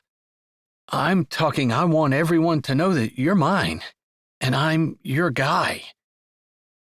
Her heart beat fast, like water about to fall over a waterfall, hard and unstoppable. She wanted to say yes with all her heart, but there was a part of her, a part that had not taken risks all her life, that hesitated. On the raft in the water, she trusted him, and everything had been okay, but that wasn't in her personality. She didn't just jump into things. And he was serious, asking for everything that she'd never done. A serious relationship, trusting a man, not being competitors, being partners. He was asking for a huge step. She wanted it too, she was sure she did, but she wasn't sure she was ready. "Can I have a week to think about it?" Her voice wasn't nearly as strong and confident as she wanted it to be. Honestly, she thought he might be upset with her. He'd taken a risk, like he said, and she hadn't reciprocated anything. He deserved her reciprocation. He deserved to hear everything that was in her heart, that she thought she'd fallen in love with him.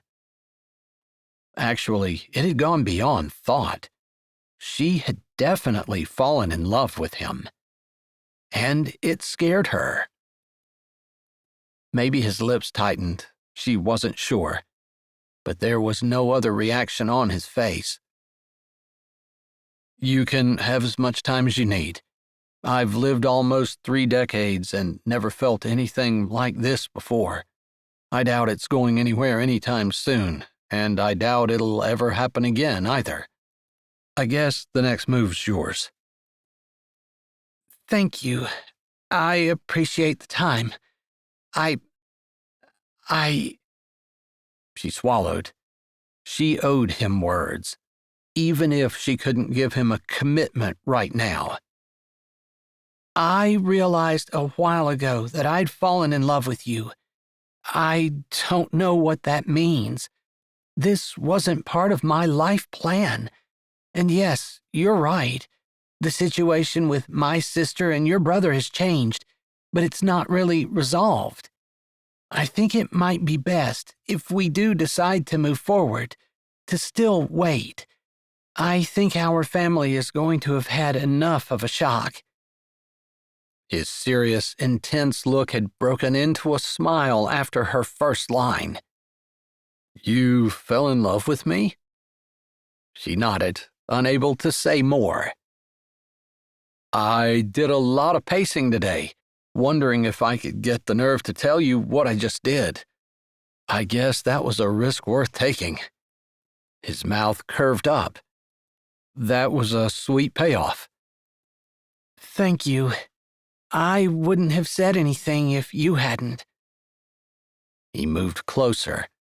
His hand slid around her neck, under her hair. "I guess this is where I tell you that I love you too. I have for a while." She couldn't begin to say what his words did to her. She hadn't thought she'd need to hear them, but they thrilled her soul like nothing else ever had. Thankfully, the trail was deserted. It usually was after dark when they met, and it was almost to that point. She figured it was okay for her to move into his arms, so she stepped forward. Like she hoped, his arms came around her. She slid her hands up and wrapped her own around his neck. He lowered his head like she'd been hoping he would do, and it was a long time before they walked back to the rock. Chapter 16. Thad walked to the counter in the garage, grabbed his lunchbox, and went to the stool that he typically sat at to eat. He'd been disappointed, yes, when Justice hadn't wanted to make their relationship public. But he could understand. Most of the world would look at him and say he was moving up while she was moving down. Not to mention, his family really didn't have a problem with her anymore. Sure, there might be some hard feelings, but they'd accept her. He was sure of it. Her family, on the other hand, even though they had the evidence in black and white, might never accept him.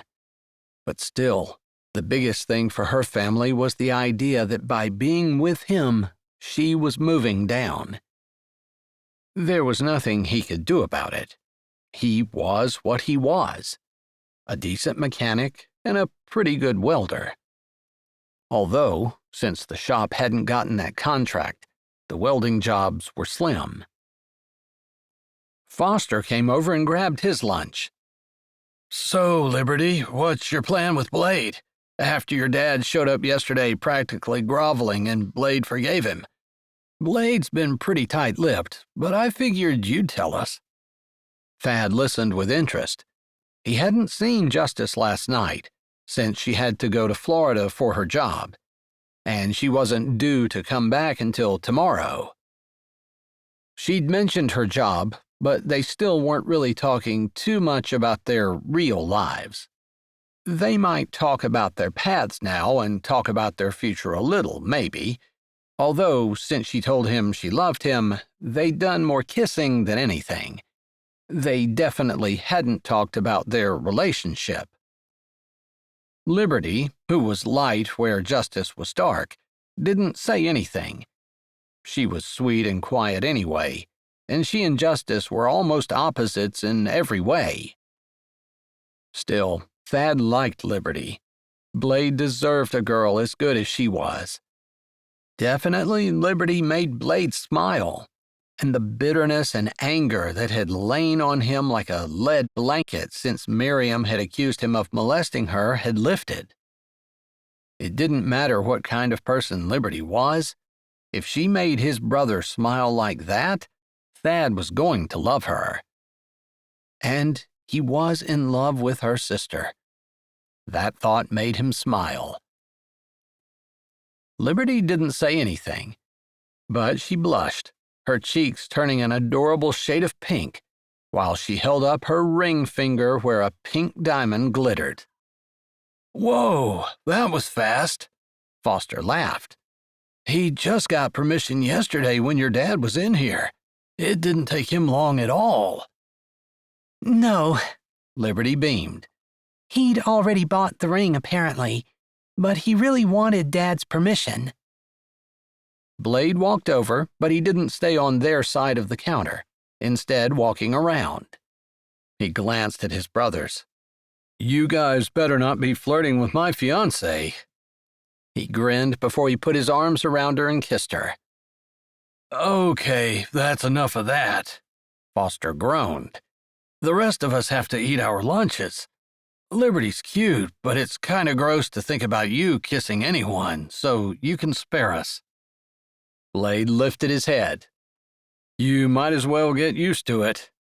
He smirked. "Just like you might as well get used to having your stepmother around again. I heard she's moving back in, like next week." Foster's face lost its smirky smile, and it hardened and darkened before he looked at his lunchbox. "I don't give a flip what she does." "That's probably right." Blade kept his arm around Liberty and reached for one of the sandwiches she already had spread out on the counter. "It's Holland that you care about, and from what I understand, she's divorced from that loser she married and moving in too. Her and her 2 kids. Foster apparently hadn't heard about that, because his head snapped up at the mention of her name. Or maybe he didn't realize she had children. Or maybe he was thinking about something else. Whatever. When Blade mentioned her kids, Foster looked away. Which, of course, made that especially curious. There were a lot of things Thad teased his brother about. Pretty much nothing was off limits. but he didn't think he could tease him about Holland. Foster and Holland had been pretty good friends from the time Holland's mother, Judy, moved in with their dad. They were the same age, and despite the fact that they didn't hang out at school together, they were hardly in the same social group. They'd gotten along really well at home. Until something happened their senior year. Thad didn't know what that was, and it wasn't something he talked to Foster about. There were just certain places even a brother couldn't go. For Foster, Holland was one of those places. But he could be happy for Blade and Libby. "When's the big day?" "I'm trying to talk her into eloping, like tomorrow." Libby laughed. It's me that's trying to talk him into eloping. He wants to have a big wedding. "Not necessarily a big wedding. I just want everyone to know that I've got my girl." "Ha!" Foster twisted the lid off his water. "It's more like she's got you. You're ridiculous. All she has to do is blink her eyes at you when you come running." That's not true, Liberty said. But it's okay if it was. She grinned up at Blade. He grinned right back down at her before his head lowered. Thad was happy for them. No one deserved happiness like Blade did, after everything he'd been through. But it was still a bit hard to watch, because Justice hadn't wanted that with him. He was okay to be a secret with, but she didn't want to let the world know that he was her guy. That definitely hurt his ego and his pride, but he understood, for the most part, and he tried to focus on the fact that she said she loved him, because to focus on the other was to focus on the ache in his heart. Liberty's phone dinged. It was a minute or two before Blade picked it up and looked at it. "Hey, that's an email from the business account." Let me pull it up on the computer. It'll be easier to see. Liberty grabbed the mouse and clicked several times on the desktop. Here it is. I think that's the trucking company that we were hoping to get the contract through. Blade was looking over her shoulder. "Yeah, that's it." He was quiet for a couple of minutes as his eyes seemed to skim over the email. "What's up?" Foster asked. Maybe Foster was hoping, as Thad was, that they changed their mind about awarding the contract to the other shop. That would be too good to be true. "It's a group email, an announcement of some kind. Looks like they're talking about their expansion and the shop they're building in Florida and the fleet of trucks they're buying." Thad paused with a water bottle halfway to his mouth. "That's right. They're building a shop in Florida, aren't they?" He said it kind of half to himself. He knew Justice worked in business somewhere. He kind of had the idea that she worked at a bank. Hadn't she mentioned that once? But he'd stuck to their agreement. He hadn't even looked her up, online or anywhere. But he'd seen her several times in and out of Barry's office, including the time he gave her the note. She'd been at the open house, and now she was in Florida. Did she work for Barry's trucking company? That could hardly be so, because she didn't work in Richmond. Did she? "You gonna read it to us?" he prompted Blade. It was Liberty's voice that answered him. The beginning is just some news about their company. Then further down, there's a section here about my sister, Justice. She glanced at Blade. Their eyes met. Thad could see the words flowing between them without anything being said. It was the kind of communication he wanted to have with Justice, being closer to each other than they were to anyone else in the world, able to say things without words. He wanted that to be true. It says here that she's arranged financing for their company to expand and purchase their new trucks. There's even a picture of her in Barry's office." Liberty's smile was proud. "I knew she was working on a big project, but she didn't really talk about it in specifics. I'm so glad this all worked out for her." Blade shifted behind her and put his hand on her shoulder. "Keep reading." Liberty looked back at the computer screen and began to read aloud.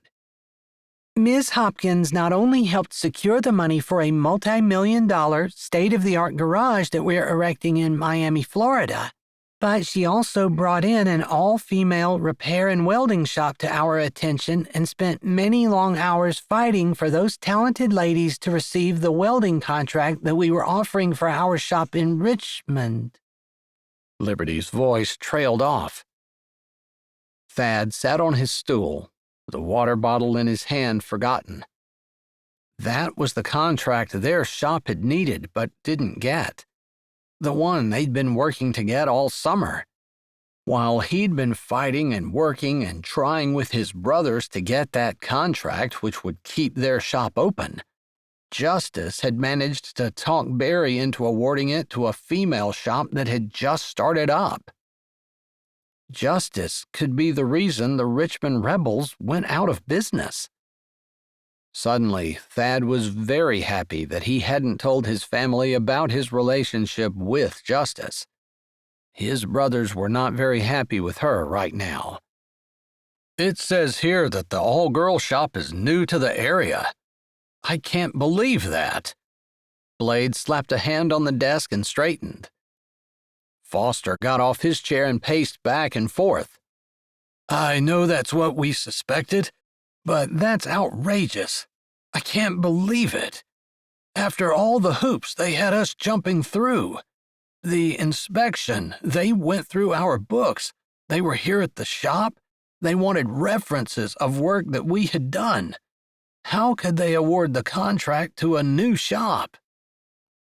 It was a rhetorical question because everyone sitting there was 100% sure of the answer. They'd already figured it out, already talked about it.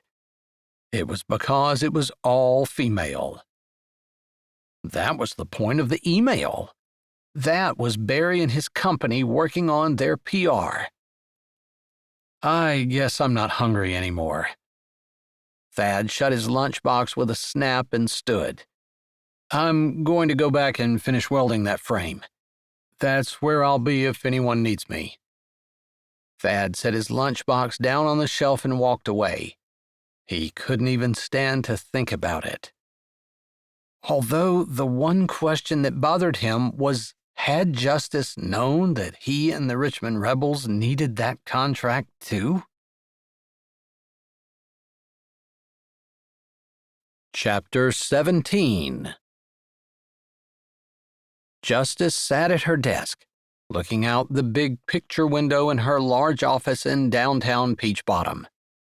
The town wasn't very big, but her office was nice, with a huge mahogany desk and comfortable chairs. It was modern to the core.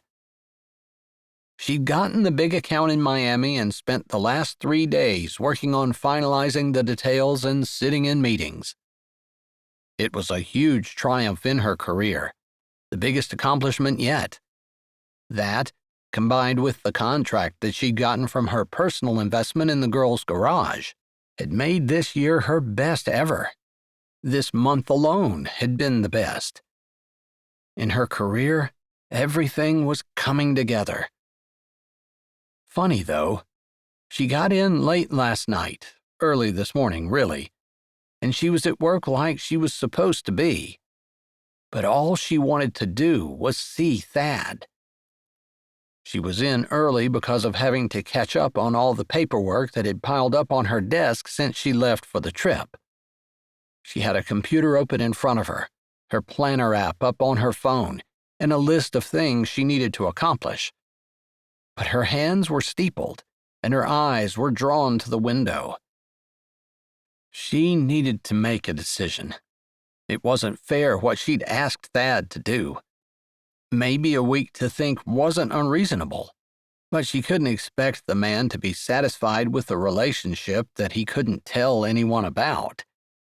It wasn't normal. Although nothing in her relationship with Thad so far had been normal. Not her normal, anyway.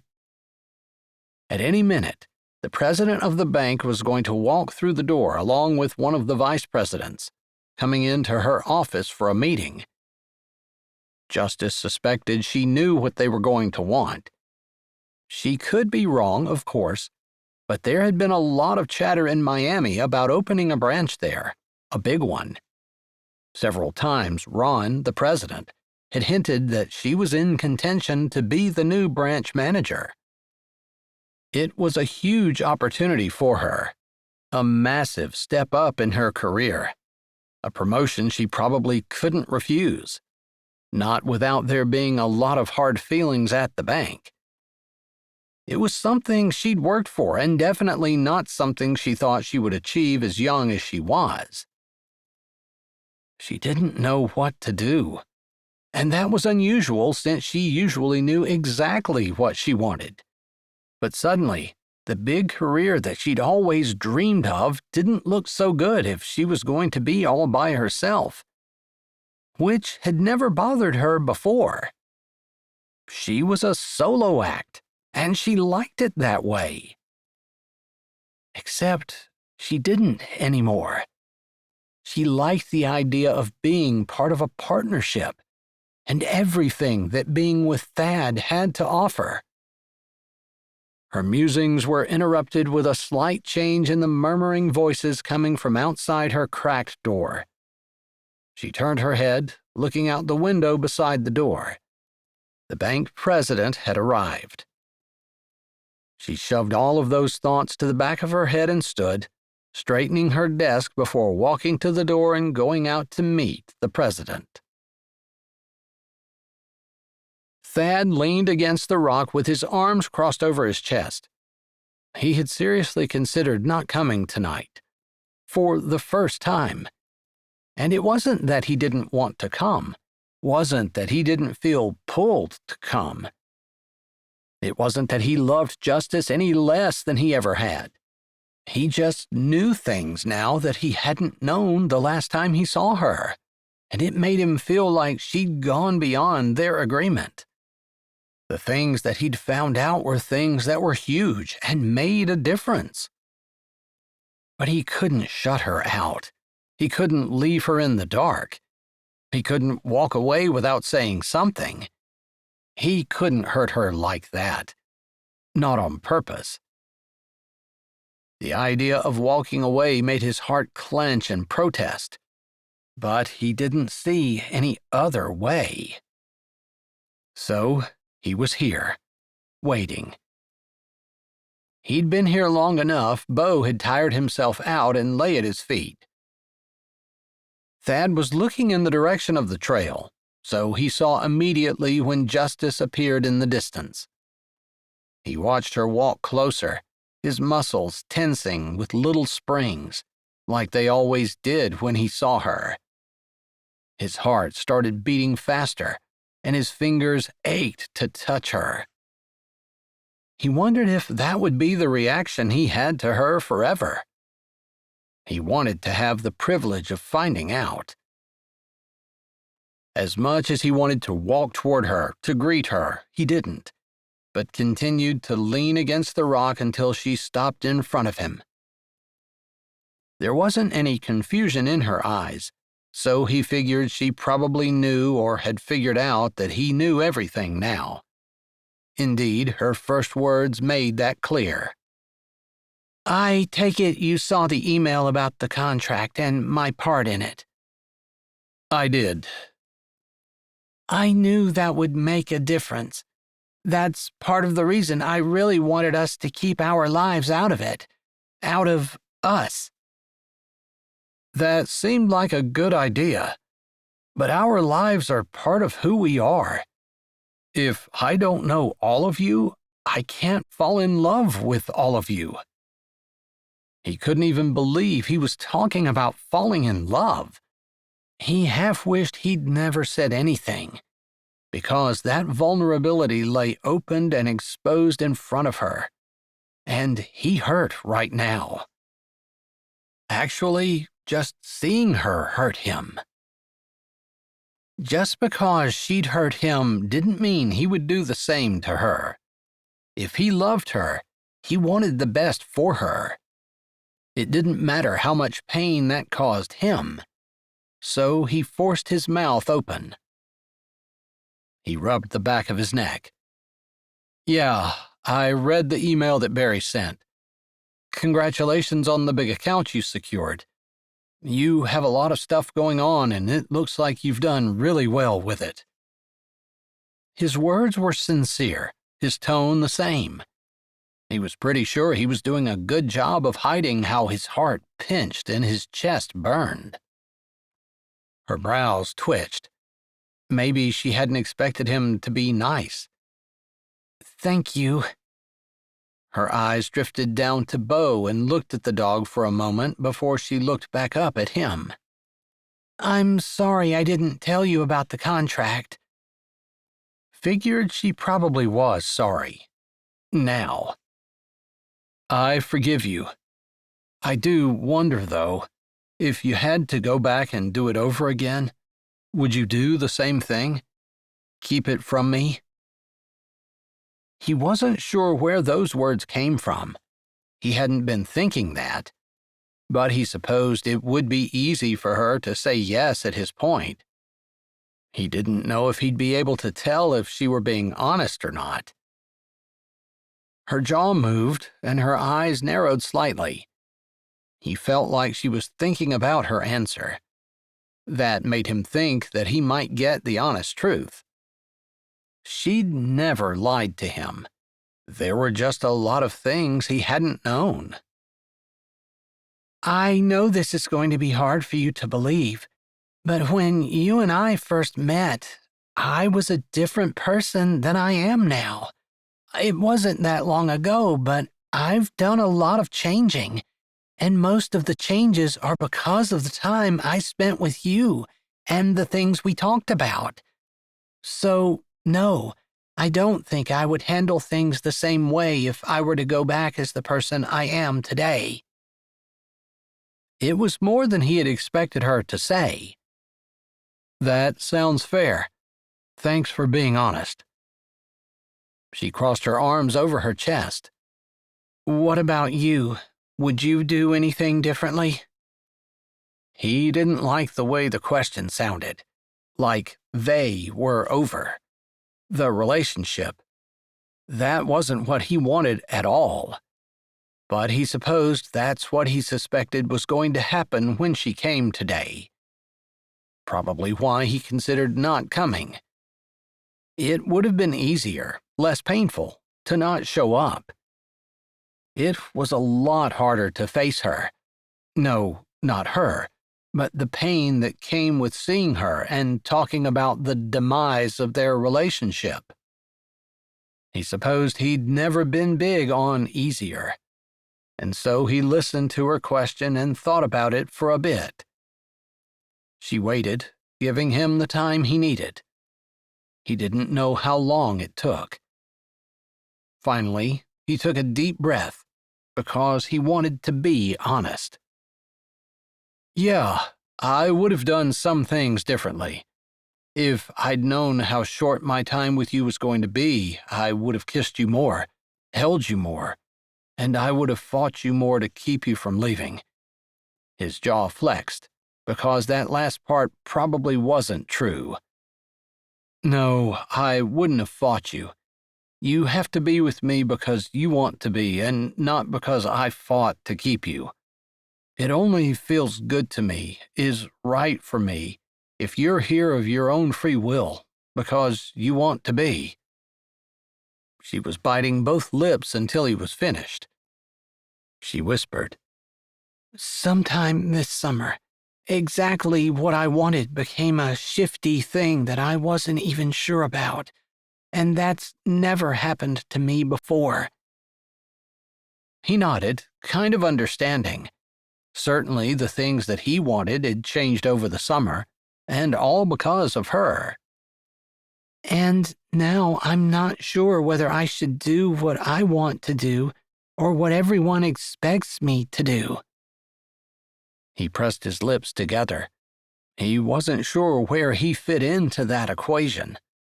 Was he what she wanted still? Was she talking about something completely different?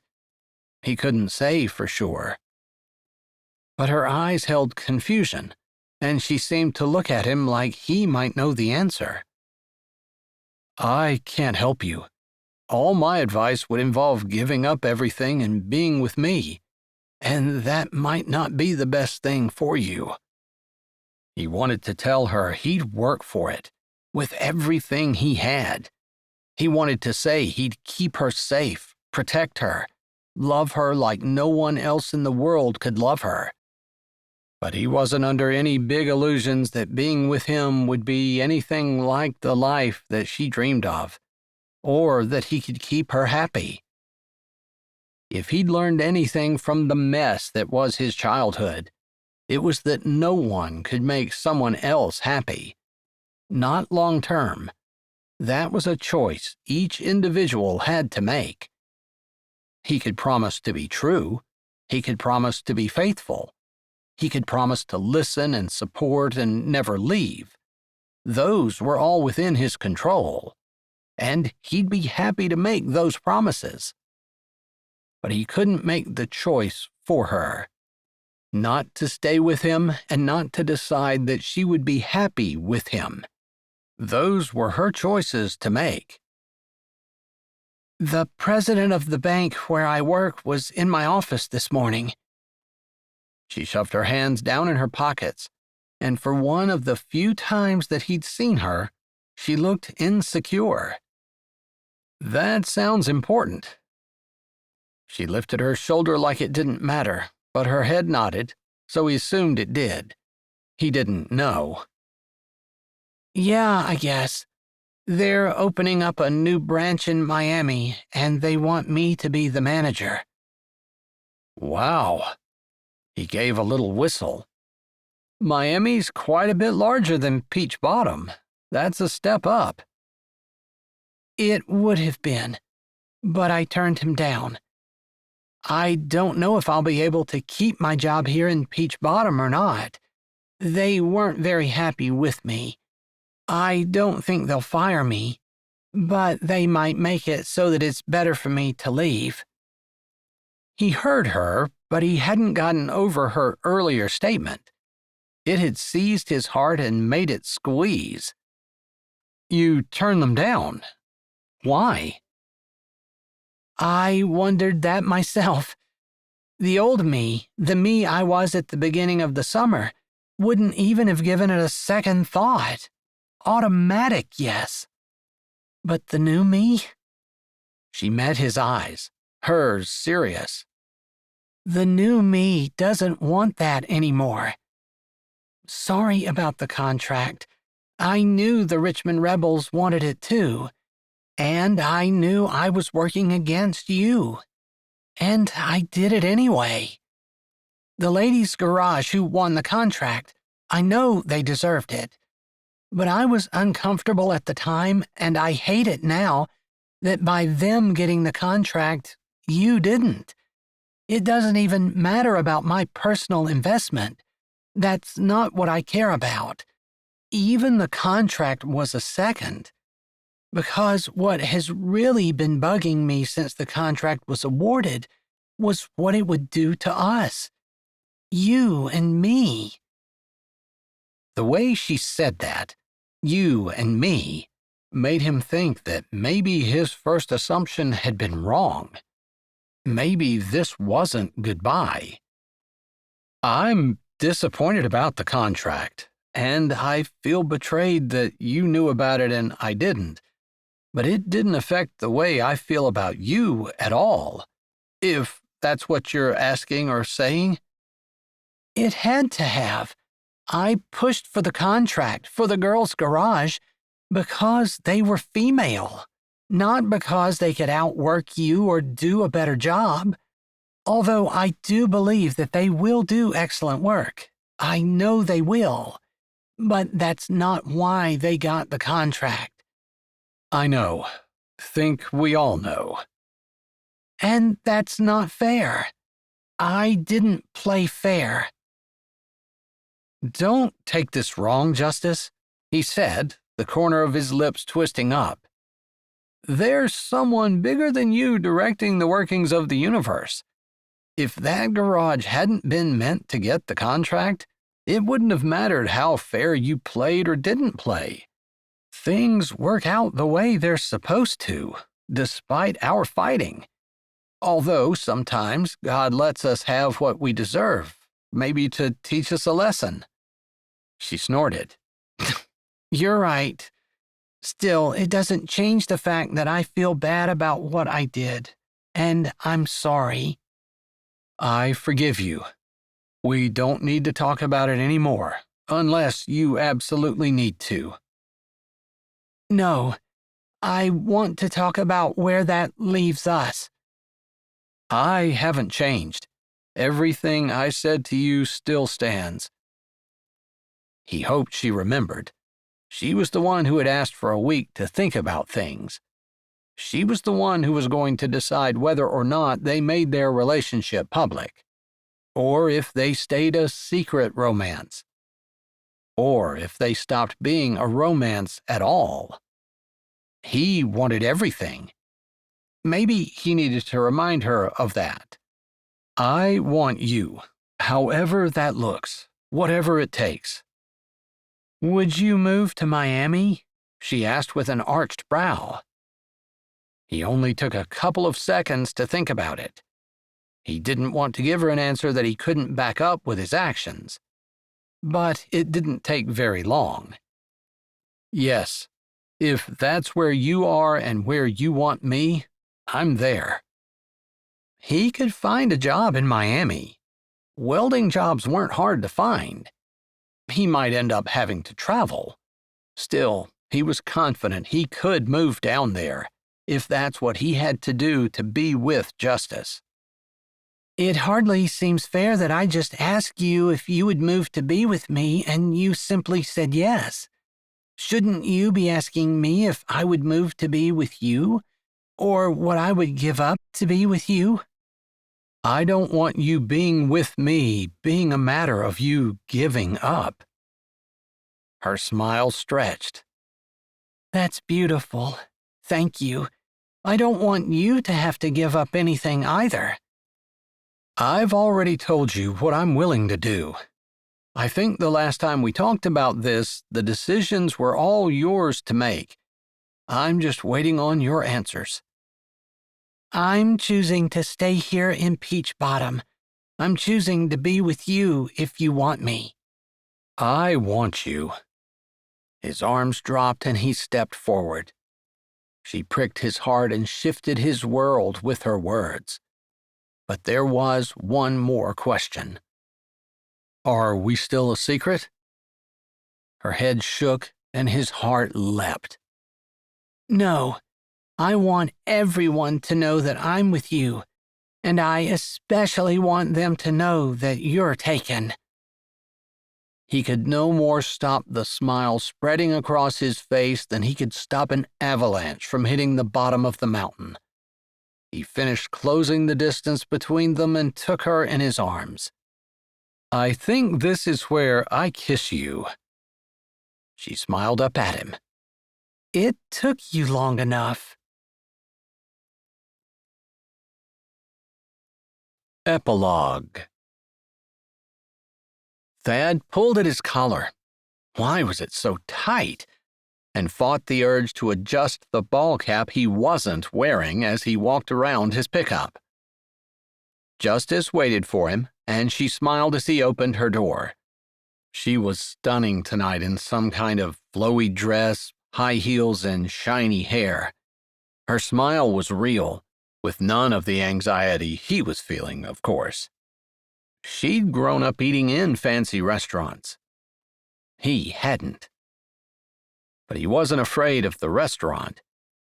They were eating with her parents, at their request. "Are you okay?" she asked as he closed her door. Maybe she'd noticed his hands were shaking and sweating. Or maybe it showed on his face.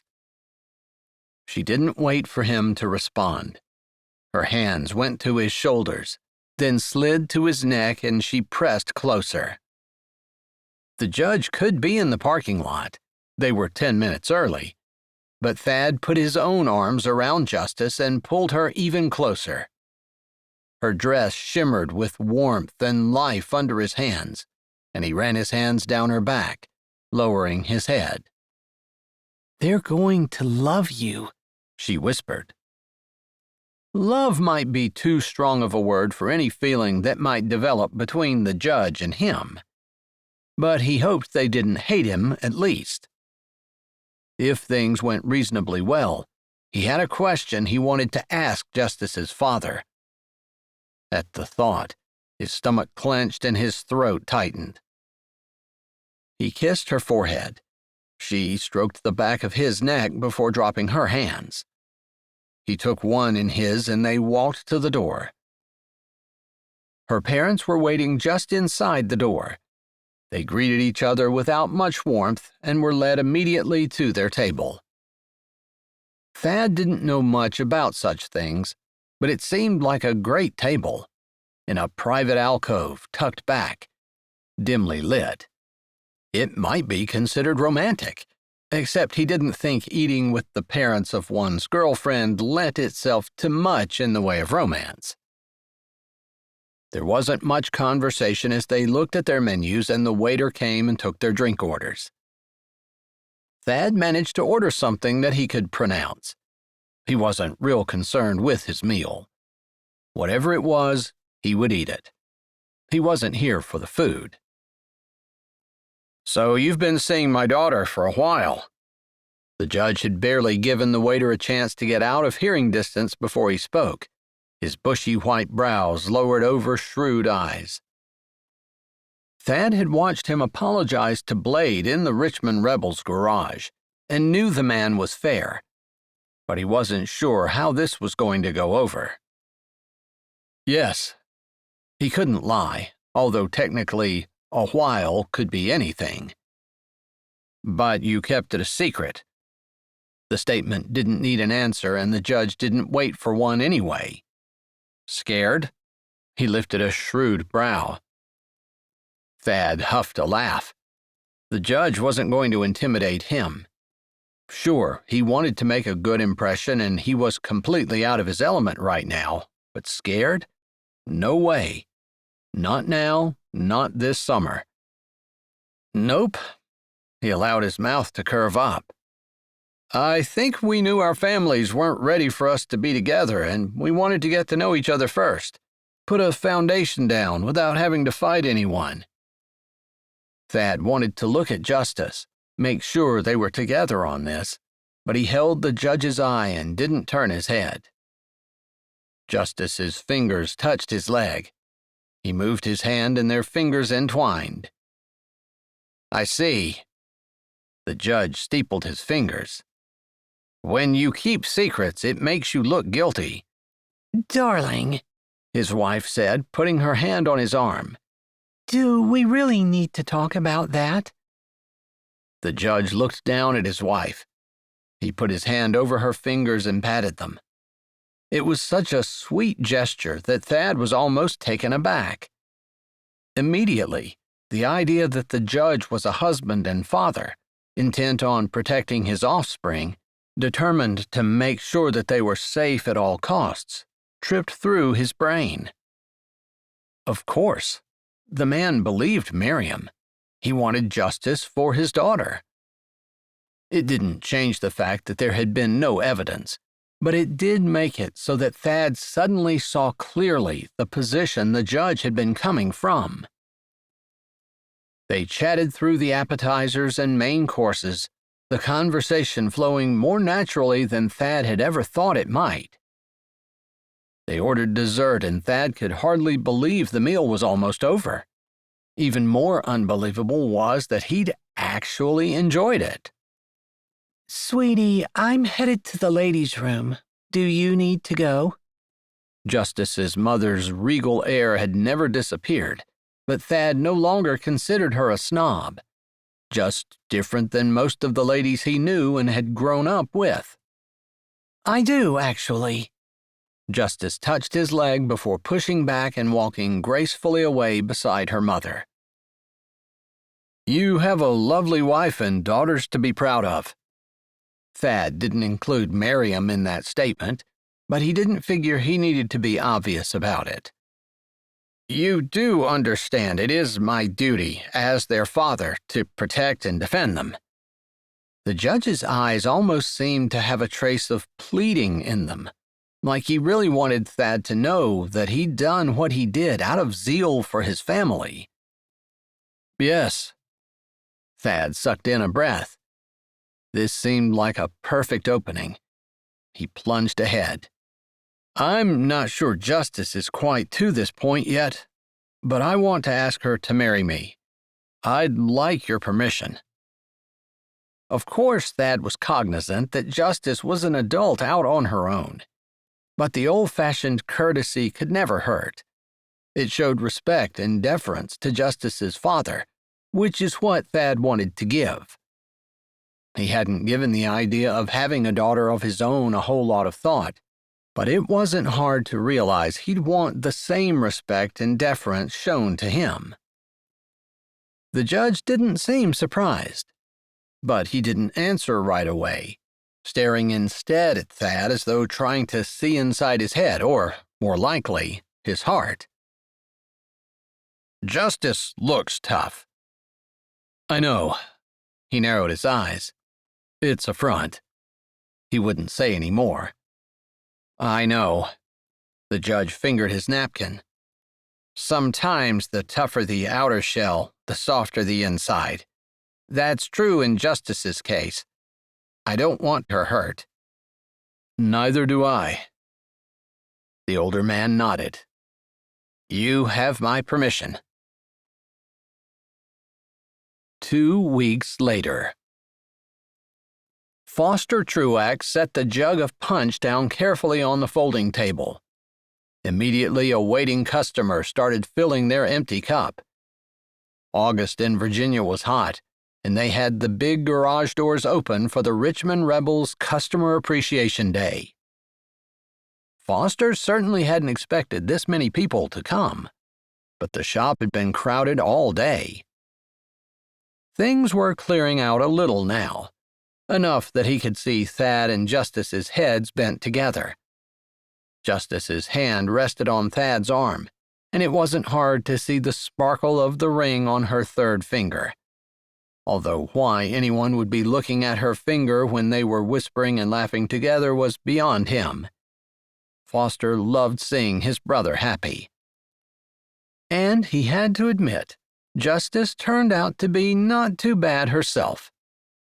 Nothing like Miriam.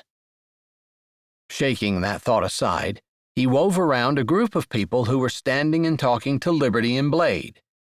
If Blade had dropped his hand from around Liberty's shoulders all day, Foster hadn't seen it.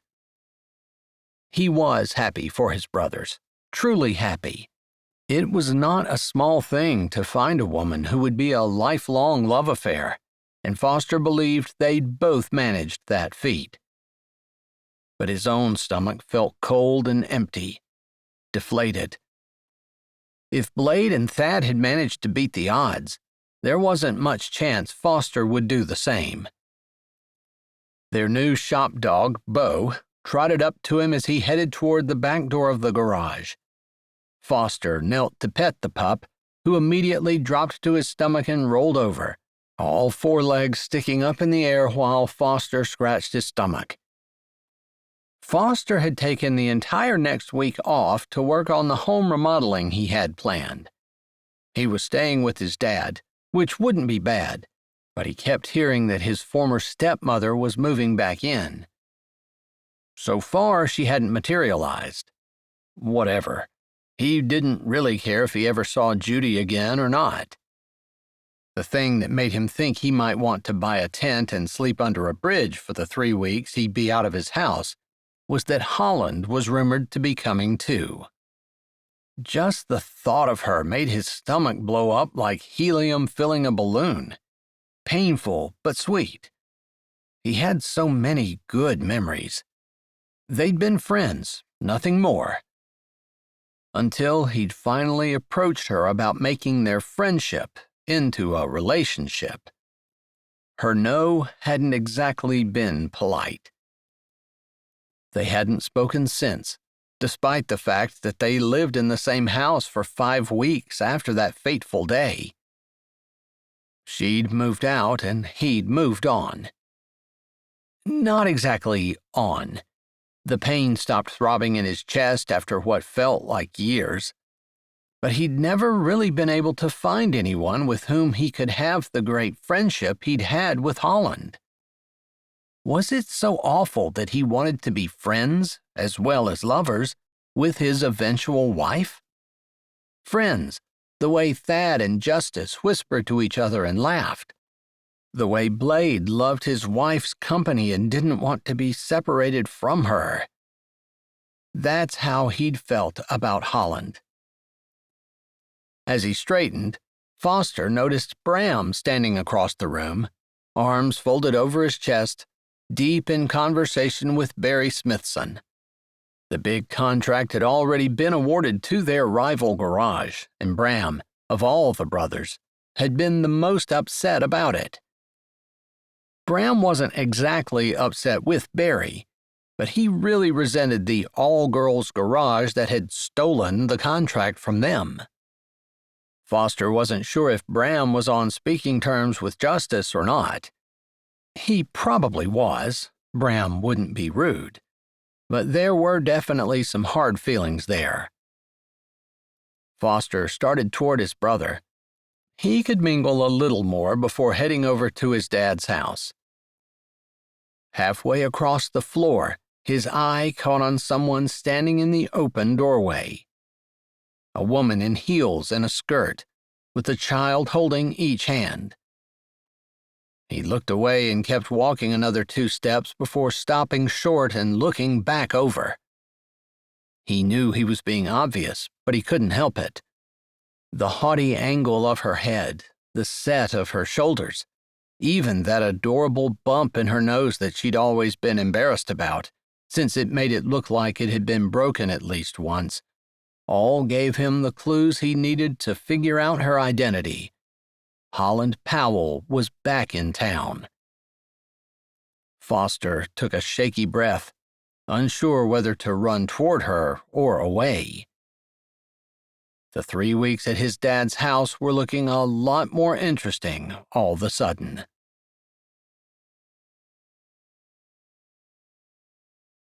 Hi, this is Jay, and thanks for listening. If you're ready for another great Jessie Gussman audiobook, here's one we think you might like. Or check out our latest releases. Don't forget to subscribe to Say with Jay, give this video a thumbs up, and tell us what you liked in the comments.